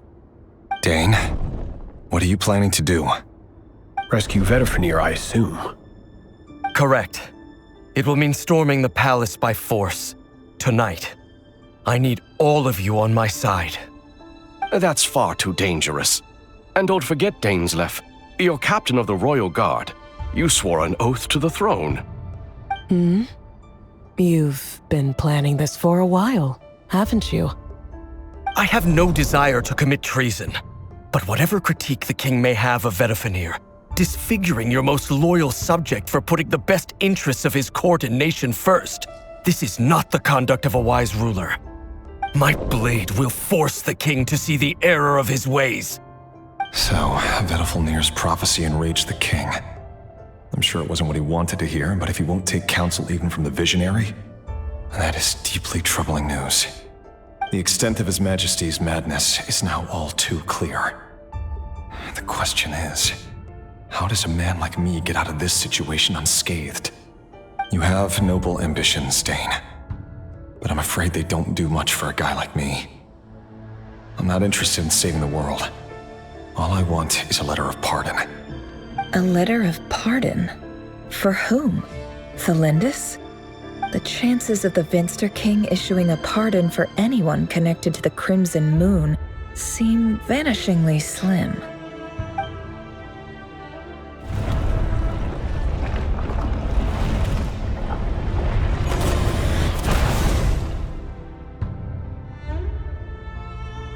This black fog over the board must have some connection to Thelindis. But why is it taking this form?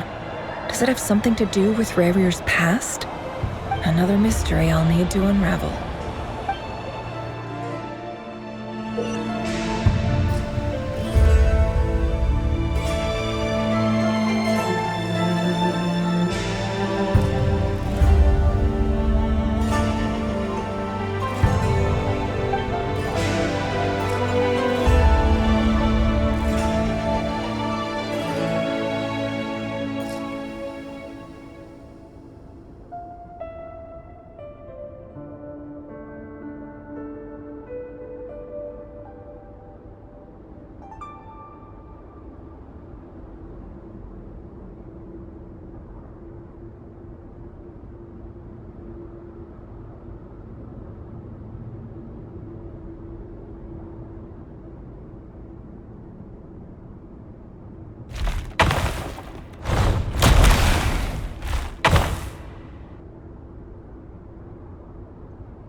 Author Thelindis.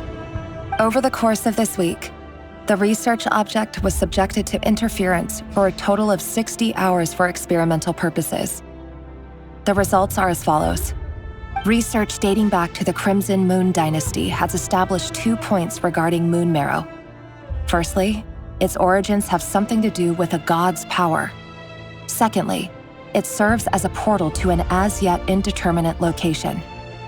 Moon marrow can thus be defined as a spatial gateway. However, there are a number of hurdles to overcome before we can answer the question of where it leads to.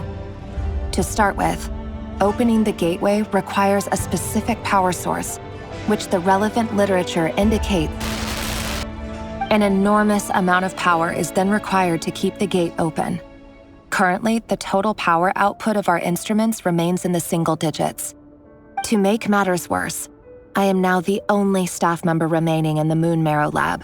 The Universitas Magistrorum recently decided to move most of its personnel into abyssal energy research, which has stymied all Crimson Moon-related projects. This is not a wise move. I have always maintained that placing all our hopes in a single source of power is risky, especially one as poorly understood as this. As well as making ourselves overly reliant on a single resource, we are neglecting other promising technologies. I apologize if this comes across as disrespectful. But as a Moon Marrow researcher, I desperately want to see the world beyond the gateway. If we really made it there one day, what would we find? And how would we go about taming the unknown? My imagination is endlessly fueled by questions such as these.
This is for you. I heard you're gonna leave the city with your parents. Thelindis, did you hear about what happened? I've heard nothing.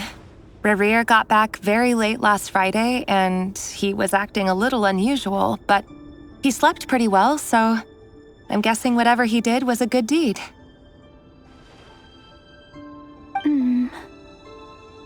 You never saw him, and I don't know what he did. And this conversation never happened. You understand? What if he finds out that you pried into his secrets? Don't be silly. I don't know what secrets he does or doesn't have. All I know is he's just a normal guy who happens to run some errands for the king. Are you scared of him? I don't know. The Rerir I know doesn't match the person you all describe. Logically, I should be scared of him. And yet, I don't want to lose him. But enough about that. You should get going, and be careful with the package I gave you. Keep it secret. Keep it safe. What's in it? A piece of the moon. All you need to know is that as long as you keep it safe, then in the future, everyone will be able to see a red moon. A red moon? You mean our moon? That's right. Our moon. Promise me you'll look after it. I promise, Tholindis. The Crimson Moon bloodline will never die out.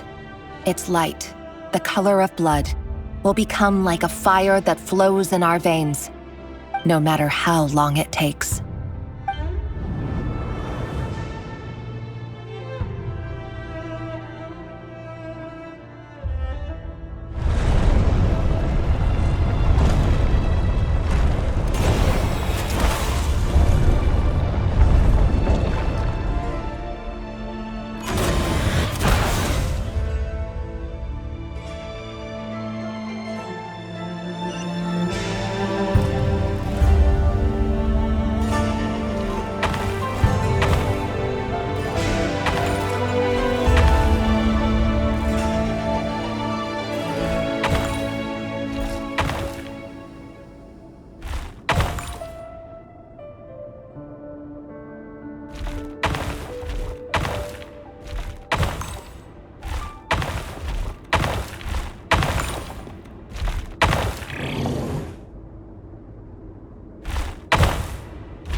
Hurry, everyone, and stick to the plan.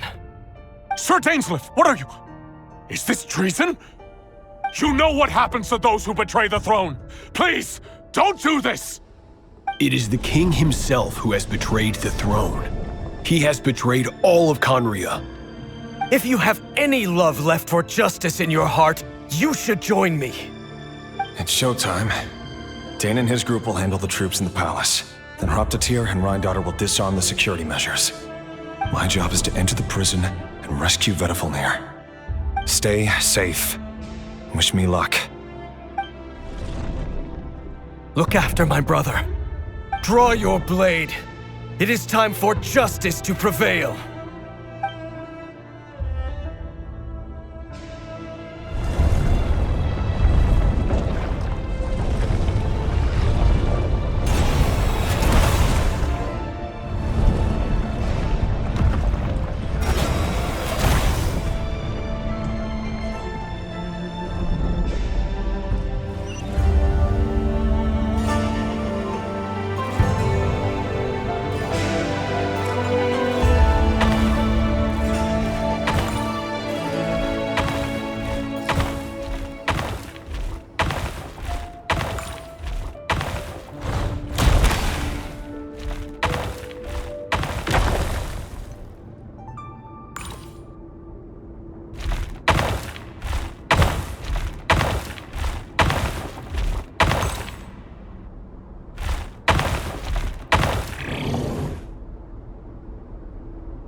And the smell is abominable.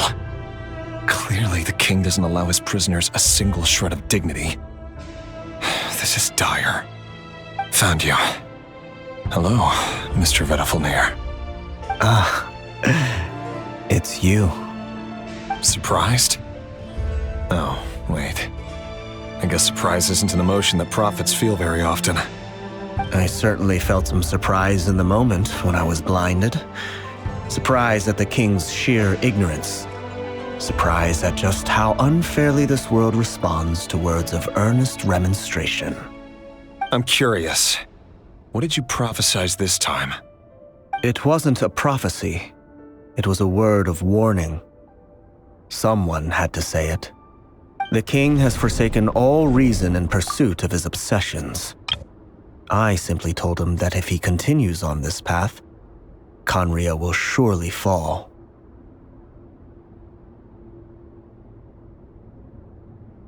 But he didn't listen.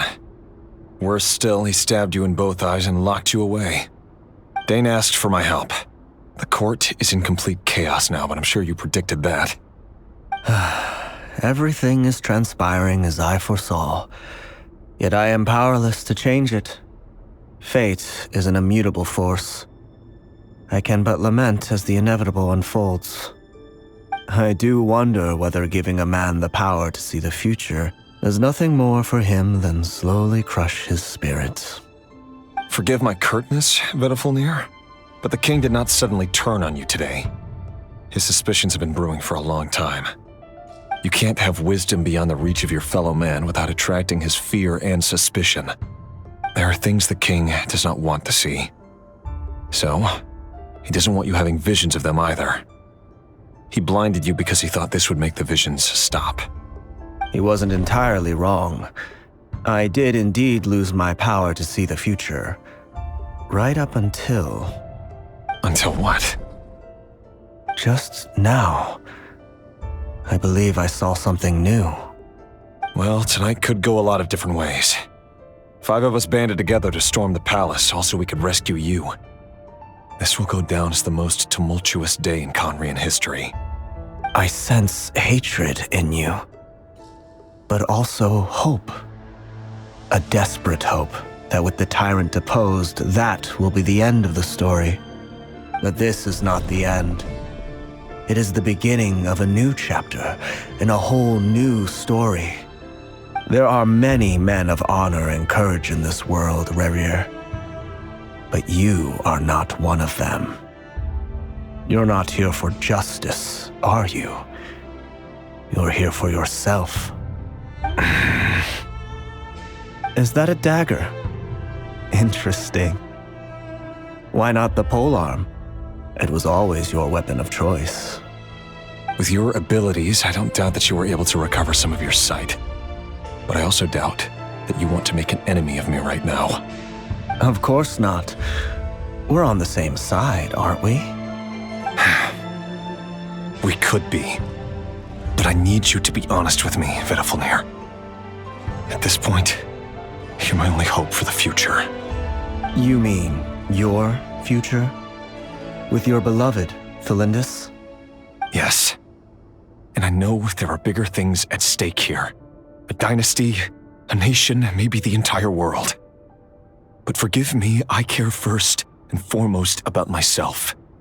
I can't abandon the one I love to save myself. I just can't do it. But you see a broader picture of the future than I. You see the solutions to the biggest problems of our age. So tell me, what is my solution? What's the answer? In matters of fate, answers are either right or wrong. What will be and what will not. Maybe you are willing to pay a certain price in the pursuit of happiness, but unfortunately, fate does not negotiate. That is the cruelest thing about fate. It is unmoved by your sacrifices. That can't be true. I know it's your voice that I keep hearing in my head, urging me to see how the world is changing, to seek more power, so I can protect the things I love. You show me disaster, but you won't show me how to avoid it? Why? Why are you doing all this? My voice. In your head.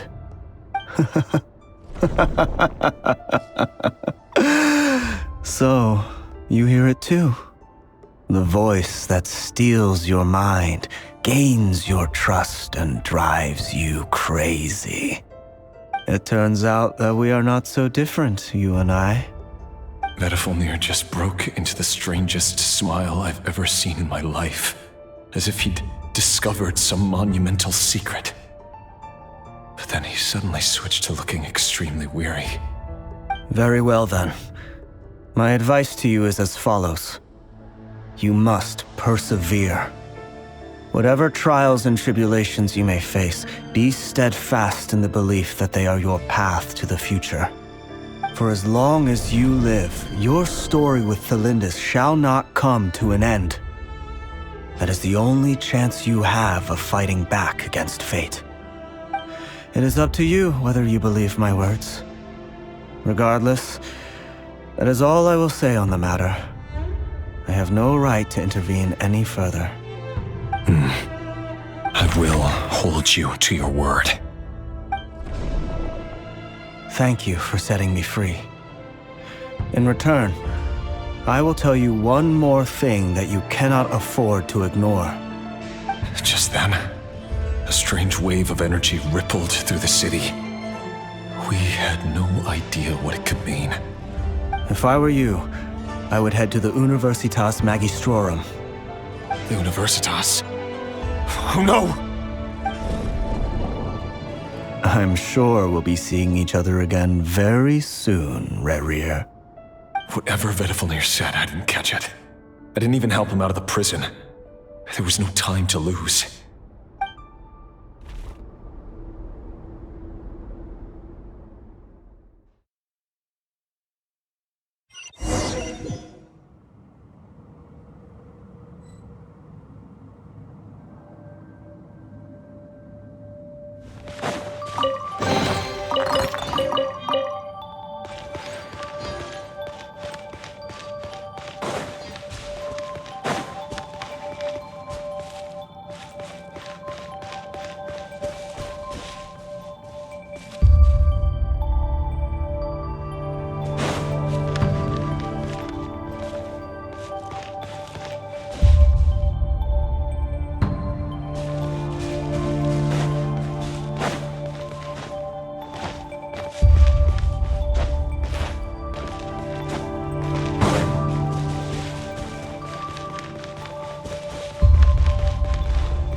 Monsters?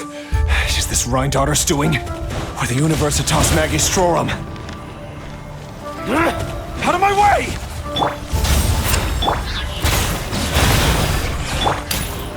Drop your weapons!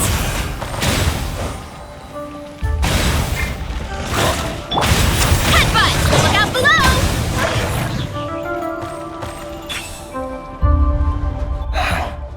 The Universitas. That reminds me of a rumor I once heard. Allegedly, the king installed secret mechanisms in the palace and around the city. No one knows where they are or what kind of power they hold. But if they were ever going to activate, it would probably be on a night like tonight. Help! Help! Hold on! Don't let them anywhere near you! Save me! I can't! Ah! That sounded like an explosion. So, the rumor is true? The king really went through with it? What other means does the king have at his disposal? They must run on power from the Abyss. And given it's a major center of Abyss research, anyone over at the Universitas will be in grave danger. I have to hurry!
Let's move! Heads up!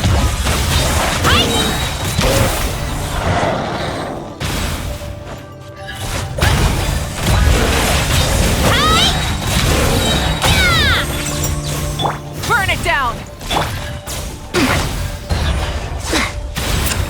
Faster! Stronger!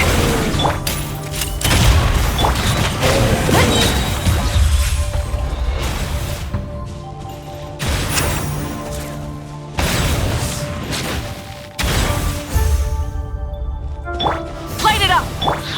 Quick as a flash! Final warning! Headbutt! It's justice o'clock! Yeah! Heads up!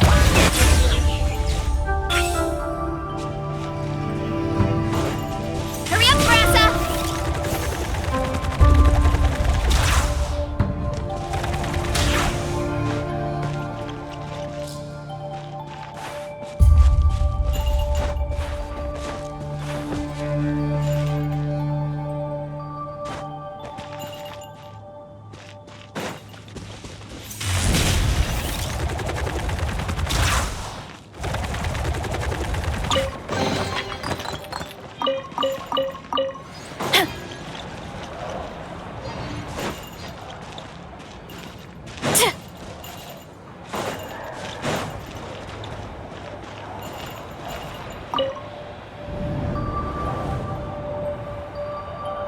Monsters!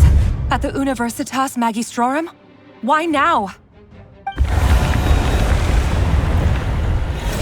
Oh no!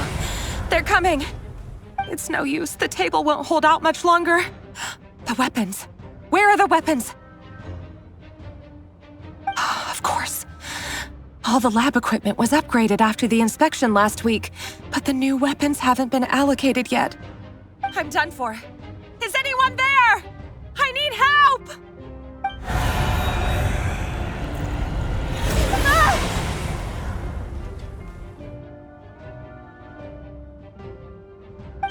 Stay back! Please stay back! Please!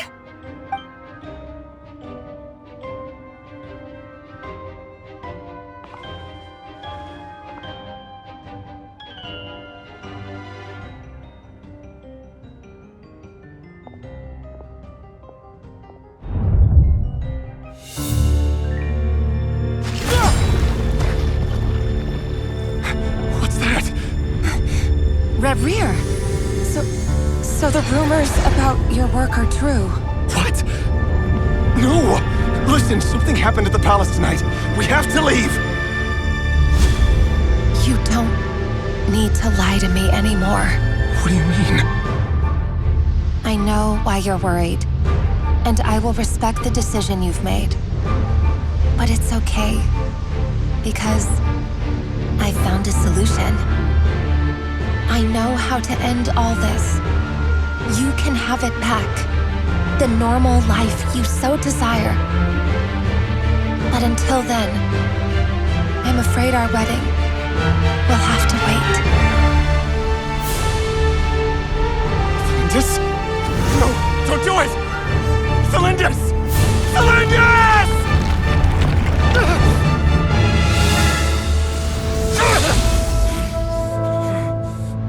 I told you, Reverie. Let her go. You will find someone better. No, I won't do it! I have to save her! By what means exactly? A lowly pawn. You lack the power and the strength of will. Do you know a way? Tell me! Come to the palace. Join us.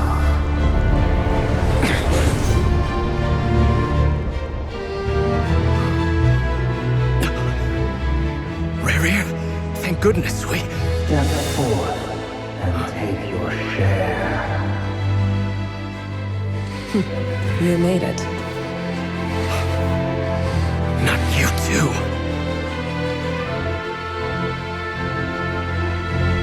Hatred or grief, despair or desire.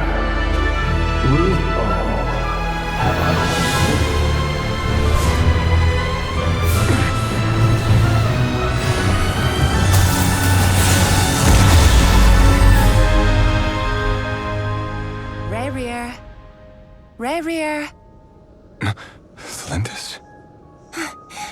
Were you daydreaming?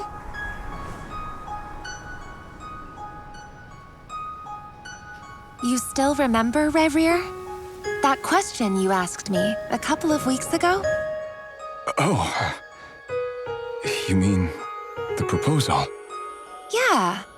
I'm wondering, where do you think would be a good place to discuss it? Maybe in the garden? Or were you thinking a fancy restaurant? It's your choice.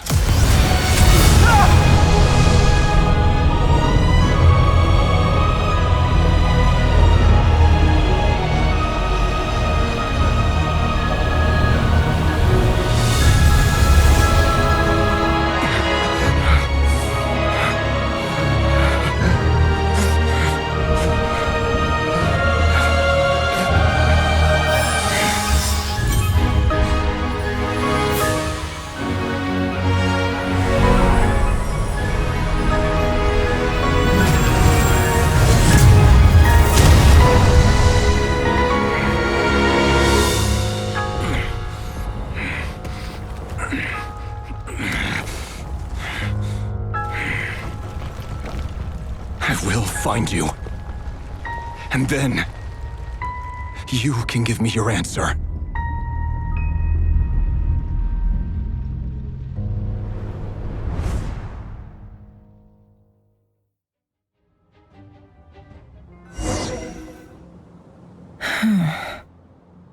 So that's how the Raker of Solnari was born.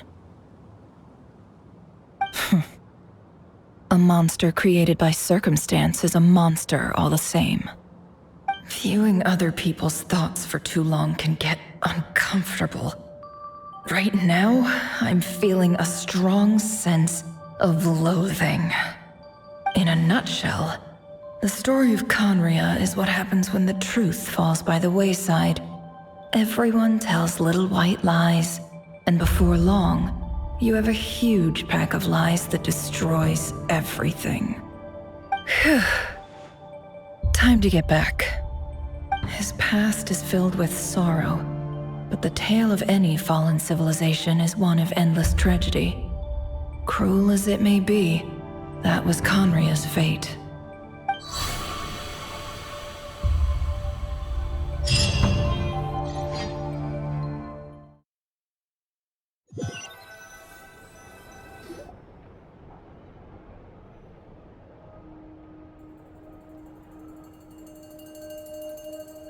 Everyone, I'm back. Can I get a standing ovation? Never! How are you holding up? Feeling okay? She's fine. Boss is a pro. Yes, I'm fine. You will have seen the events of Rerir's life through my thoughts. It's now clear that he is just a regular nobody, driven by personal tragedy, as he said himself. I mostly agree. There's only so much we can know about him from his memories alone, but they did give us a clear glimpse into his life in Conria. However, I would not consider Rerir to be a nobody. He was deeply involved in the events of that era. Yet, when the catastrophe of a generation strikes, nobody is safe. Sounds to me like you're speaking in riddles again. Is this you urging me not to abandon the people of Nodcry in their hour of need? That's not what I meant. Although I do hope you choose to remain a part of the plan. Without you, the mission ahead will be all but impossible. Then try to remember that I respond better to the carrot than the stick. And I don't appreciate being bossed around. Now, as for you, Missy, you were excellent. You stuck to the rules of the ceremony and kept your mouth shut the entire time. Bravo. Cool. So, can you fill me in on the deets now? Most of what I saw went right over my head. Patience. You'll hear the whole story, don't you worry. But let's meet up with the others first. It will save me narrating it twice. Yehoda? Yes, boss. Let me get that door for ya. That's more like it. For a moment there, I was worried you'd forgotten about the first clause of your employment contract. Forgive my curiosity, but what does the first clause say? It says I gotta do the annoying stuff that boss is too lazy to do for herself. Like opening the door, pouring the tea, yada yada. Is that right? If something is in the contract, it's because she willingly agreed to it. Rest assured that the Curatorium abides by the very strictest of labor policies. You don't seriously think I'm cruel enough to treat her like my slave? In any case, I've hardly shied away from my share of the work today. Hope I don't catch Flintz and Varka lounging about in their chairs, enjoying a leisurely cup of tea. There's nothing I dislike more than other people enjoying themselves while I'm hard at work.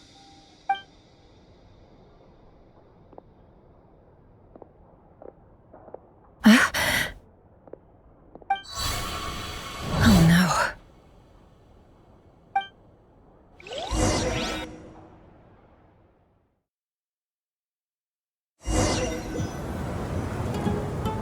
Sorry to disturb you, but we seem to have run into some trouble.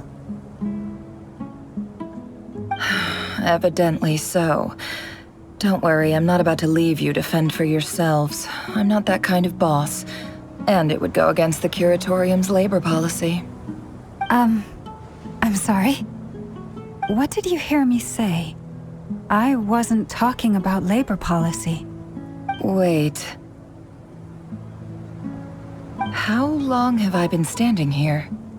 Not long. You just appeared by the door a moment ago.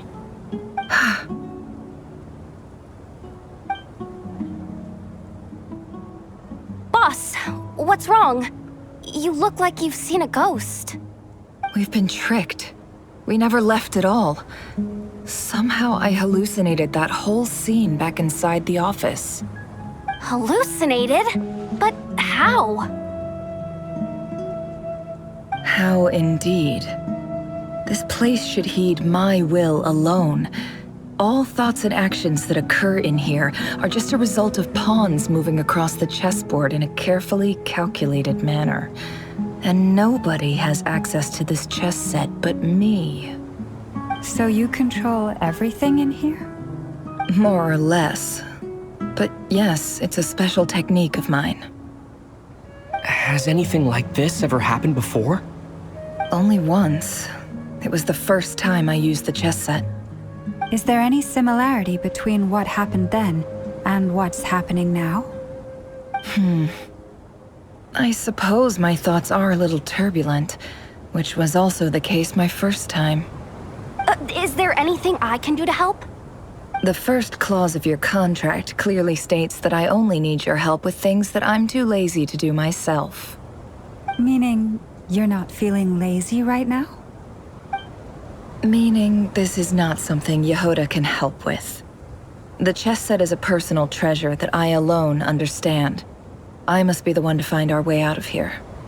Boss, it's fine. Really. Let me do something useful. Oh, listen to you. Whatever would I do without you, Yehoda? What? Really? Yes, really. Where would I ever find another employee as obedient and servile as you? God forbid anything ever happens to you. Oh, okay. Well, anyway, I was thinking of fetching some water. There's gotta be a source around here somewhere. I suggest everyone finds someplace comfortable to take a rest. We gotta conserve our energy. Even though all this chess malarkey doesn't exist in a physical sense, mentally speaking, it's all real. And so is our tiredness and fatigue. You don't want to dismiss mental fatigue. Just because it isn't physical doesn't mean it's any less serious. But anyway, I got your backs, so don't worry about a thing. Don't I have the best employees? Jealous much? If we can find a suitable time, I'd love to borrow Yehoda for a day to help out at the Frost Moon Scions. Would you be amenable to that, Boss Nefer? Oh, Lauma.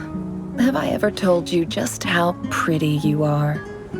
Beauty runs from the tips of your antlers to the depths of your imagination. Time to rally, everyone. Follow me. As we continue our journey, the same rules will apply. That means stay focused and no talking no matter what we encounter. And don't disturb the chess pieces. You have my word that I will get us all out of here.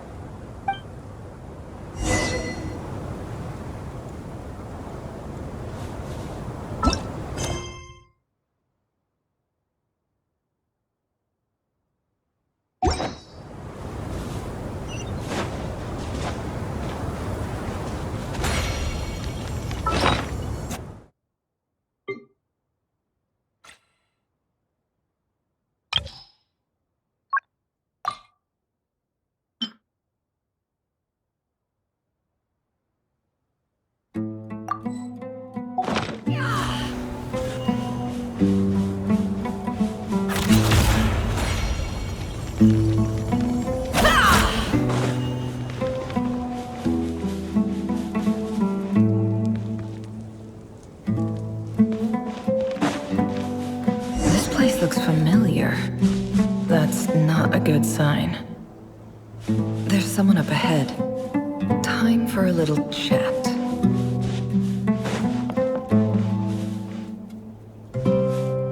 I wasn't expecting visitors at this hour.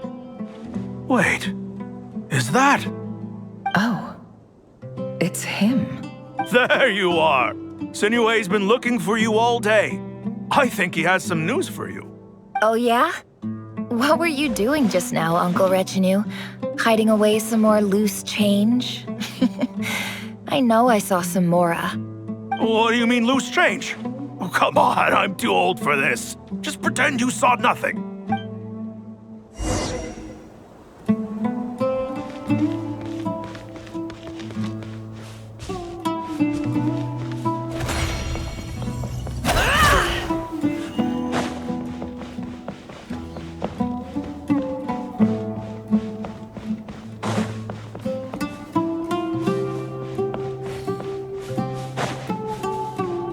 Hey, kid. Mind telling me what Sinuhe's been up to recently? I'm trying to get in his good books and I need a way in. Get in his good books? Why? What do you want with my dad, Uncle Apepi? I've written a new song. I was hoping to showcase it at the next festival, but I'll need his approval. A new song, huh?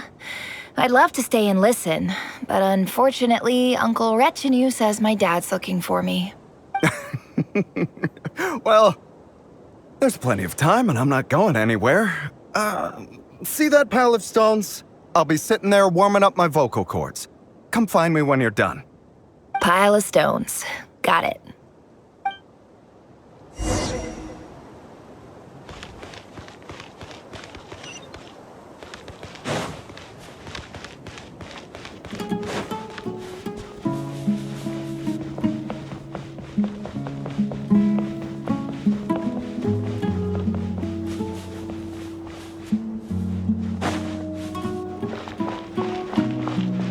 Hi, Dad. Uncle Retinue said you were looking for me. Ah, there's my little princess. If you'd gotten back just a little sooner, you could have shared the spoils of war with me. Spoils of war? Who were you fighting against, Dad? It was just a figure of speech.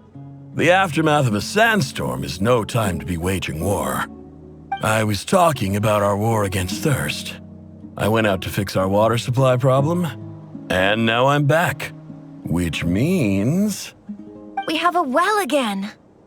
That's right. I found a new one and brought back as much water as I could carry. It should last us for a good while. If it wasn't for these blasted sandstorms, our wells wouldn't be caving in.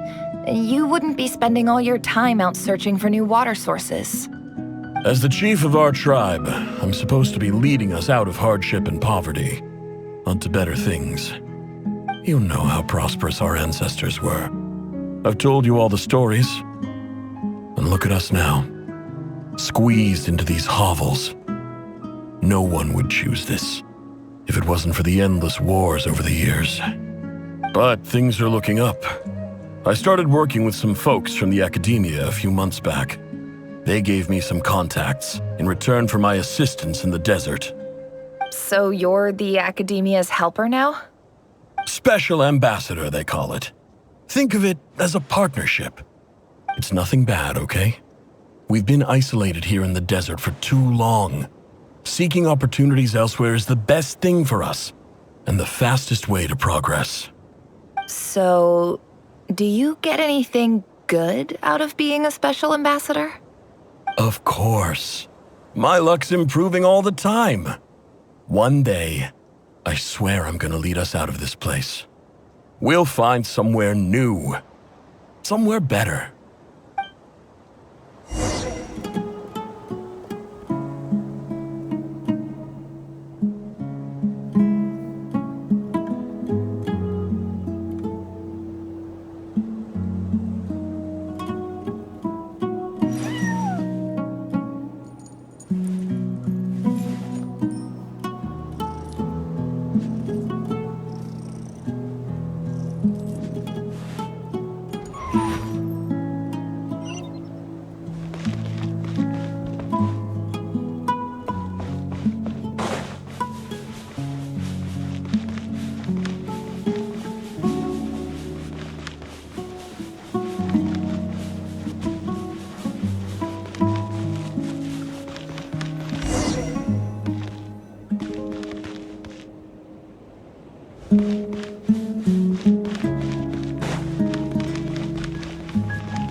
That's our well, and you know it.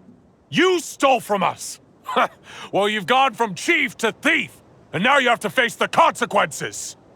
Did you really think you could take our water without permission and get away with it? You're either brave, stupid, or both. And that special ambassador act? Yeah, nice try.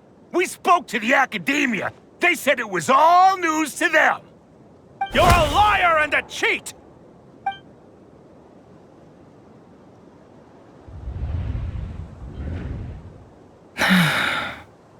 I heard Yehuda gasp, but I don't blame her. Most people are terrified by the sight of blood. Corpses strewn across the ground. The wounds are clearly from scimitars and daggers. The desert dwellers' weapons of choice. There's a handwritten note on the ground. Let's see what it says. Halil, this is Sinuhe, chief of the Shimti tribe. Surely you remember me. I was the one who helped you and your colleagues avoid the quicksand in the desert. This is my second time writing to you. I assume my last letter must have gotten lost in the mail, as I didn't receive a reply. I hope this one makes it to you safely. I'm writing to you because I need some help. That sandstorm the other day completely blocked up our well, forcing me to look for another water source in Iab and Unut territory. It was a matter of survival. Praise the gods. The well of the Iab tribe was intact. It was my last resort. I drew what water I could and left, but not without being spotted. I fear they will retaliate. You told me to write to you if I ever needed help. You said you'd be my ally in the academia. I urgently need you to formally recognize my title of Special Ambassador and send some of your people to assist me for a few days. It's the only way I can convince them that this was the academia's decision and prevent them from retaliating. This is an emergency. Please send help as soon as possible. Looks like this letter never got sent. The writer died a grisly death, and the letter was trampled into the ground. It's badly defaced. Some parts are barely legible. What a ridiculous lie the surviving Shimti tell. Their whole village was butchered over a sip of water.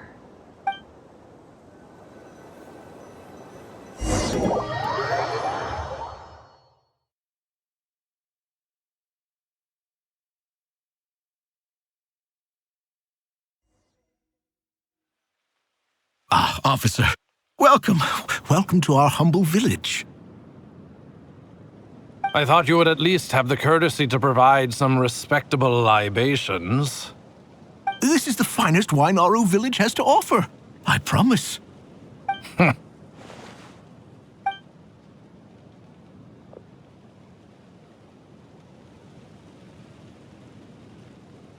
The Academia has agreed to reserve a single space for a candidate from your village. But I remain skeptical of this entire endeavor. I highly doubt anyone in this desert possesses serious academic potential. Please, have faith. If not in us, then in our god. The child we found shows great promise. I beg you, take her away from this place. Give her a chance. Don't let her talent go to waste. I don't recognize her.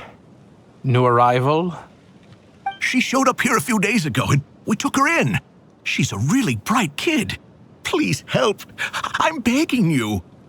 So, where are you from? Nowhere special. Just a sand dune. What about the rest of your family? How many of you are there? Just the one. It's only you? Correct.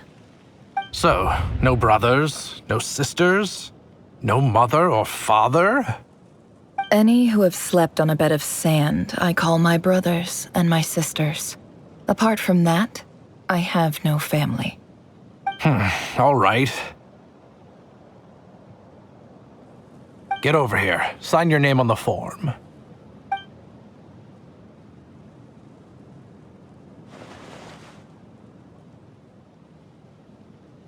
Never?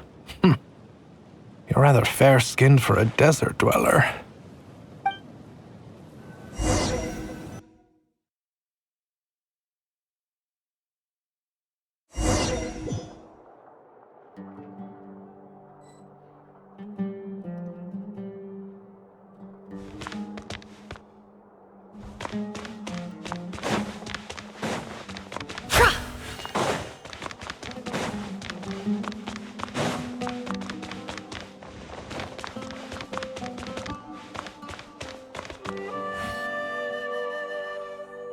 Nefer, this term's assignments have been issued already.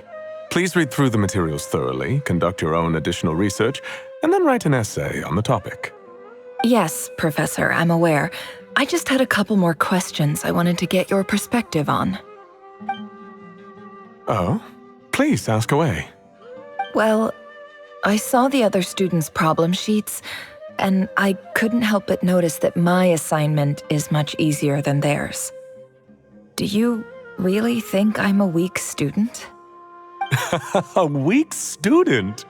Goodness, no. Quite the opposite. You have a sharp mind, almost too sharp. I think what you're saying is, a weak student wouldn't have noticed the discrepancy. And if they did, they certainly wouldn't complain about the lighter workload. You see, sharp as they come. You see things the way they are, and I'm sure you know why they're like that. Because of where I come from. Because I'm different. I'm sorry, Nefer. I don't like it any more than you do. It's just... Anyway, you said you had a couple of questions. What's the other one? I wanted to check. If someone sent me a letter to the Academia, where do I go to collect it? Ah, your family wrote to you. Well, as long as they put your name on the envelope, someone should hand it right to you. Not exactly. It's not even a recent letter. I was just curious where the mail would end up if no one collects it. The House of Dana, I expect. I know there's a box for unclaimed mail somewhere in there, probably sitting on a shelf. Whatever you're looking for, that'd be the place to start. Okay, got it. Thank you, Professor. Oh, don't mention it. Honestly, I feel like I failed you. I'm supposed to be your teacher, but I haven't taught you anything. Hey, don't say that. You're a great teacher, and you do your best for all your students. But the rules are the rules. You're not allowed to teach students like me. It's not just the Academia either. The whole world bends over backwards for the successful, and leaves the losers to suffer and die. Oh, my dear child. Don't tell me you've given up on life already. I haven't. I just think that if you want to make it in this world, you have to find a way to become successful.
Emotions are like a raging torrent that surges through the mind.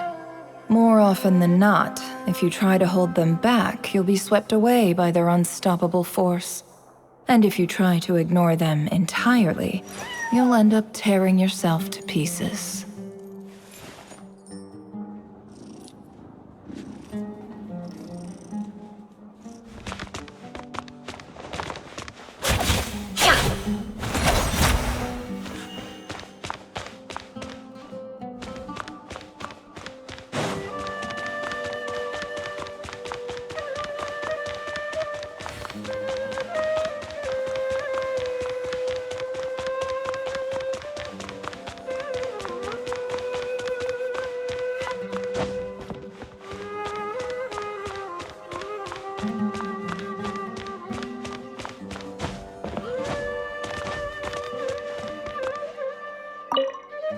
This must be it.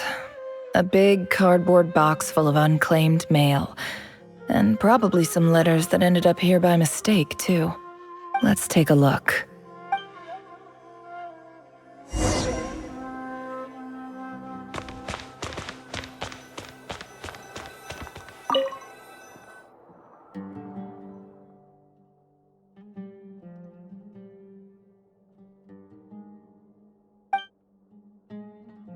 A dilapidation survey from Port Ormos. Looks like it's from a Core of 30 representative. What a strange thought. A bunch of mercs losing sleep over rundown buildings. This one was never even opened. I guess the recipient didn't care what the Core of 30 had to say about anything. Who was it addressed to? I don't recognize the name, but it must have been a Kasharawar professor. This one is addressed to the Immorta Sage. The title is Changes Observed in Satyavada Life Symptoms. Why do all these letters read like full-blown dissertations?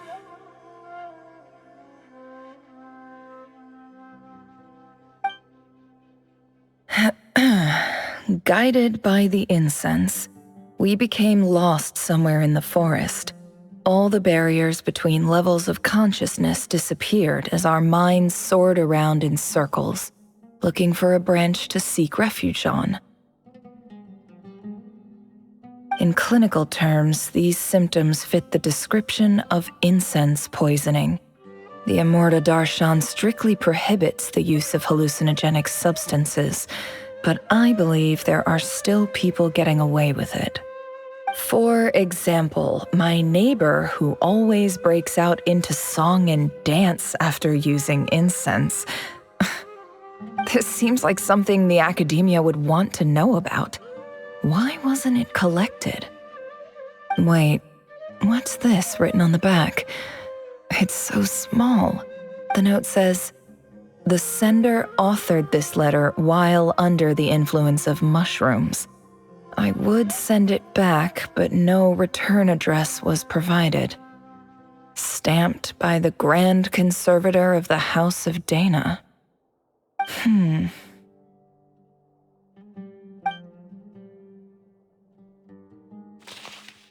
This next one is addressed to Grand Sage Azar. A few words of protest regarding recent changes in Sumeru's educational policy. In recent years, the academia has taken on a small number of students from the desert region, as per the policy to this effect. However, it appears to me that these students have not, in fact, been provided with educational opportunities that are, in any meaningful sense, equal to those enjoyed by their peers. As well as receiving dumbed-down assignments and perfunctory tutoring, they do not even have full access to the Akasha system.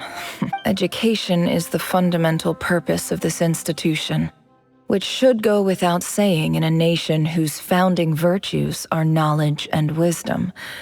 I ask you, is the lip service we pay to the policy of education for desert students truly the standard of pedagogy to which the academia aspires? As Grand Sage, policy decisions are your prerogative, but do not forget your roots. You and I were once students too, as was everyone else in this institution. I do hope you will give some serious attention to this matter.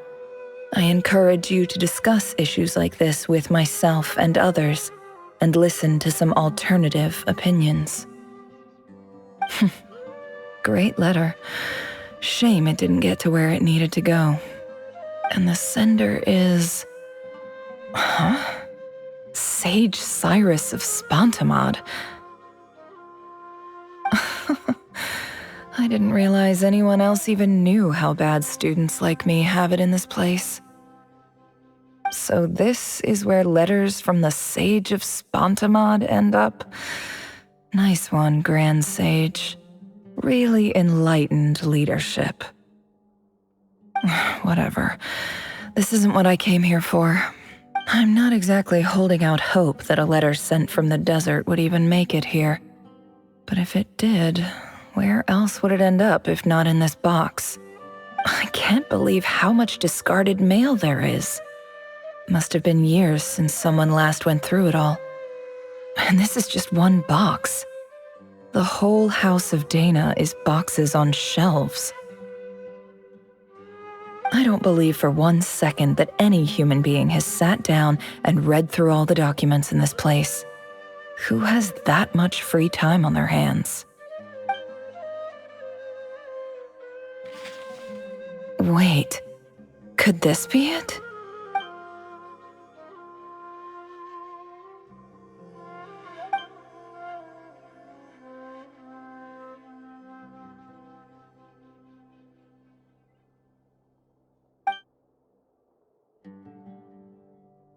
Greetings, Halil. My name is Sinuhe, chief of the Shimti tribe. I was the one who came to you and your colleague Zaid when you ran into trouble in the Great Red Sand.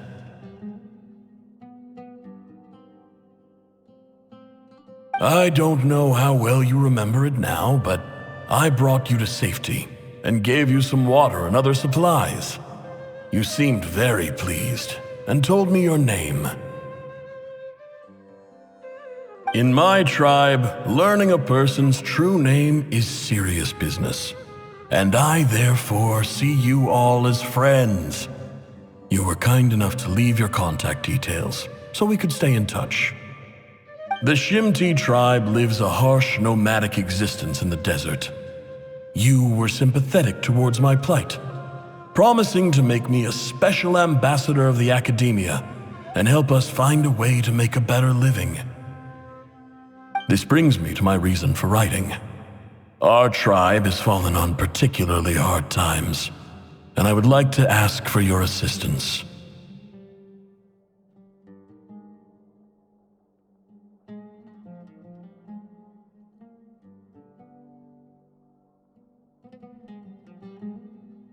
There was a terrible sandstorm a few days ago, which blocked up the well in our land. To ensure my people's survival, I had no choice but to venture into Eob, and the Eob and Unut are descended from the Thamudians. While we trace our ancestry to Tulatala, we worship the Lord of Flowers and have had relatively good relations with our fellow tribes up until now. I found a well belonging to the Eob tribe. They declined to help us, but I really had no other option, so I took some water to keep me and my tribe alive. My actions are certain to incur their wrath. When we met, you assured me that you would be my ally in the academia. I would like to take you up on that offer, because I really need your help. I wonder if you could send an academia representative to meet with me. That aside, the last time you were here, you mentioned that the academia had started accepting students from the desert, and I told you a little about my daughter, Nefer. We have next to no resources here in the desert, and my power and influence are limited. Would you consider enrolling my daughter at the academia? She is a smart girl. I know she won't disappoint you. From the outset, the academia never took you seriously. Those things they promised were just empty words. I doubt they even remember the name Sinuhe. And you were so emphatic that your luck had finally changed for the better. You swore you'd lead us to a better place one day. You spoke with such conviction, like you were the most powerful chief in the whole desert. You liar. You lied about everything. You promised the world and delivered on none of it.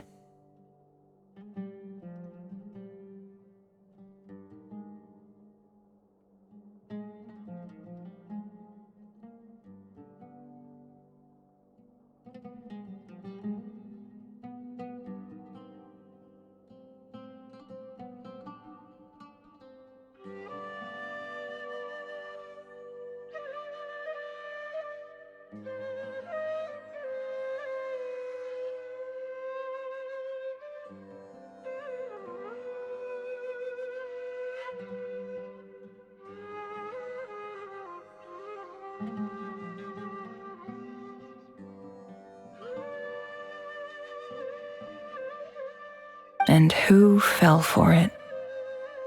Just me, by the looks of it. Despite your best efforts. Which makes you a pathetic liar. You weren't even any good at it. I think I'll take over from here. Let me show you how it's done.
I just came to say goodbye.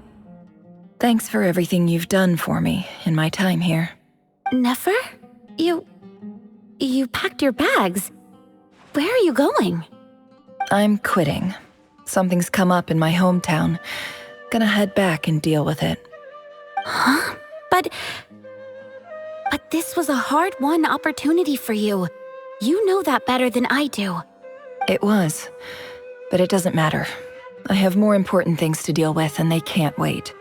Oh, and I didn't want to overfill my bags, so I left some incense on your desk. What's wrong? I thought you liked incense. Although, I did read somewhere in the House of Dana that it has hallucinogenic effects. Don't use it all at once, all right? Isn't this the stuff you brought from your hometown?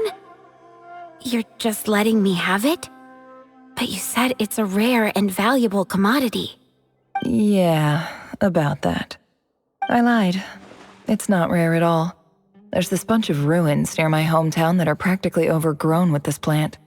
It's not worth much. Keep it, it's fine. But never. All right, that's all from me. You take care.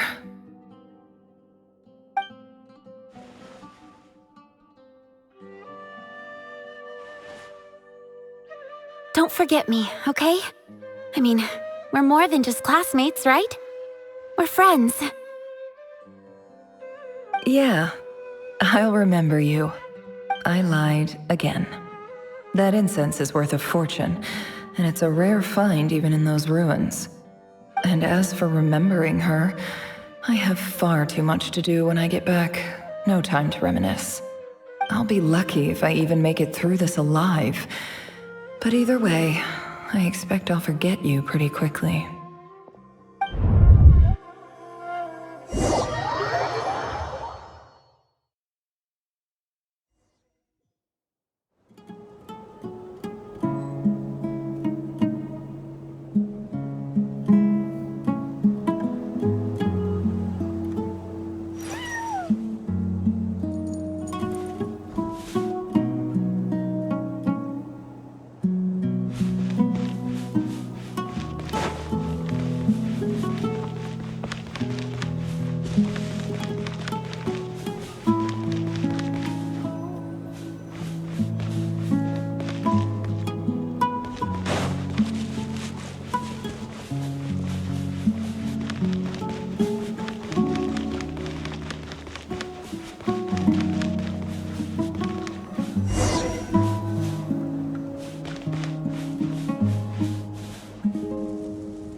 It's a pleasure to meet you, Mr. Arif.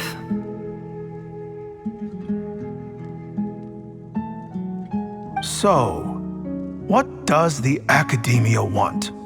Since they've sent their special ambassador, I assume there's a big business deal to be made. If not, I'd be very disappointed. Please, sir, lower your blade. You're lucky I'm the one they sent. Not all special ambassadors share my admiration for the Iab people. The ever-shifting balance of power in the desert reduced the once great civilizations of this region to rubble and sand. But the story of the Iab has a very different trajectory. Others grew weak, but you grew strong, beginning in obscurity and moving to prosperity. You're the only ones who defied the trend. Huh. So, you do know who you're dealing with? This well is the perfect symbol of your strength, is it not? It used to belong to the Unut, but it looks like you have control over it now. You're not wrong. But I'm sure you didn't come all this way just to flatter us. Of course not. I came to bring you some very good news. Some information that recently came to light, which might just be your ticket to freedom. Records uncovered by the Vahumana Darshan show that a certain well currently under Iab control is built on top of some ancient ruins. These ruins are of great archaeological interest to the Academia. I checked the map carefully on my way over here, And I'm confident that this is the well in question. The Academia is offering 50 million mora in return for excavation rights. 50 million? No, wait. If these ruins are as important as you say, 50 million's a little low, don't you think? Don't get greedy, Iab. We know far more than you think. We know that you seized this well by force. Wasn't that the first step in your rise to power? To drive away the Unut and steal their water supply? So what if it was?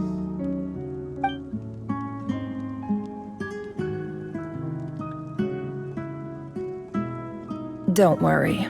As unscrupulous as it was, it's something we're willing to overlook. The Academia is only interested in dealing with the de facto power holders in the region. I hope I am making myself clear. And I hope your words are the truth. If I find out the Academia is trying to play me, I'll hunt down every one of your people and make you watch as I cut their heads off one by one. I assure you, Chief, that would not be in your long-term interests. You don't want to make an enemy of the Academia. You see how I'm dressed, don't you? I appreciate that you've never been to the rainforest, but surely even you recognize an ambassador's attire when you see it. And what does a barbarian like you have to lose anyway? You really think the Sumeru Academia would bother to come all this way just to lie to you? We have more important things to worry about.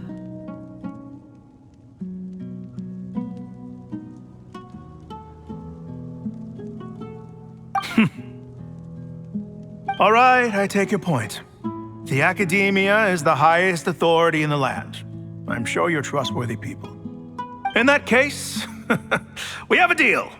We will sell you the excavation rights. I'd like to thank you, Ambassador. This is good news indeed. Excellent news. In fact, it calls for a celebration. Would you do us the honor of staying a while and enjoying some Iab hospitality? Gladly. I am partial to wine myself, and I trust you are as well. So let's indulge in a few drinks together, in celebration of this momentous occasion.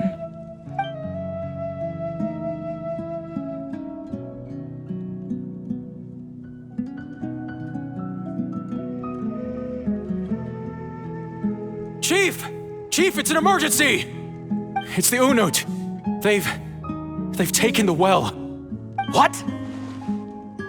Well, don't just stand there. Take it back. Yes, Chief. I have every confidence in the Iab's military superiority, and yet... What is it? The Unut's response was alarmingly fast. The day after we reach a deal, they seize the well. This can't be a coincidence. Perhaps there is a traitor in your midst.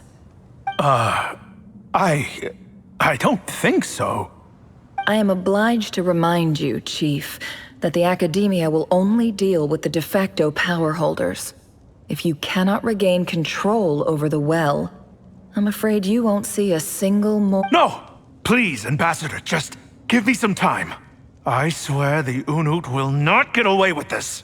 That well is ours, and so is the Mora. Glad to hear it. I will wait here for an update. If there is a traitor, I will find them. In the meantime, make it... Much obliged.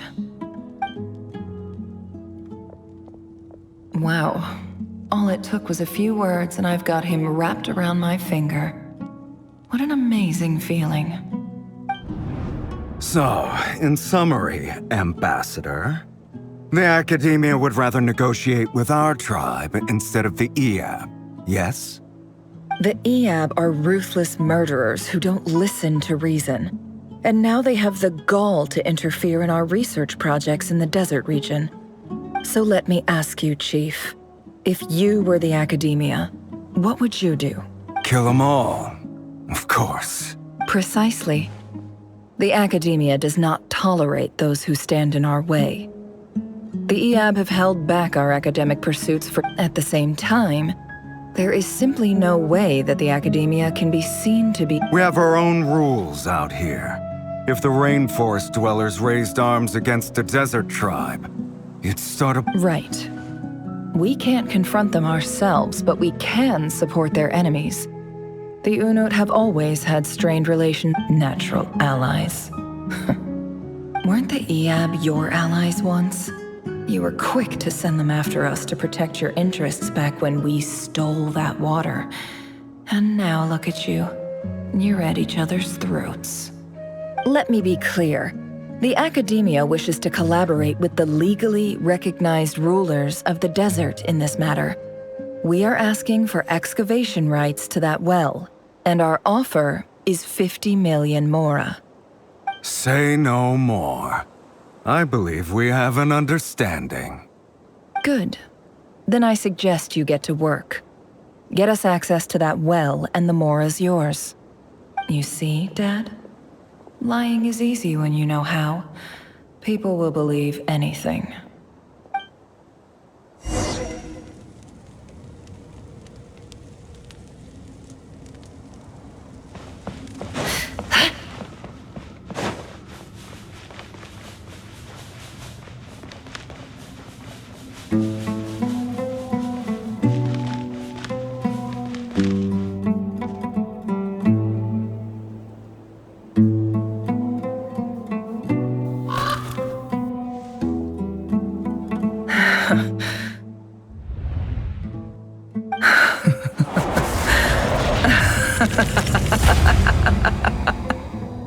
Look at yourselves.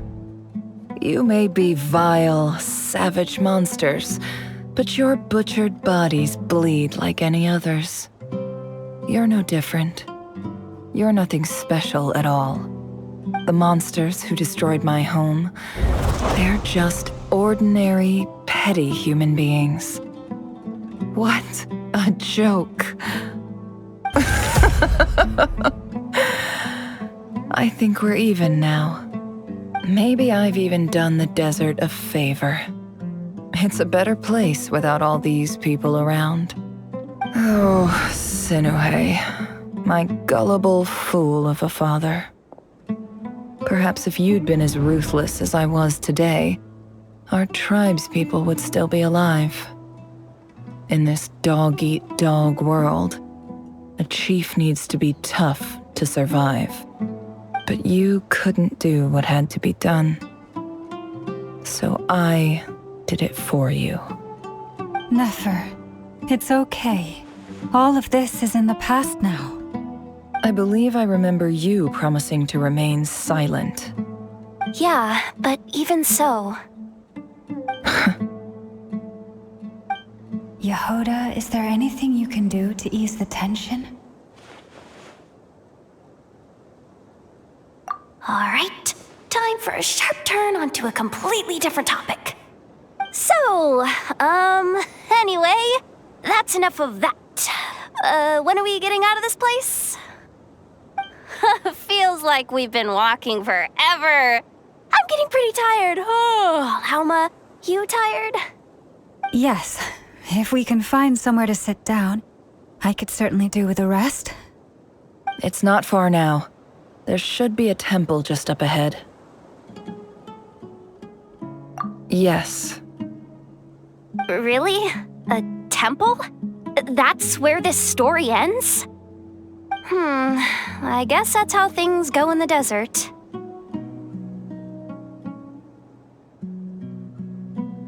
Desert dwellers can never escape their destiny. Or so everyone says. I never wanted to believe it, but looking back now, I'm as desert as they come. You mentioned a temple. What's waiting for us there? My biggest trade secret of all. Ah. Then I'm guessing it's where you got your power from. The power to peer into other people's minds. I didn't know you were clued up on any other religions. I'm no expert in the history of Sumeru, But since you come from the desert, I would imagine it has something to do with King Deshret. Sounds impressive. Ah, I know who you mean. General Mahamatra Sino. The spirit of Hermanubis dwells within him. That's Boss Neff for ya. She knows everything. Sino's hardly a figure of obscurity, but I know about Sethos too. What about him? Is he a big deal or something? Well, he's not a small deal, let's put it that way. Please, this is the bare-bone basics. Save the flattery. Thanks for your patience, everyone. I'm sure it's been a lot to take in. With any luck, that's our exit just up ahead.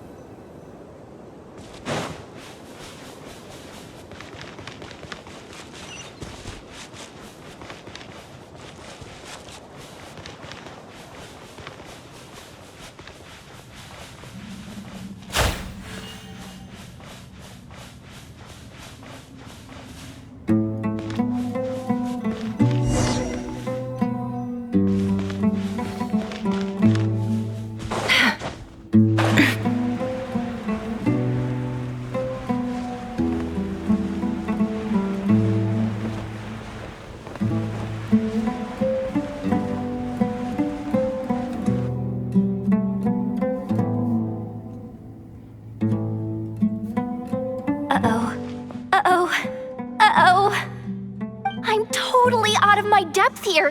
I don't have anything to add about any of this stuff. Like, look at that statue, for instance. I want to do the whole name-dropping, this girl knows her stuff thing too, but I've never seen anything like it before. A statue with the head of a bird. That's Thoth, the Ibis King, one of the 7 pillars of King Deshret. The legends say that he, the Crocodile King, and the Goat King were the 3 retainers of King Deshret. Let's take a look.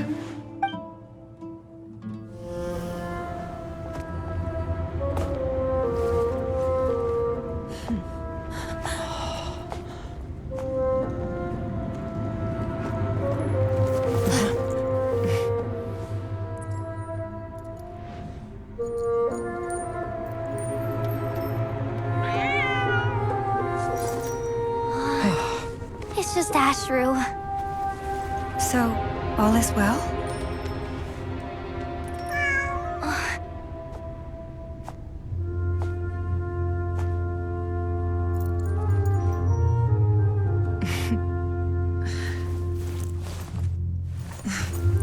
Typically speaking, at this point, the world disintegrates. Then we find ourselves back in the outside world. Besides, these are my memories. There's nothing to fear. You're sure? Of course. It's almost over.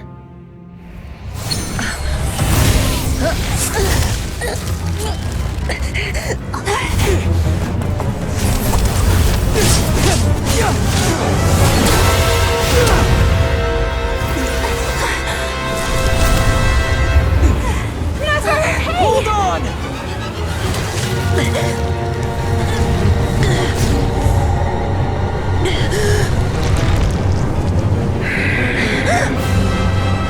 Knowing too much is always a death sentence. Speak for yourself.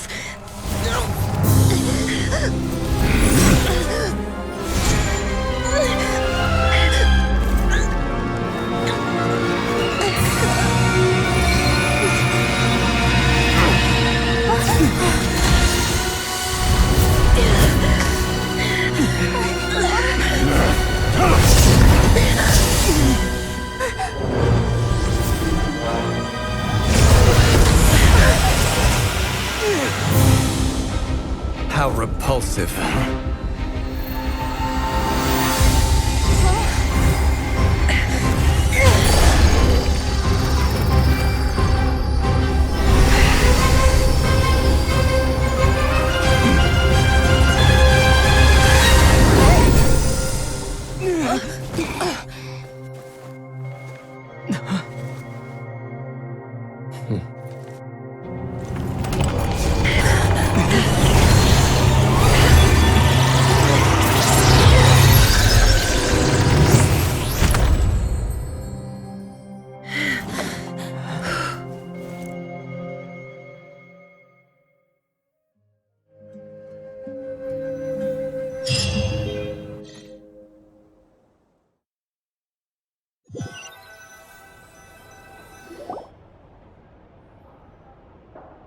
Timed that pretty well, didn't I? It's okay. I'm just glad no one was hurt. Paimon noticed you doing something too, Dainsleif. Were you helping get them out? Of course. When I asked Nefer to conduct this investigation, I was not naive to the dangers involved. I had a duty to ensure your safety. Good to know your sense of justice is still intact after all these years. I take that to mean that you saw the truth. That comes as a great relief. I certainly did. And thanks to your help, I also managed to trap Rerir inside the chess set. Whoa, really? How'd you manage that? Well, to be honest, I sensed that something was wrong long before we made it to the temple. By using this fragment to probe into Rerir's past, well, the monster formerly known as Rerir, it seems I alerted him. I was tracking him, then he caught on and started tracking me too. Can't say I'm surprised. But how did he track you through your thoughts alone? That shouldn't be possible. Rerir was a secret agent who reported directly to the Vinster King. He is an expert at finding a trail and hunting down his pursuers. No wonder. He infiltrated the chess set, read my thoughts, and built a new virtual chess set inside of it. That's why we weren't able to leave at first. Speaking of your chess set, it's quite a remarkable item. Would I be right in thinking you have some connection to King Deshret? You overestimate me. I only have a connection with one of his underlings, the Ibis King. You all saw how this came to be. A long time ago, the Iab massacred my tribe, the Shimti, in our home village.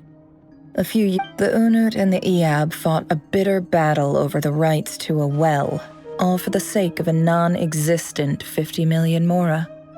The Iab ultimately won. The final blow to the Iab came at the victory feast, when an Unut assassin beheaded their chief right before my eyes. The remaining Iab fled and have been scattered to the winds ever since. Having gotten my revenge, I returned to my hometown, where to my surprise, the nearby temple was still standing. There it was, seemingly immune to the relentless hostility of the desert, while my tribal home lay in ruins. As I stood there gazing at the temple, I noticed a cat just outside. This cat, as it turned out, was home to the spirit of the Ibis King. He led me to a gate deep inside the temple, and there he made a deal with me. This chess set is my gift from the Ibis King. The chessboard within is made to the same specifications as the one in the mausoleum of King Deshret, and represents his power of piercing analysis. With this chessboard in its container, I gained a certain ability to perceive hidden secrets. Now, you could conclude that the Ibis King simply wanted to give the people of this world the power to seek the truth, but I don't believe that's the full story. Every god plays favorites. Their hearts are as fickle as any human's, full of secrets, perversions, egotistical tendencies. But precious few gods are willing to admit this. It is the same with all powerful forces, including fate itself. Their gaze falls preferentially upon a select few. As you rightly point out, this is an act of favoritism. If you're alluding to the Abyss, then yes, I agree. Gather the others. It's time to share everything I've learned.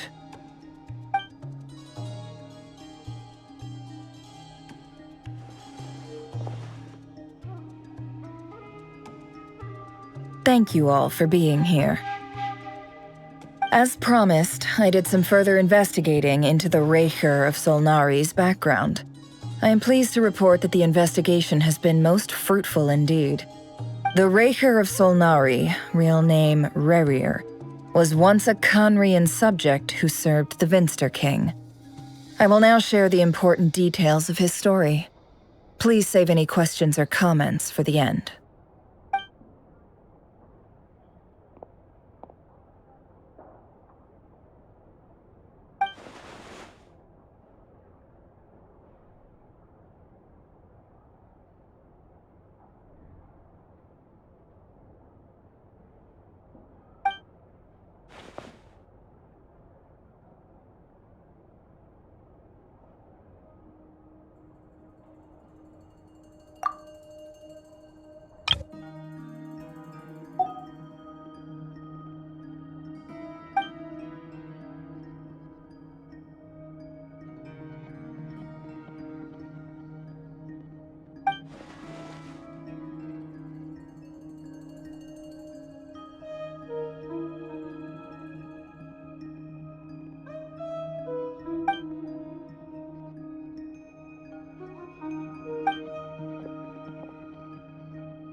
So that's why he's so obsessed with the moon. A tragic tale, to be sure. But it does not excuse his many transgressions. No matter how much Rerir suffered in the past, the fact remains that he is what we know today as the Wild Hunt, wreaking havoc upon innocent lives in Nodcry. He becomes more dangerous with each passing day. If left unchecked, it is simply a matter of time before all of Tevat suffers the consequences. This is a threat that the Knights of Favonius cannot ignore. A question for Miss Columbina. Forgive me if this is presumptuous, but have you ever seen the spatial gateway that appeared in Rerir's memory? Never. But I have heard stories of something called the Moon Gate, and this seems to fit the description. Miss Lama, any thoughts on this? In the lore of the Frost Moon Scions, the moon is believed to hold many secrets. Some sources speak of the term Moongate is one I have heard before. But as is the case with all of our legends, there are no records. Then back to Miss Columbina. As a moon goddess yourself, do you have some idea of where the Moongate leads to? Not at this stage, sorry. I do hold the power of the Frost Moon, and my strength is recovering well. I can sense that the gate would open at my command, but... But there's more to the power of the Frost Moon than that? Yes. A moon goddess has the right to open the Moon Gate, since it is a path to the moon. But as never mentioned, holding open a spatial gateway takes a huge amount of power. And right now, I need to conserve my energy to fight the Reicher of Solnari. I'm afraid this is one mystery we may have to leave unsolved for now. I agree. Better to save your strength. But if you'll humor me for a moment, I have a bold conjecture of my own regarding the world beyond the gateway. I highly suspect that neither Tholindis nor Rerir made it through unscathed. The evidence pointing to this is the fact that the Reicher of Solnari exists in the form of countless fragments. With the abyssal power he wields, no ordinary foe can touch him, let alone tear him to shreds. And yet, the Wild Hunt proliferates wherever his scattered fragments lie, drawing hordes of monsters to many different locations across the land. So your theory is that Rerir was physically torn to shreds by some powerful force? Hence, why the Wild Hunt is a distributed phenomenon, rather than a unified one? Makes sense to me. Explains why the Wild Hunt is so pervasive, and why he's been trying to piece himself back together. He was whole to begin with, and he wants to be whole again. Without the power of the Abyss on his side, he almost certainly would have perished the moment he was torn apart. But the Abyss, much like a curse, has kept him alive.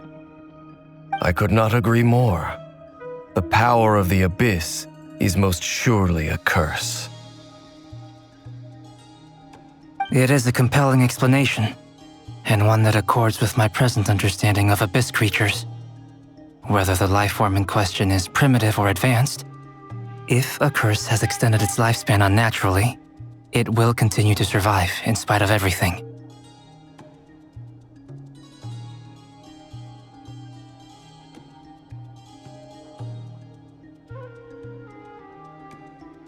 This raises some interesting questions. I will run some experiments and see if there is any validity to my suspicions. That being said, regardless of whether my research bears fruit, I would like to thank Miss Nefer for conducting such a thorough investigation. My pleasure, Mr. Albedo. I too hope that the information I have shared today proves useful as we look to formulate the next stage of our plan. Hey! What is it, Dainsleif? You look really upset! It's just... when I think of the man I once knew as Rerir, I struggle to understand why things had to turn out like this. The two of you used to be friends, didn't you? I don't know if these words will bring any comfort, but my heart goes out to you. Mine too. We can never know all the hows and whys of the way things are. The moon and stars are full of untold secrets and lies, and the skies are host to many more mysteries than these alone. Yet, none of that can begin to compare with the complexity of human life. Those are the first comforting words I've heard in a long time. Thank you both. Well, I think this is a good place to end today's meeting. I'm sure Nefer needs some time to recover. She's been through an awful lot today. That's very thoughtful of you, Lama. Of course. Sounds good to me. Take some time to rest and digest before we reconvene to nail down a plan.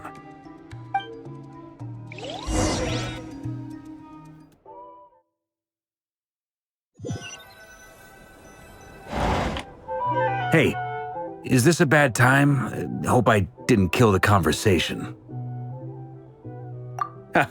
No need. Come on, let's talk outside.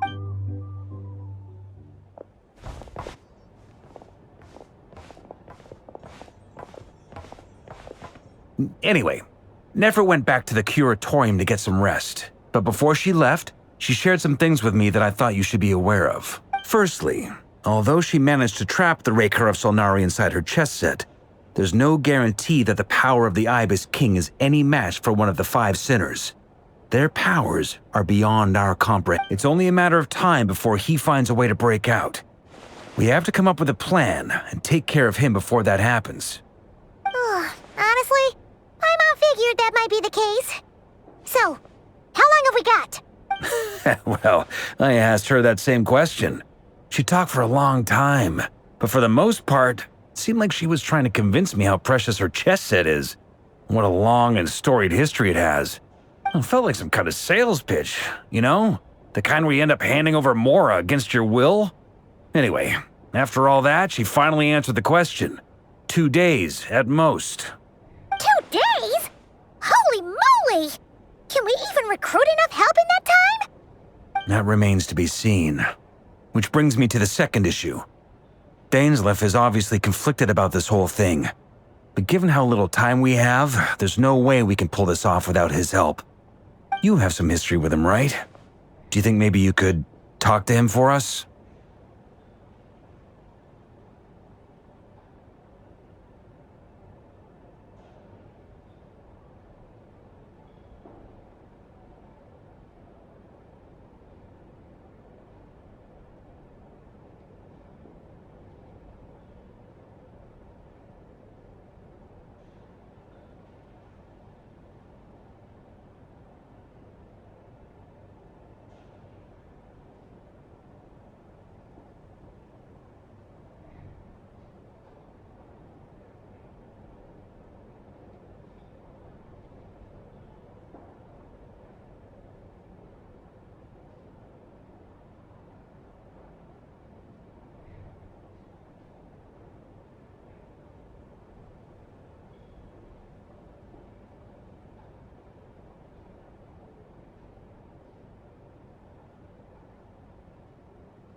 Great. I appreciate it. All right, on to item 3. So, Albedo, Duran, and I put our heads together and came up with a plan. Can't promise it's gonna work yet, but at least it's a start. We figured we'd bounce the idea off you first. We'll explore it further once everyone's recovered.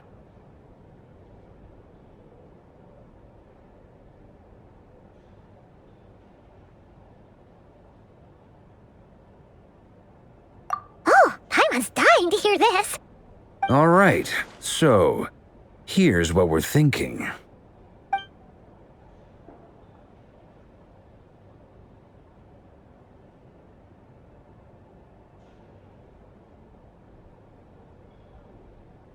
We felt a little uneasy about roping you into this. I mean, firstly, you're not locals, and secondly, none of us are your boss.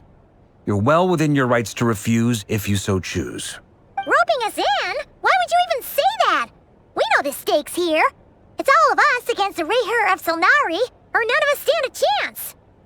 I choose my words very intentionally, I'll have you know.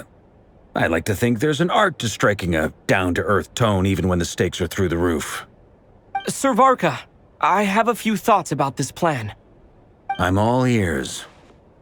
I think we can be more flexible with how the roles are allocated. In my view, the most sensible lineup would be like this.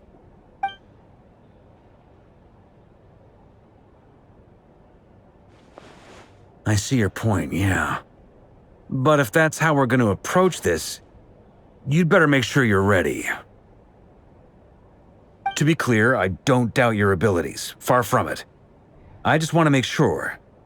Are you really willing to take all this on? I want to do everything within my power.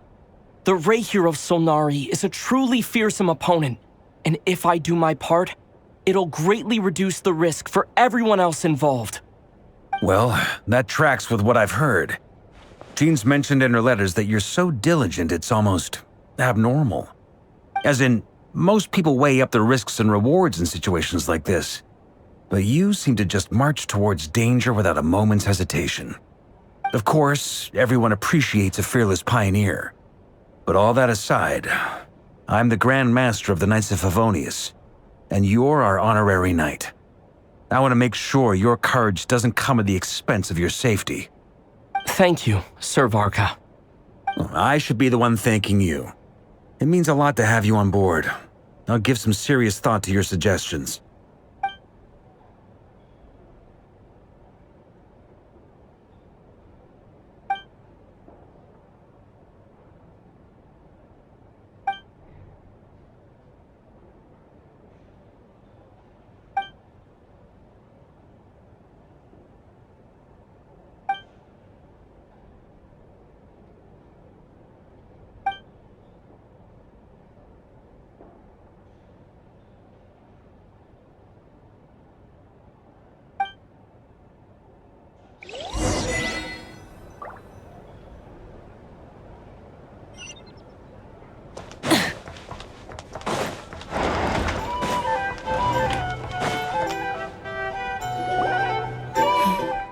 This is a thorough plan, but I do have one last question before we take action.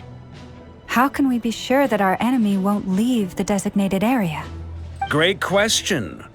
Albedo's been hard at work analyzing Rayher and the Wild Hunt's behavioral patterns. His conclusions are as follows. Firstly, from the earliest known confrontation until now, Rayher has never displayed any ability to manipulate the dimension of space. So it's unlikely he has any power in that domain.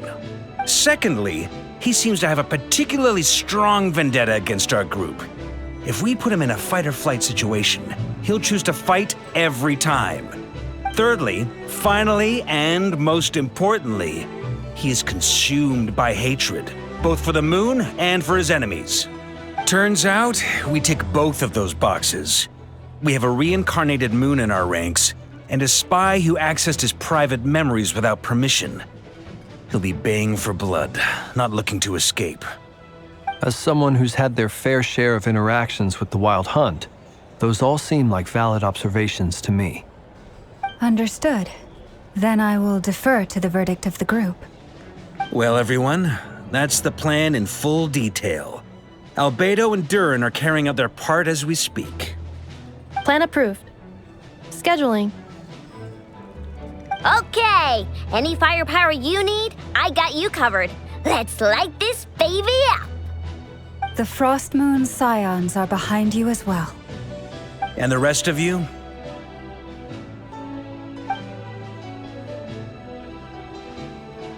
No objections?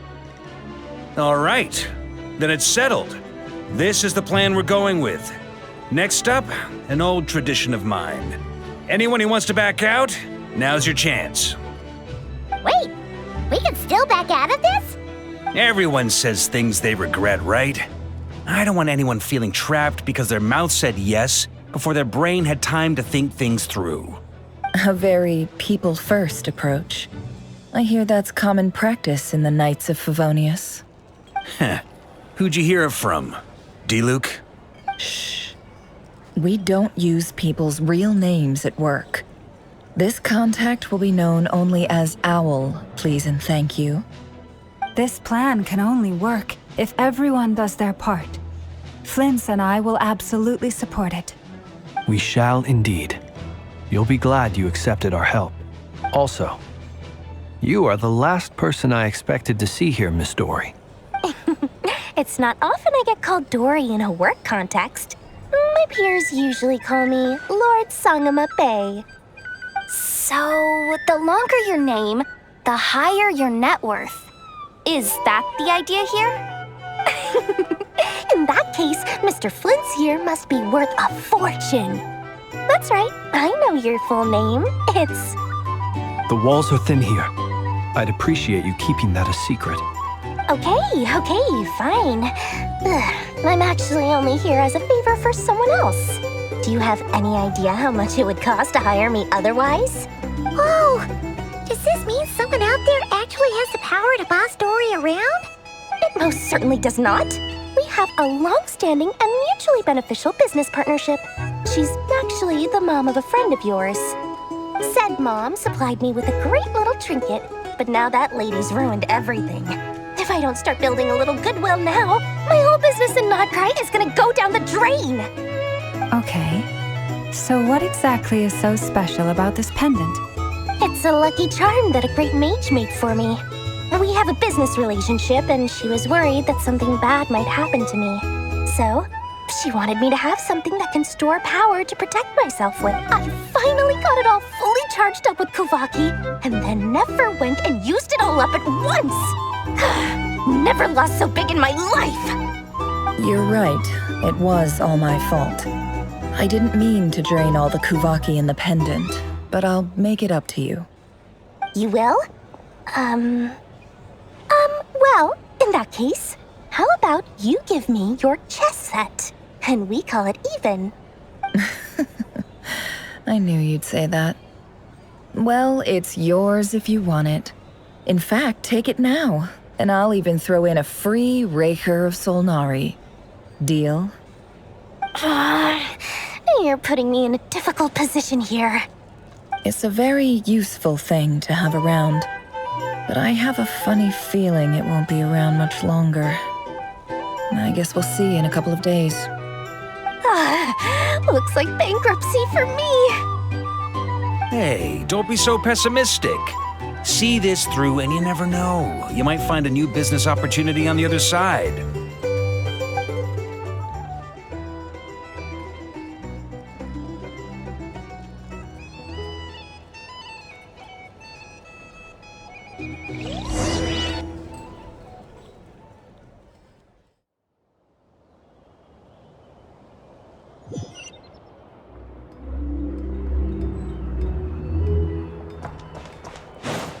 Try and stop me!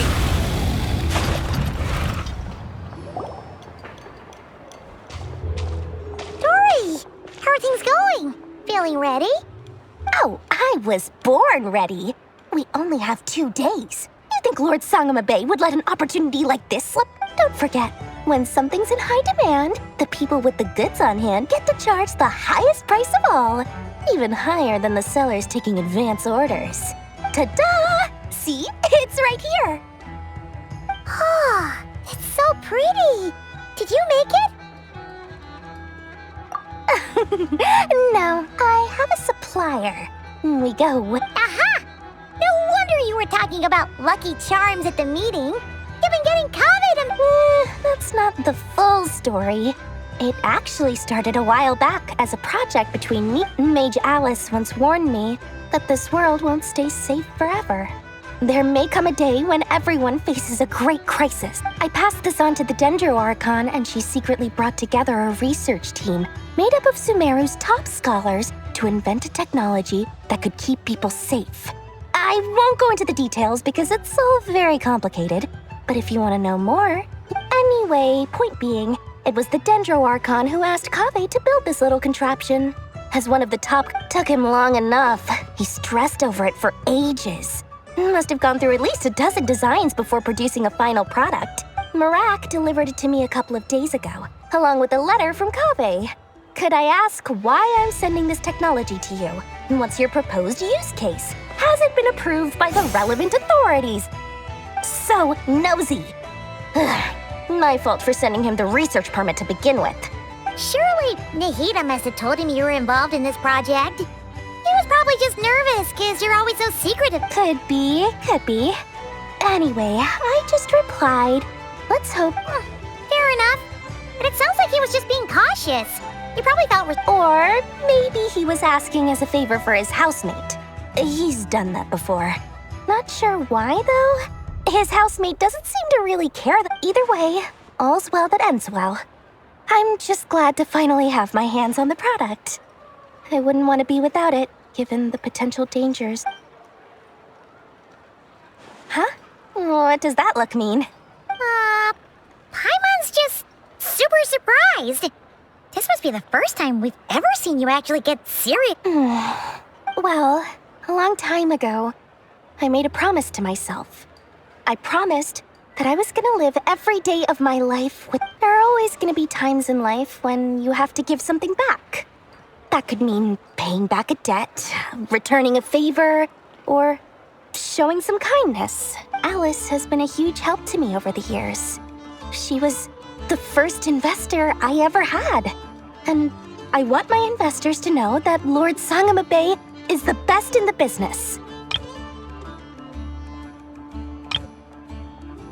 And more than that, no one knows what the future will bring. Whatever happens, I want to make sure the Dendro Archon and all of Sumeru... Oh, that? I was just making sure Nefer and I are square. Don't be thinking it was some sort of benevolent act. I'm no saint, so don't treat me like something I'm not. My priority is doing the business that I want to do. So long as my conscience lets me, but it usually does. That's the Lord Sangama Bay business model. All right, if you say so. I do say so, and that's the whole point. I'm a businesswoman. Don't go trying to figure out what kind of person I am. You'll exhaust yourself. Much easier for everyone involved. Oh, and could you two help me get this stuff where it needs to be? Thanks so much. You're my favorite.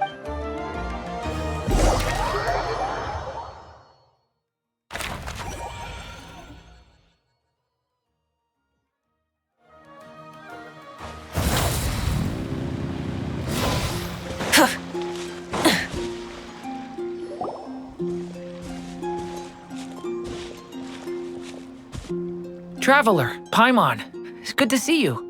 Everything going smoothly over here? Sort of.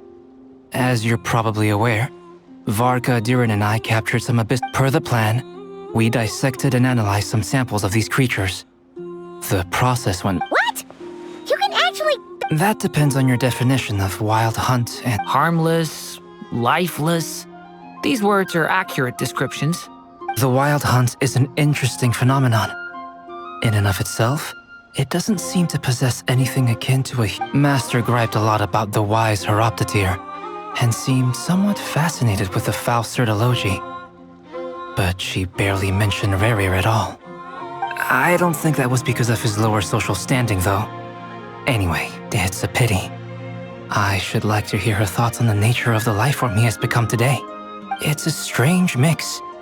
The furious energy of an abyssal being channeled through a fractured physical existence. A consequence of being torn apart by an unknown power. Perhaps the only explanation for his survival in this state is that he sacrificed a degree of individuality. Oh, sorry. Once I get talking about interesting research, I have a tendency. Back to our research findings. Essentially, they confirm my hypothesis. Rarir's corpse is completely contaminated by the... You could think of this as Rarir in mutated form. But in my view, even that would be inaccurate. In reality, his whole being... Unfortunately, at present, we have no means of completely eradicating abyssal power. Hence, we cannot fundamentally destroy... Oh, that's terrible news! So, that's it? Miss Columbina's situation is a difficult one. She can never achieve wholeness when the world does not accept her presence. It's as if her creator banished her to a place she can never be accepted. It means she spends most of her energy just on her own survival. Given the circumstances, it's only natural to despair. But we must see this. Time to kick off the backup plan. Oh, Paimon almost forgot! This is for you. Dory asked us to bring it. Ah, how wonderful. Well, thank you for making the trip. I'm sorry I won't be there to protect you in person this time. Please be careful. All right then. Stay safe.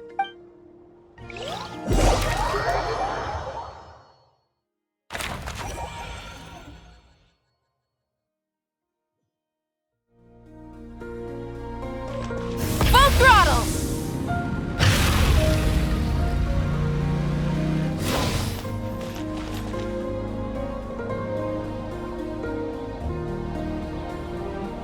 Miss Lauma, is everyone here? Yes. The fate of my flock is in your hands, Grand. My lady. What are you saying? Within the next 24 hours, we will face the biggest crisis the world has ever seen. This is not a burden that we deserve to bear. But I believe that we reap what we sow in this life. So I intend to act. I must, for me, that means fighting for the future of Nodcry. This gentleman is the Grand Master of the Knights of Favonius, Varka, Knight of Boreas. In my absence. Hey, everyone. Guess I should introduce myself. Well, to start with, I know my way around a battlefield. Biggest strengths are honesty and hard-workingness. Anyway, point is, I don't intend to let Lauma down. I'm gonna do everything in my power to keep every last one of you safe and sound.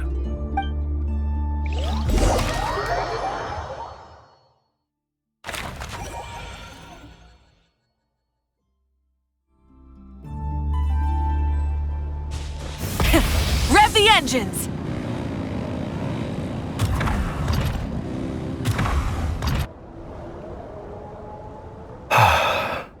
Something on your mind? Miss Columbina, was it? I believe that's how the others addressed you. That's right. Names are funny things. Have you always been called Dainslev? Yes. I take it your own name has a more complicated history. I have a different relationship with names than other people.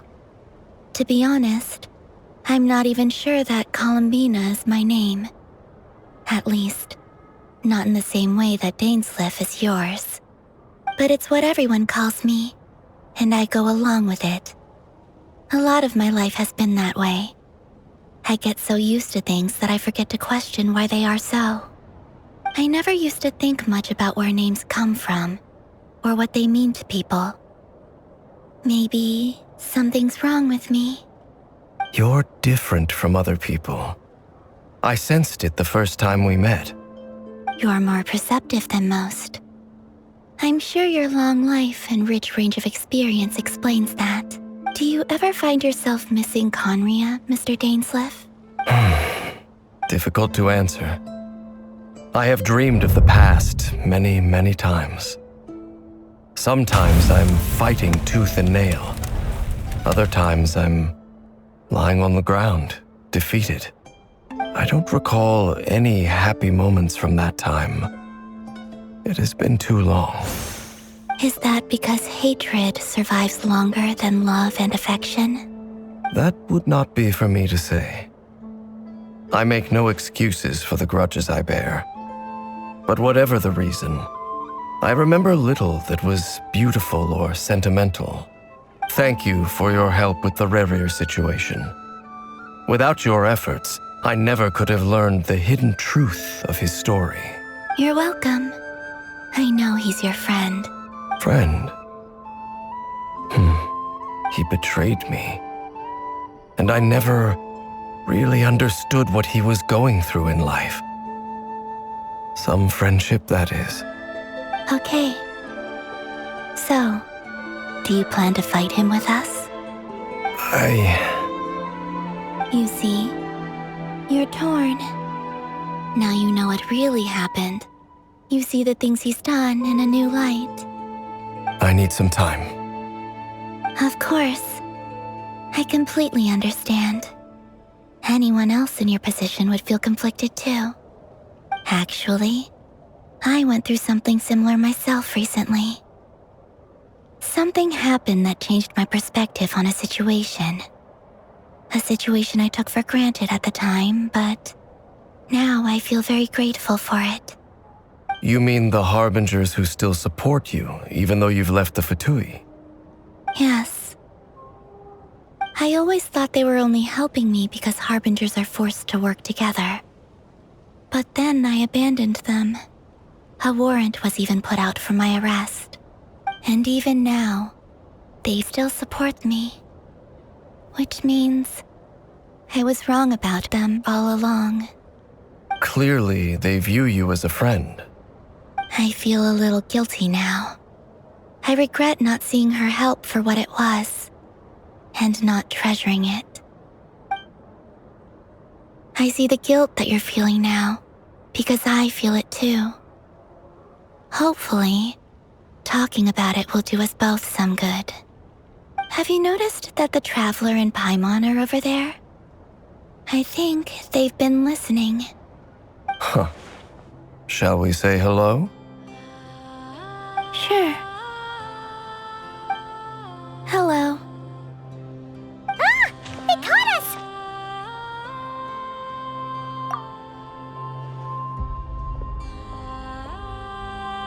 I apologize for making you worry. No doubt you wish to know where I stand on the plan to take down Reru, the Reir of Solnari. I'm afraid I need a little time, but I will seriously consider joining you. You will? Oh, thank you so much! Everyone will be so grateful to hear that! They needn't be.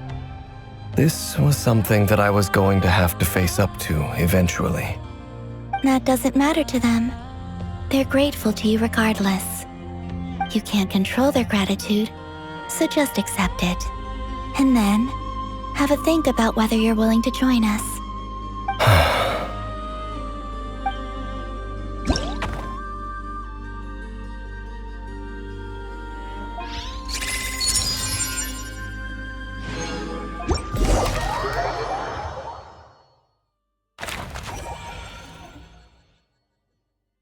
It's nearly showtime!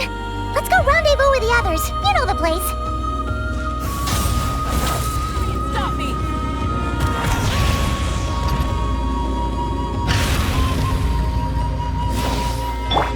Running late again.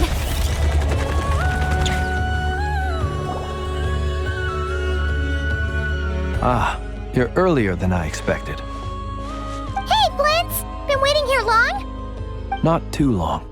I came a little early so I'd have some time to think. Are you nervous about the battle? Quite the opposite. I'm reminiscing on my past battles. When I was awakened by the Ratniki, I had not touched a weapon in many years. I felt like the battlefield was not where I belonged. But after waging war against the Wild Hunt for so long, I came to realize something. A life of absolute peace is simply not a possibility for me. My restless flame indicates that somewhere inside of me, there is a deep yearning to root out the evil in this world. Oh, that doesn't sound like such a bad thing. Well, in the past, when I was a Fae whose primary concern was hibernation, it was hardly ideal. But it certainly serves me well here in the present. And I am delighted to be able to join forces with you in this endeavor. Looks like I'm not the first to arrive. Ah, Miss Lauma. Did you sleep okay last night? I struggled to settle down at first, because of the nerves. But don't worry. I got enough sleep in the end. I'll be just fine. Please, I'm just doing my part. Never! Over here! Aino asked me to relay a message. She said Anefa will be on high alert and keep a close watch over all secondary districts where defense is required, providing support as necessary. Meanwhile, Aino herself will provide range support to us directly, using her latest invention. Excellent. My thanks to all involved. The chess set's looking a little unstable. It won't hold him much longer. We should be prepared to engage at a moment's notice. No sense sitting around waiting. Let's make the first move while we still have the option. I agree. Paimon, find a safe hiding place. Got it! Be careful, Traveler! I will.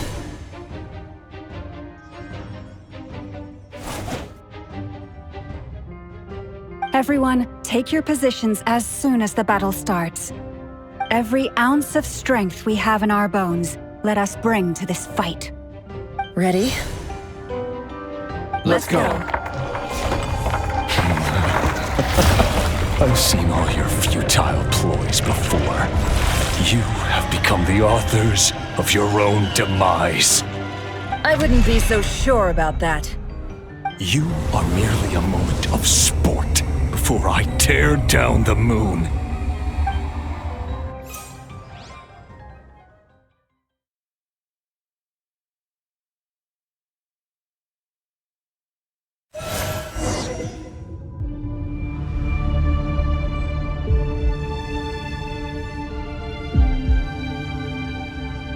Stay on your toes. Yep, you too!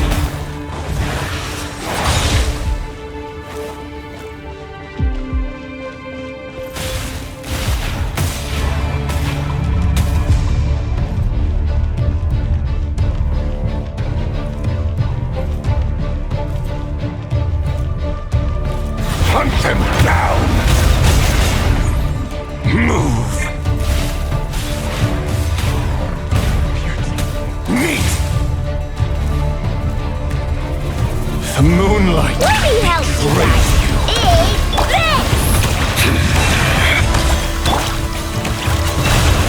Move! It's all futile! Hunt them down!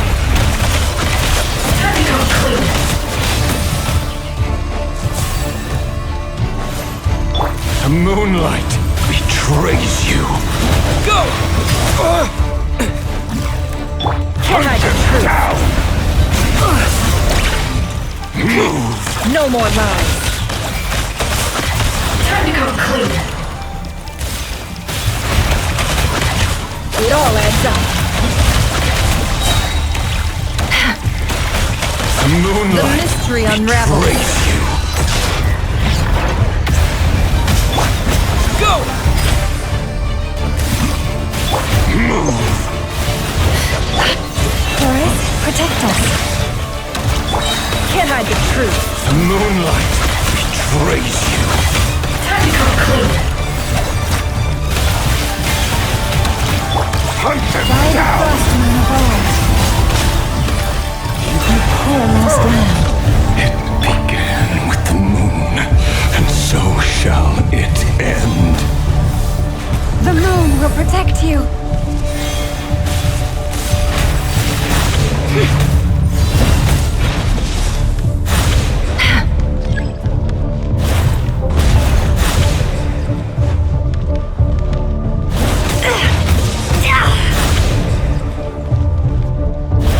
Do you see now?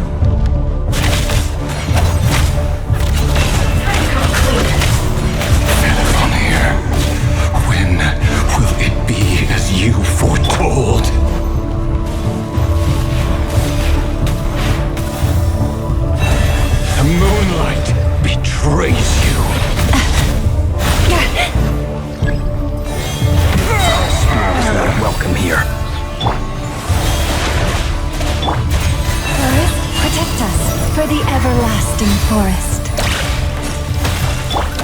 Beware the creatures of the night. Observe, huh? Are you quite finished? Be silent.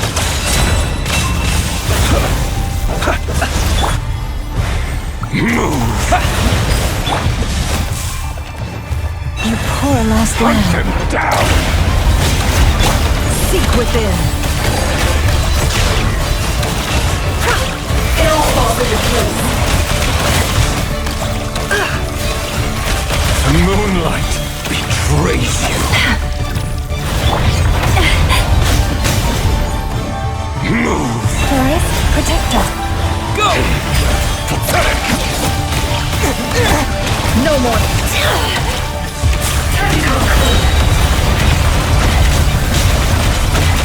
Can't hide the truth. Moonlight betrays you. Your game of heroics is over. Move. Who wants to go first?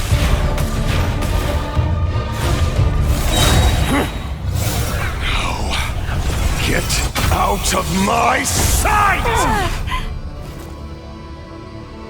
No! We've been separated! My grasp! You okay? Never! Where are the others? Stuck outside the barrier. Run. I guess it really doesn't Hide. matter. I told you before. Knowing too much is always a death sentence. Be careful what you wish for.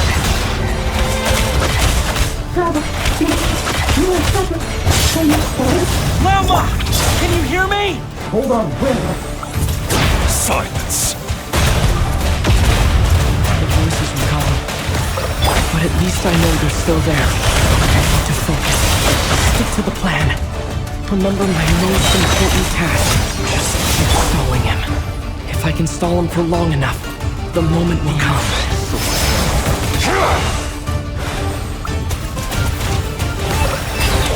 Bombs away! No more lies. How unfortunate. Destroyed. Reborn.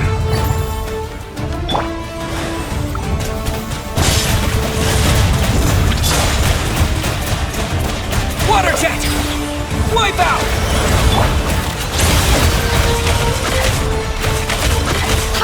It all falls into place. Destroyed. The mystery unravels. Reborn.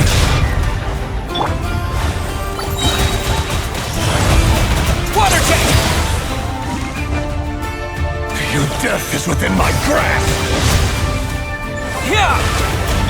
Can't hide the truth.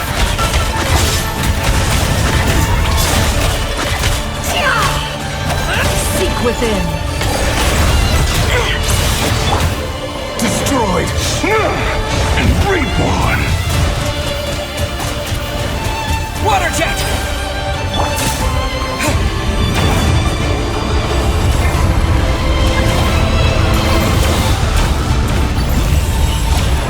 I've got this!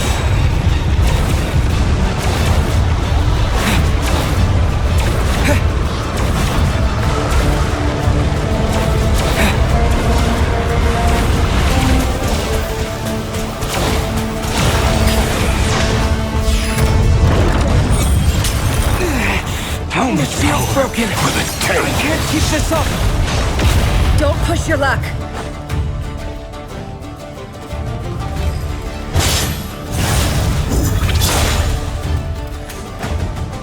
Nowhere to run, nowhere to hide.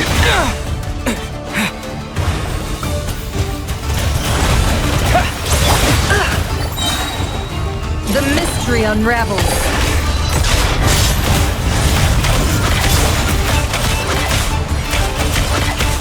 No more lies.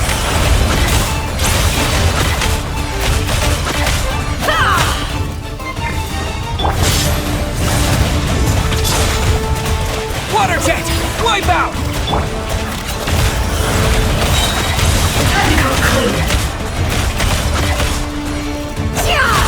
Seek within. Can't hide the truth.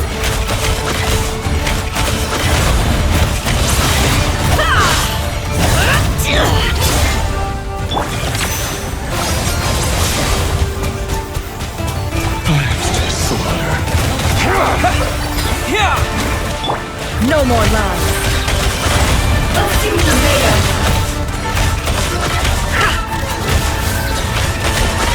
Time to come clean. The deception ends here.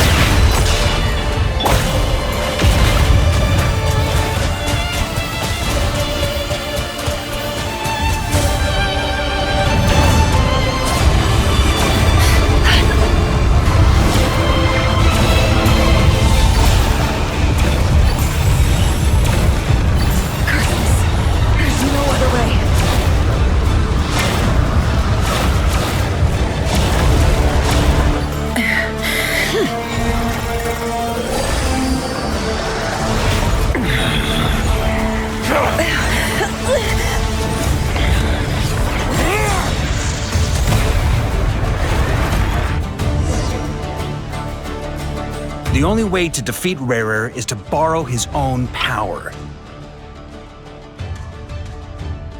That means Columbina will have to disappear while you two bear the brunt of his attacks.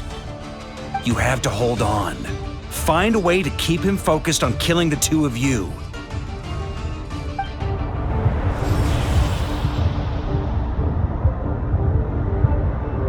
Never!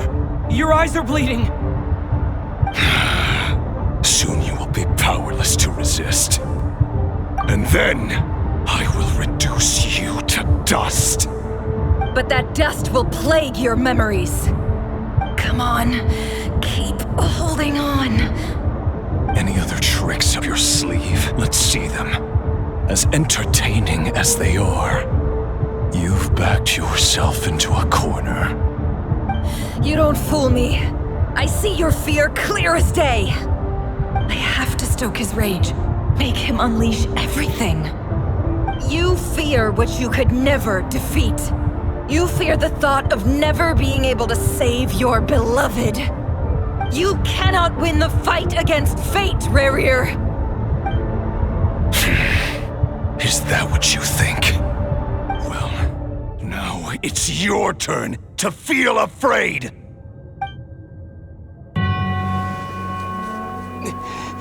You fear the sound of your own name? Is it us you hate?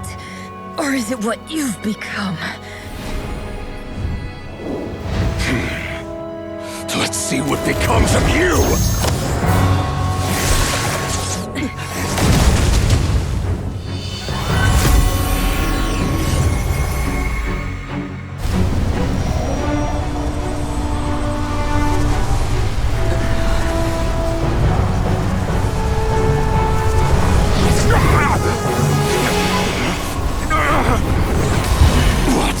Happening? That power. I've seen it before.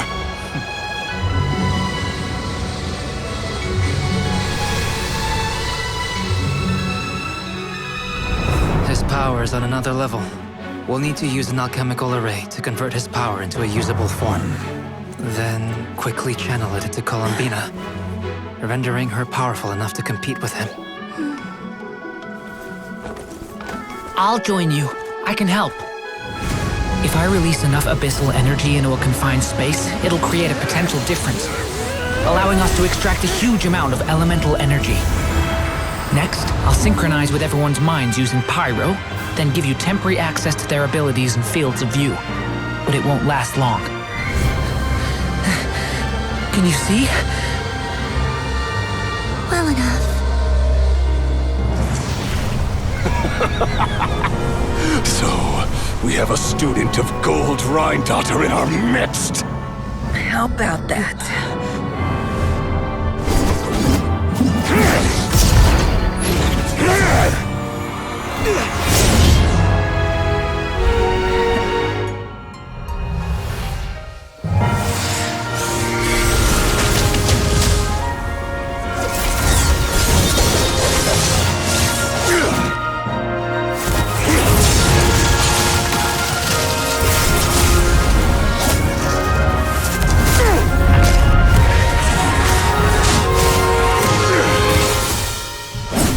use my own power against me? Just like how you stole Kuvaki. Look familiar?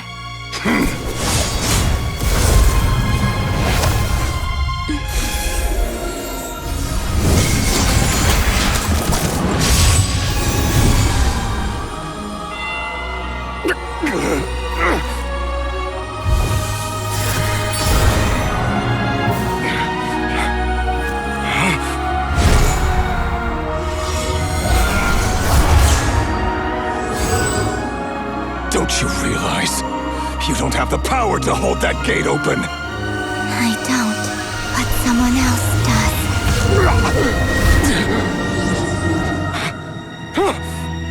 Goodbye, Reverie.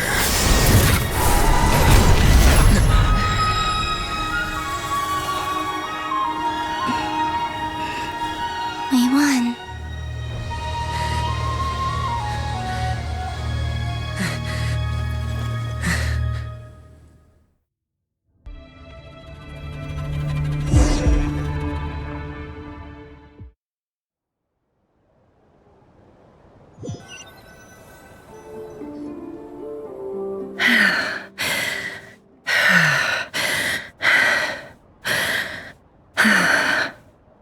Nefer, how are your eyes? They're fine. Apart from the blindness, of course. It's not too late. Let me handle it.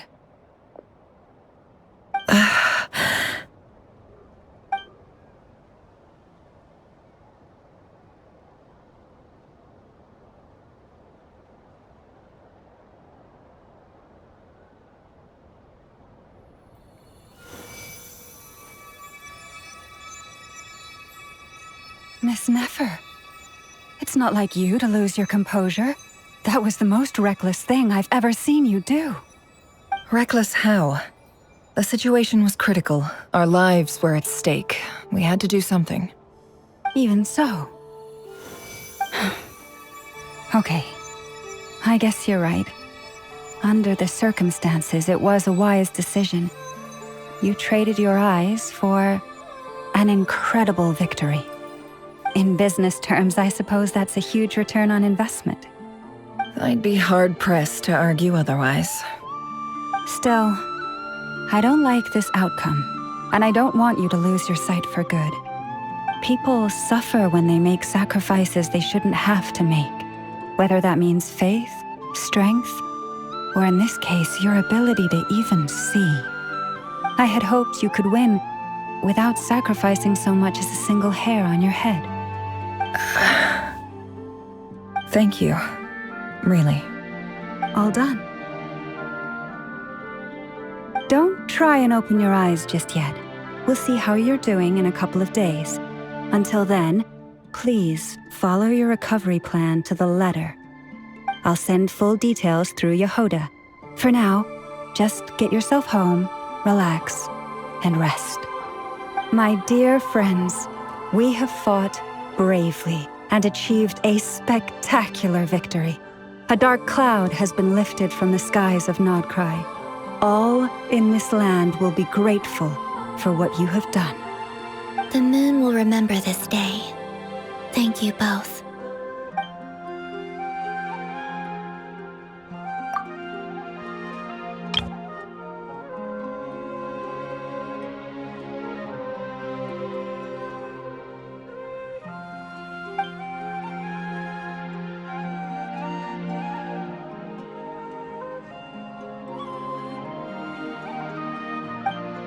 There's something I want to let you know. What is it? When Durin connected everyone's minds so I could access their powers, I also felt everything they felt. And since Nefer's eyes were injured, my eyes are hurting now too. Huh. Hold on.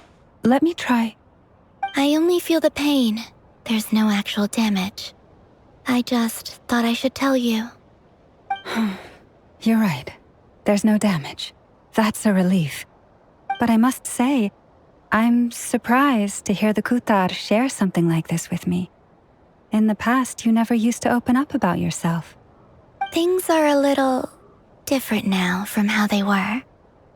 I'm learning to share how I truly feel with my friends. Friends? You have no idea how glad I am to hear that.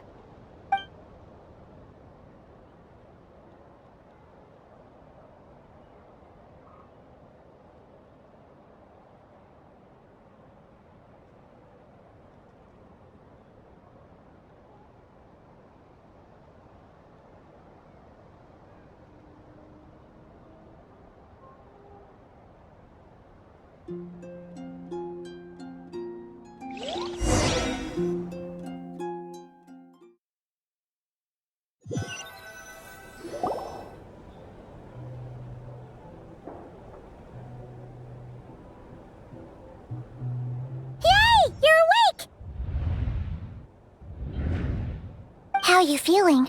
Any aches and pains? Did you sleep well? I'm doing all right, Paimon. No need to worry about me. Phew! Well, that's good.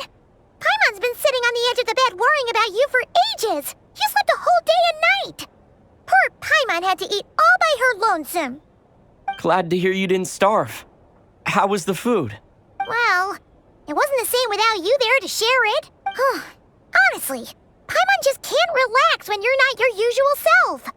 She couldn't enjoy the food and settle down to sleep. Well, I'm back to normal now. Oh yeah, and Albedo swung by earlier. He said to tell you to head to the tavern when you woke up. Varker and the others are organizing a victory feast and they want to celebrate with you. He also dropped off some medical supplies, but you seem fit as a fiddle, so guess you won't be needing those. If you're feeling up to it, let's head over now. Wouldn't want to keep them waiting.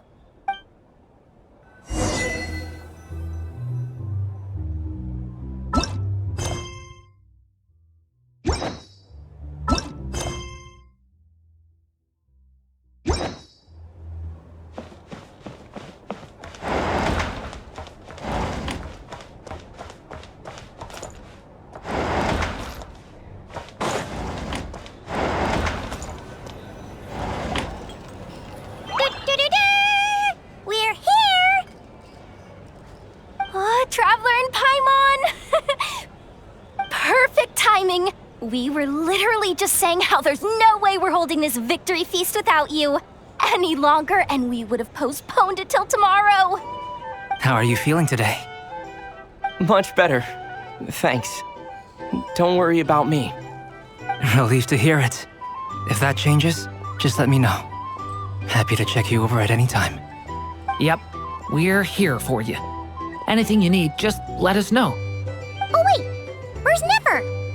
How are her eyes doing? Nefer's right over there. I'm sure she'd love to catch up with you.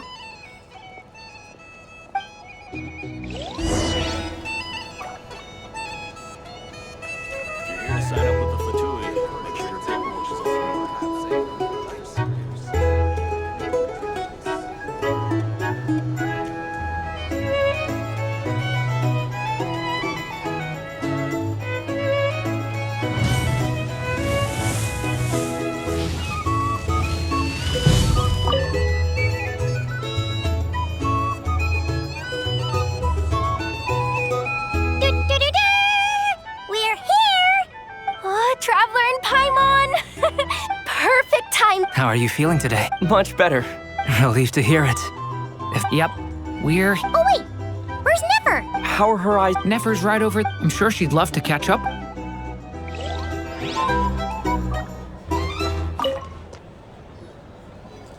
Hello, you. Recovered from the battle? Come on, what do you mean? Of course I'm gonna ask. I care about my friend's well-being. And we are friends, aren't we? Get yourself a drink. You've more than earned it. In fact, today, your drinks are on me. Lord Sangama Base got you covered. Wow, really? What about Paimon? Has she earned it too? Has she? Please? Well, you haven't been through quite as much as the Traveler, but... what the heck, sure. Yay! Wow! Drinks on Dory! What a historic day. Hey, keep your voice down, or everyone else is gonna want in too. Have you heard anything I've been saying recently? Doing business in Nodcry has been an absolute nightmare. If I'm buying for everyone, Okay. Paimon will speak more quietly. Jeez. That's more like it. Don't you forget, Lord Song of the Bay doesn't just go around buying drinks for anyone and everyone.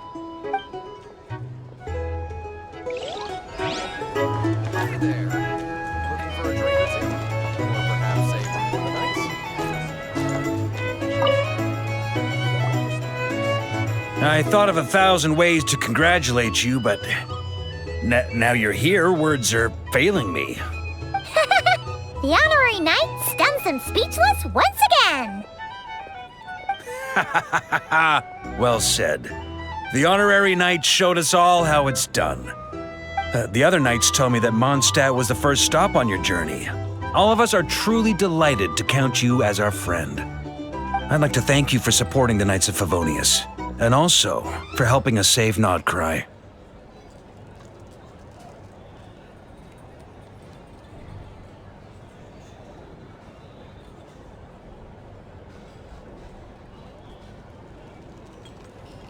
Nonsense! Of course I'm gonna mention it. This is more than just business. It's a relationship. And there can be no relationship without showing gratitude where it's due.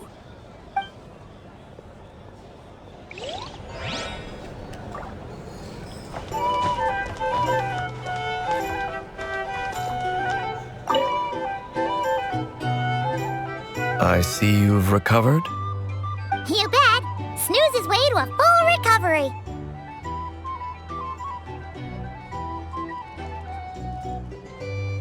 Glad to hear it.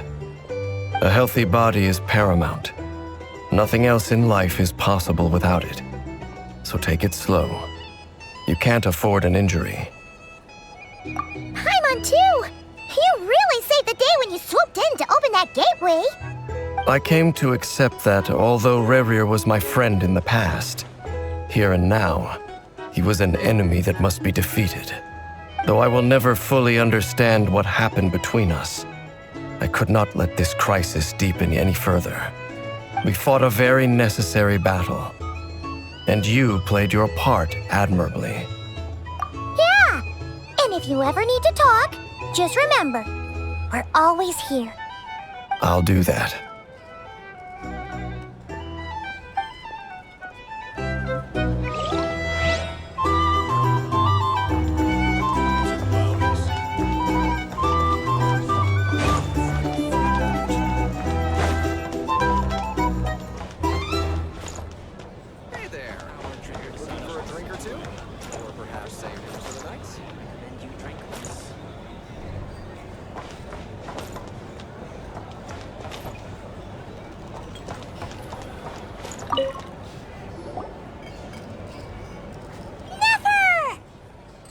Traveler, Paimon, are you recovering well?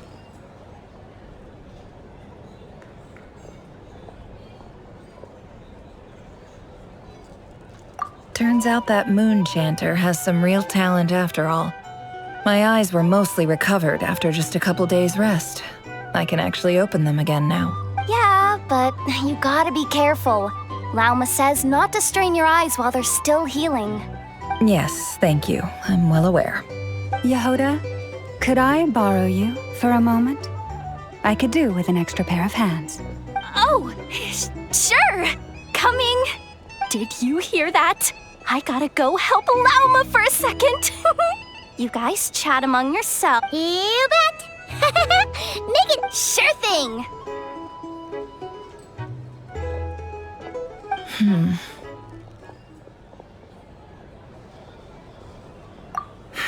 The Raker of Solnari. Kind of a snake, don't you think? No, definitely a snake. A poisonous one who spewed his venomous hatred everywhere. Anyone who seeks revenge out of hatred for other people has become a snake. That's something my dad used to say. Perhaps. I'm sure it sounds like a very wise and open-hearted perspective to your ears. But me? I think hatred is a perfectly justifiable emotion. What else is left when everything you depended on in life gets stripped away? Something's gotta fuel that drive to keep on living. If you're worried about me, you can nip that in the bud. I'm not someone who gets stuck in the past. It's just... I suddenly feel like I was wrong to call my father a liar. He was just a fool. That's why the academia turned their back on him, and why the other tribes ganged up on him. Oh, Father. How much better things could have been if you were a skilled liar. Look at the Ibis King. Thoth is a fiendishly cunning liar.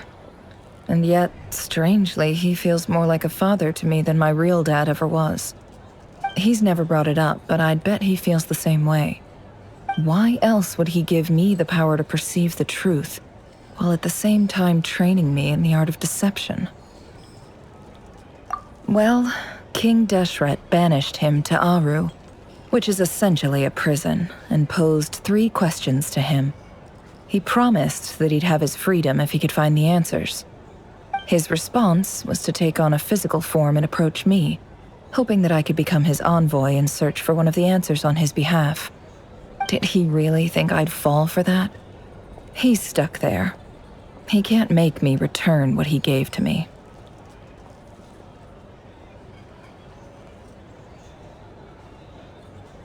So that's enough for you to decide he's nice, is it?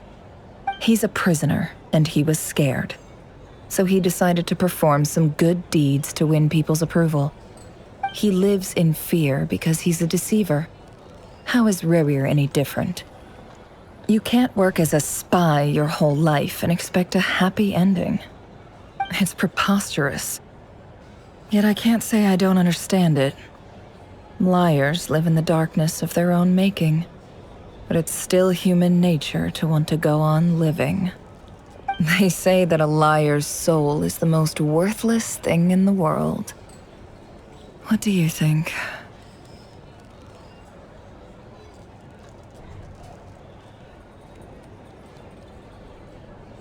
Good. If you understand that, it means you're smart, and you see things objectively. If you ask me, the soul of a liar really is worth nothing, because all they care about is themselves. For example, when something good falls into my lap, I don't go sharing the news around. Stops other people trying to steal it from me.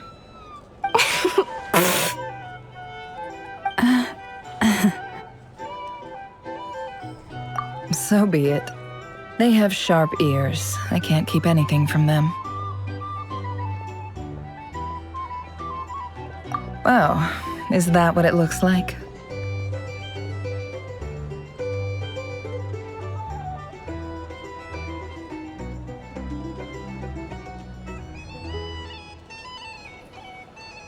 Well, you all know my past now, and I can't simply eliminate everyone who knows too much. So I guess I just have to put up with you, for the foreseeable future at least. When you find yourself in a situation you can't control, the safest play is to keep calm and start monitoring everyone involved like a hawk. In the intelligence world, you need to have a sense of perspective and play your hand accordingly. If you understand what's at stake, please ensure my secret is safe with you. I trust you'll respect my wishes as a friend. But don't forget, I will also be watching you like a hawk.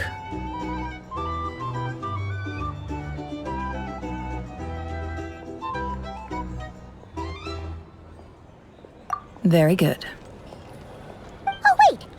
Now that the panic's over and we've all calmed down, Paimon suddenly remembered something. After all that build-up, our mystery ally never showed up even once!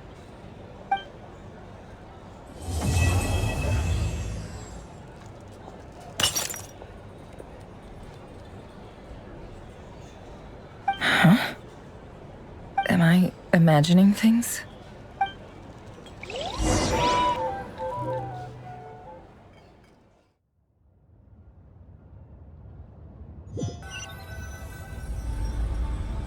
So, that close colleague who stayed behind with you? What's he been up to recently? Don't know, don't care. I get more normal human interaction from hanging out with Bosco 2 than him. Although, now you mention it, he hasn't bothered me in a while. I wonder if... If he's disappeared without a trace, it's the biggest gift he ever gave to the world. But I somehow doubt that's what's going on. He won't lie low forever. So we'd better stay on guard.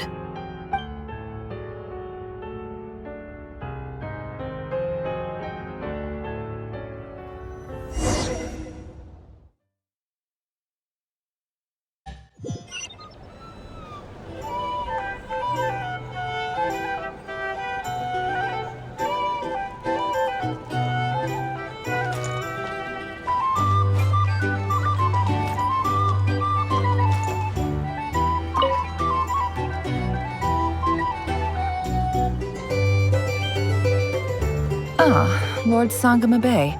How lovely to see you. I must thank you for the device you provided. It was an enormous help. Would I be right in thinking that it was developed by the Academia? Why come and ask me when you clearly know already? I mostly came to thank you. That's more like it. A little gratitude goes a long way with Lord Sangama Bay. Play your cards right, and you might even stand a chance of becoming my long-term supplier. The chance to work with such a kind and charitable investor as yourself would be a great honor for the Curatorium. Huh? Charitable? Who said anything about charity? First time hearing about it. Let's see. The first plot of land you purchased in Nodcry, your desert interests, and...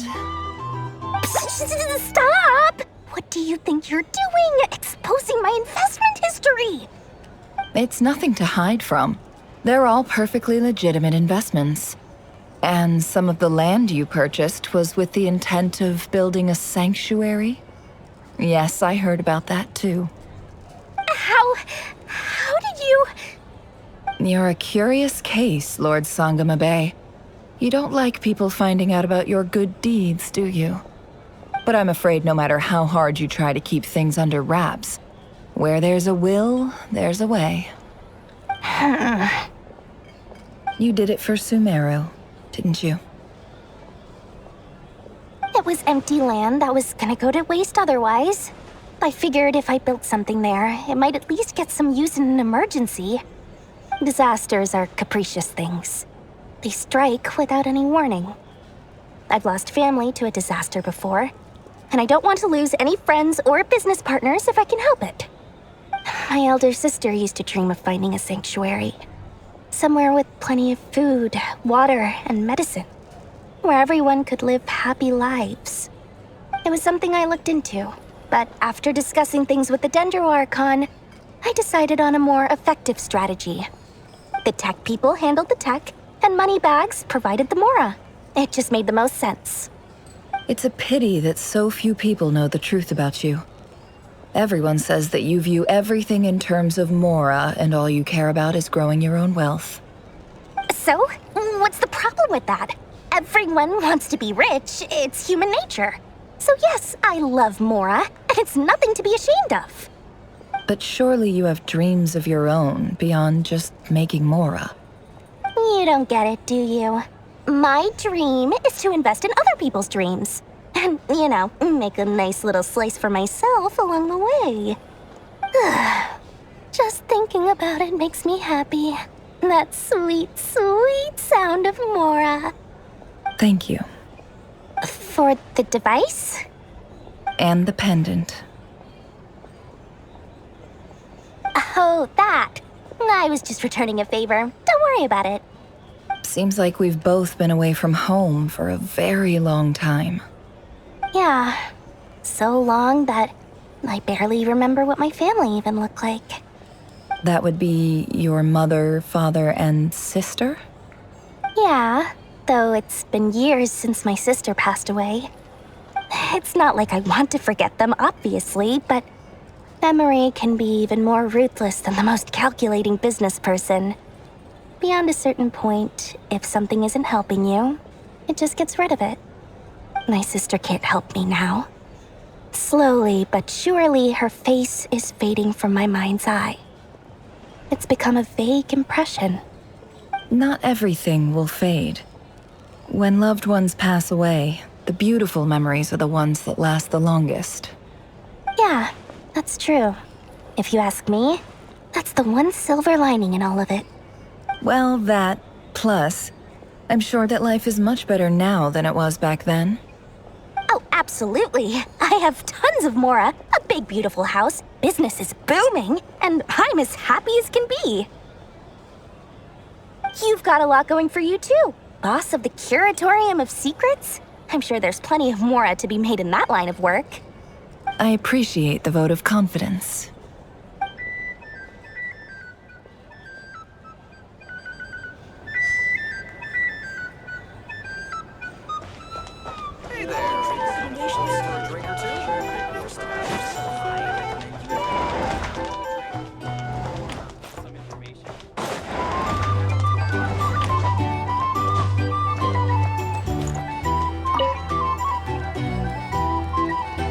How have you been holding up? Any adverse reactions? If you start to take a turn for the worse, make sure you tell me right away. You don't need to worry about me, Grandmaster. I'm fine. I mean, I barely did anything, so... What? You're too humble, young man. You played an indispensable role in the battle for Notcry. We can't thank you enough for your support. Sometimes, when people praise you, it's because you deserve it. The best thing is to accept it calmly and with grace. It's important to learn how to respond to words of admiration. Let's do a quick demonstration. Albedo, that was an incredible feat of alchemy. The pressure was on, but you worked flawlessly at lightning speed to get the job done. Thank you. I can't take all the credit, though. Durin played a big part in forming the alchemical array. See? Did you catch that? A masterclass in how to take a compliment. Okay, yeah. I did work pretty hard to help prepare for the battle. No point denying that. Hey, you guys! Hey, look who's bounced back. Looking good, traveler. Seems like you've recovered. You won't need to take any more medication. Can I get you a drink? Huh? You know how to order at a bar now? You've sure learned a lot recently. Handling a drinks order is ridiculously simple compared to alchemy. Don't worry, I'll blend into society yet. Paimon believes it. You're clearly a fast learner, just like your brother. To be totally honest, though, Paimon didn't quite follow all the details when you first explained the plan to us. Don't worry, that's completely understandable. Unless you're a student of alchemy, it's hard to grasp the principle and how the process works. To put it in the simplest terms, we saw how our enemy stole the power of Kuvaki, and that gave us the idea of stealing his power to turn it against him. When facing an enemy you have no hope of defeating, it's best not to engage them in battle. So, instead of looking for a way to overpower him, we decided to help Columbina get strong enough to at least stand up to him in a fight. For this to work, we had to analyze his modes of attack, confirm who his main target was, and make sure that he wouldn't go beyond the range of the alchemical array. For added security, we prepared a total of 4 arrays. But to mitigate the impact of the battle, we identified one location in particular as the ideal spot, which is where the confrontation took place. The alchemical array absorbed his abyssal power. Then Durin processed it to render it usable by Columbina. That power enabled her to do what would otherwise have been nigh on impossible. What surprised me was that Dainsleif actually agreed to join us. Given his history with Rerir, he had every right to sit this one out. But we're extremely grateful for the decision he made. It must have been a painful choice to make. But I'm sure that making a decision was far better for him than staying in limbo. Absolutely. He was torn between 2 paths, but in the end, he made his choice and stuck to it resolutely. He doesn't strike me as the sort of person who'd stay trapped in limbo for long. Anyway, however you cut it, everyone gave a stellar performance. And now, it's time to kick back and celebrate.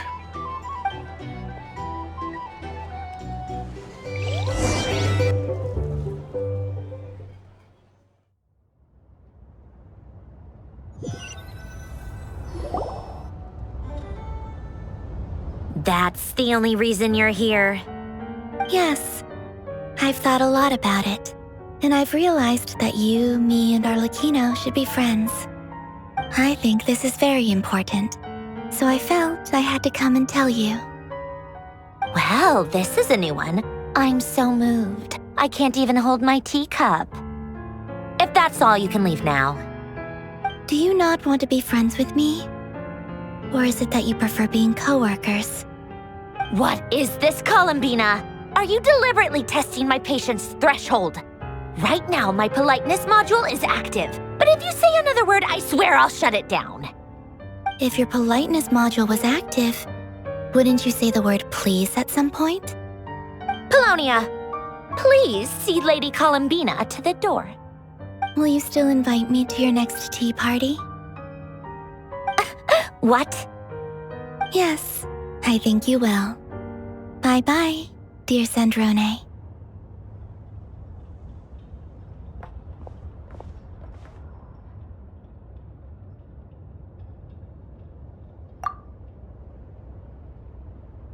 Last time, the Wild Hunt escorted you out. Would you rather I handled it myself this time? We just wanted to, see how you were doing now that it's all over. Why? Out of concern for my safety? I hope you didn't seriously think that the Rahier of Solnari would be able to lay so much as a finger upon me, given how prepared I was. Mostly because you kind of helped us out, so we just wanted to check you were okay. Looks like all your robots are fixed, huh?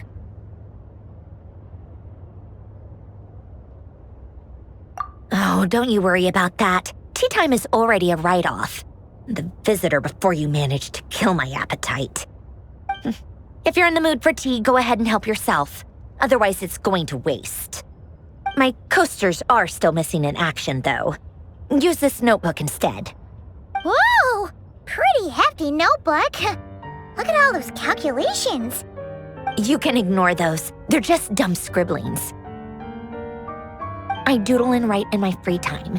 Sometimes I remember the distant, dreamlike past. Sometimes I imagine the far-flung future. And other times, I grit my teeth and note down all the crazy nonsense going on in the present. Some people do the crosswords in the newspaper.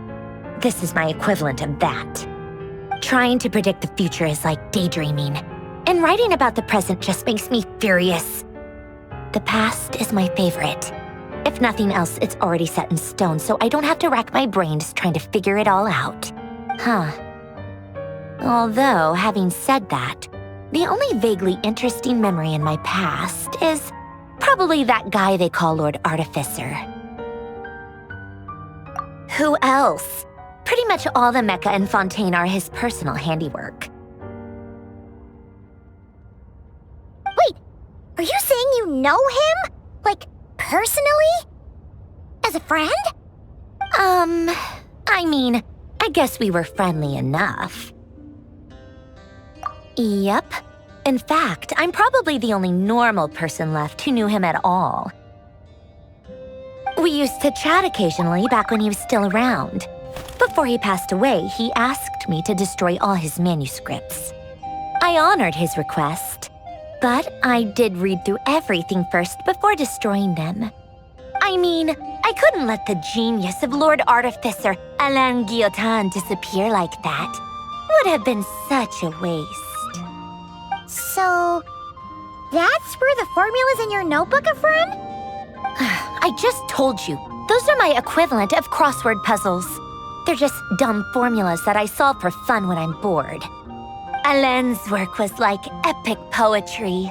The formulas in my notebook are just silly little riddles in comparison. Not that there's anything bad about them. I mean, at least, solving those riddles isn't going to hurt anyone.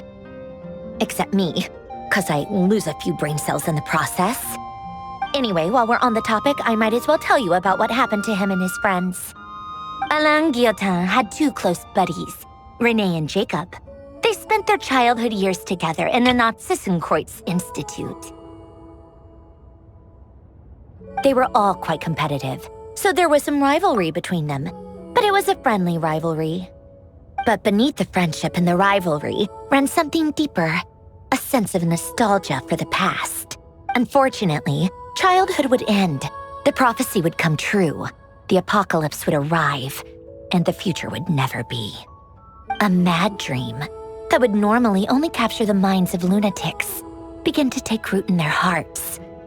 A dream of saving the world. And if Renee and Alain had been people of lesser wits, that dream would probably have ended up as something for them to joke about in their older years. But alas, they were some of the sharpest minds around. They nurtured that dream with the full power of their intellect, and it grew into something that ate away at their souls. The first of them to fall under its spell was Renee. Against Alain's wishes, he persisted in experimenting on a mutual friend of theirs to try and save their life. Alain did not approve and parted ways with Renee. It's complicated. Alain wanted to believe that Renee only did what he did for the sake of their friendship. But when he told me about what happened, I could tell he still had some suspicions about Renee's motives. Perhaps the seed that would grow into a nightmare had already sprouted in Renee's mind. Even then, the next time they met, Renee's soul had been completely engulfed by the dream of salvation. His futile attempt to change the tide of fate only resulted in a wave that swallowed up the world, even before the apocalypse came. And although that wave died down eventually, I hear that it just recently came back with a vengeance. As I understand, Renee wanted to live out his dream of salvation once more. But I'm told that the attempted resurgence finally died out for good. At long last, Renee awoke from his deluded dream. Though of course by then it was far too late. What do you think of Renee? Do you admire his transcendent genius? His view that any price was worth paying to achieve the lofty goal of saving the world? Or do you despise him? Dismiss him as an evil madman who wrought havoc on the lives of everyone around him as he pursued his delusional dream?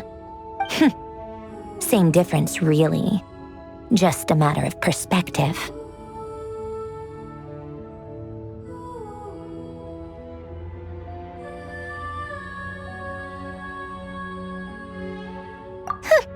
Doesn't surprise me. You share one thing in common, after all. You both want to be the savior. The only difference is, your dream came true, and his, well, he wasn't the one who made it come true. I don't like fanatics who give up their whole lives for their ideology, nor do I like fools who let their delusions take control. Maybe I could understand if Renee had just been an ordinary person, but he had a sage-like intellect, and still managed to get himself lost in the labyrinth of his own desires. Anyway, that's enough about Renee. Now, moving on to Alain Guillotin, the Lord Artificer. He managed to put a stop to the first storm whipped up by Renee. But after that, Alain lost his friends and family. To his credit, I suppose, the loss of his family and friends was purely a tragic accident. It's not like Alain sacrificed them for his cause or anything. After that, the only thing supporting his work was the same dream that had dragged his closest friend down to the abyss. But although the desire to save Fontaine drove him to found the Fontaine Research Institute, Alain continued to reject any form of transcendental knowledge or power. He was suspicious and fearful of it, having seen the way it had affected his closest friend. I think that formulas and machines derived solely from human intellect were the only thing that gave him a sense of spiritual comfort. Yet Alain's intellect was simply too great. It barely left him space to breathe in his lifetime. Once he realized that the end of his life was approaching, he finally accepted the truth. The Nazissenkreuz Institute needed someone, and a human being, to see its story through to the end. He quit working on his formulas, trading them in for the fairy tales that had played such a formative role in his childhood, but which he barely touched in his adult life. He told me that the director of the Nazissenkreuz Institute used to read those fairy tales to the children as bedtime stories. Apparently, they worked wonders at sending kids off to sleep. I think that all he wanted at that time in his life was to be able to sleep deeply without being plagued by depression. By that point, nothing else really mattered.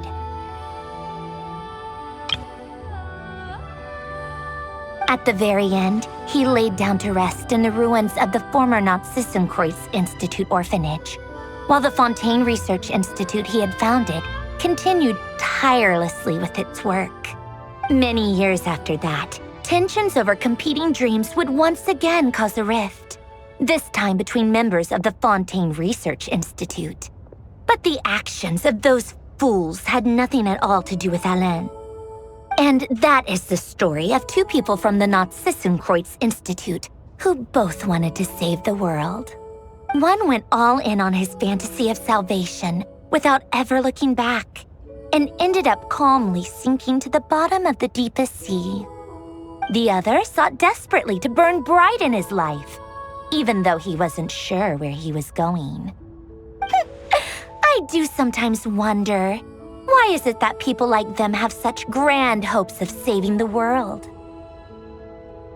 Even the grandest tree starts as a tiny seed. So perhaps, for each of them, their mission to save the world began with a very simple desire: to save themselves. They were young children with friends and family who mattered to them, desires to explore the meaning of life, ambitions to have a successful career.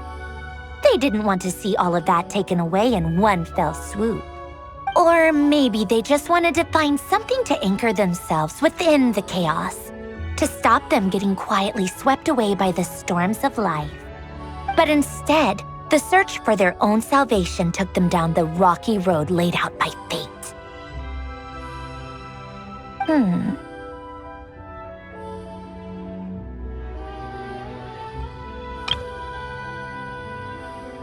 Do you think the desire to save oneself is enough of a justification to try and save the world?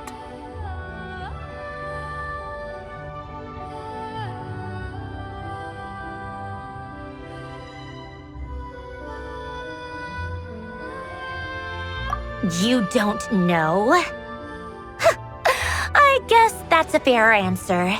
At least you're not trying to hide your confusion. Alain was much more straightforward about it. I asked him the same question back when he was in his prime, putting all of his energy into his work. Yes, it's enough.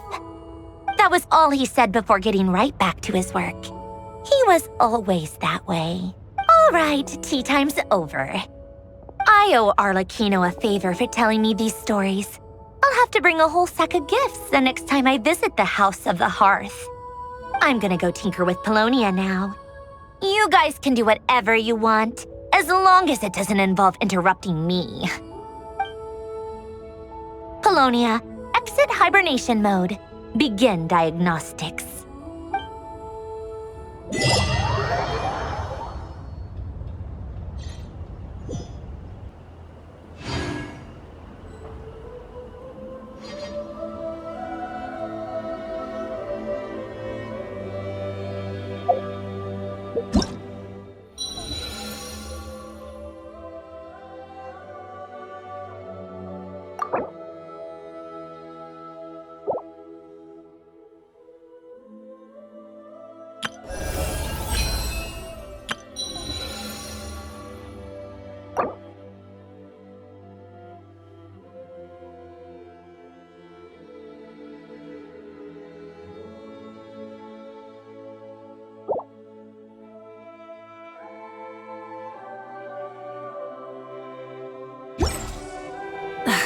instead of confining themselves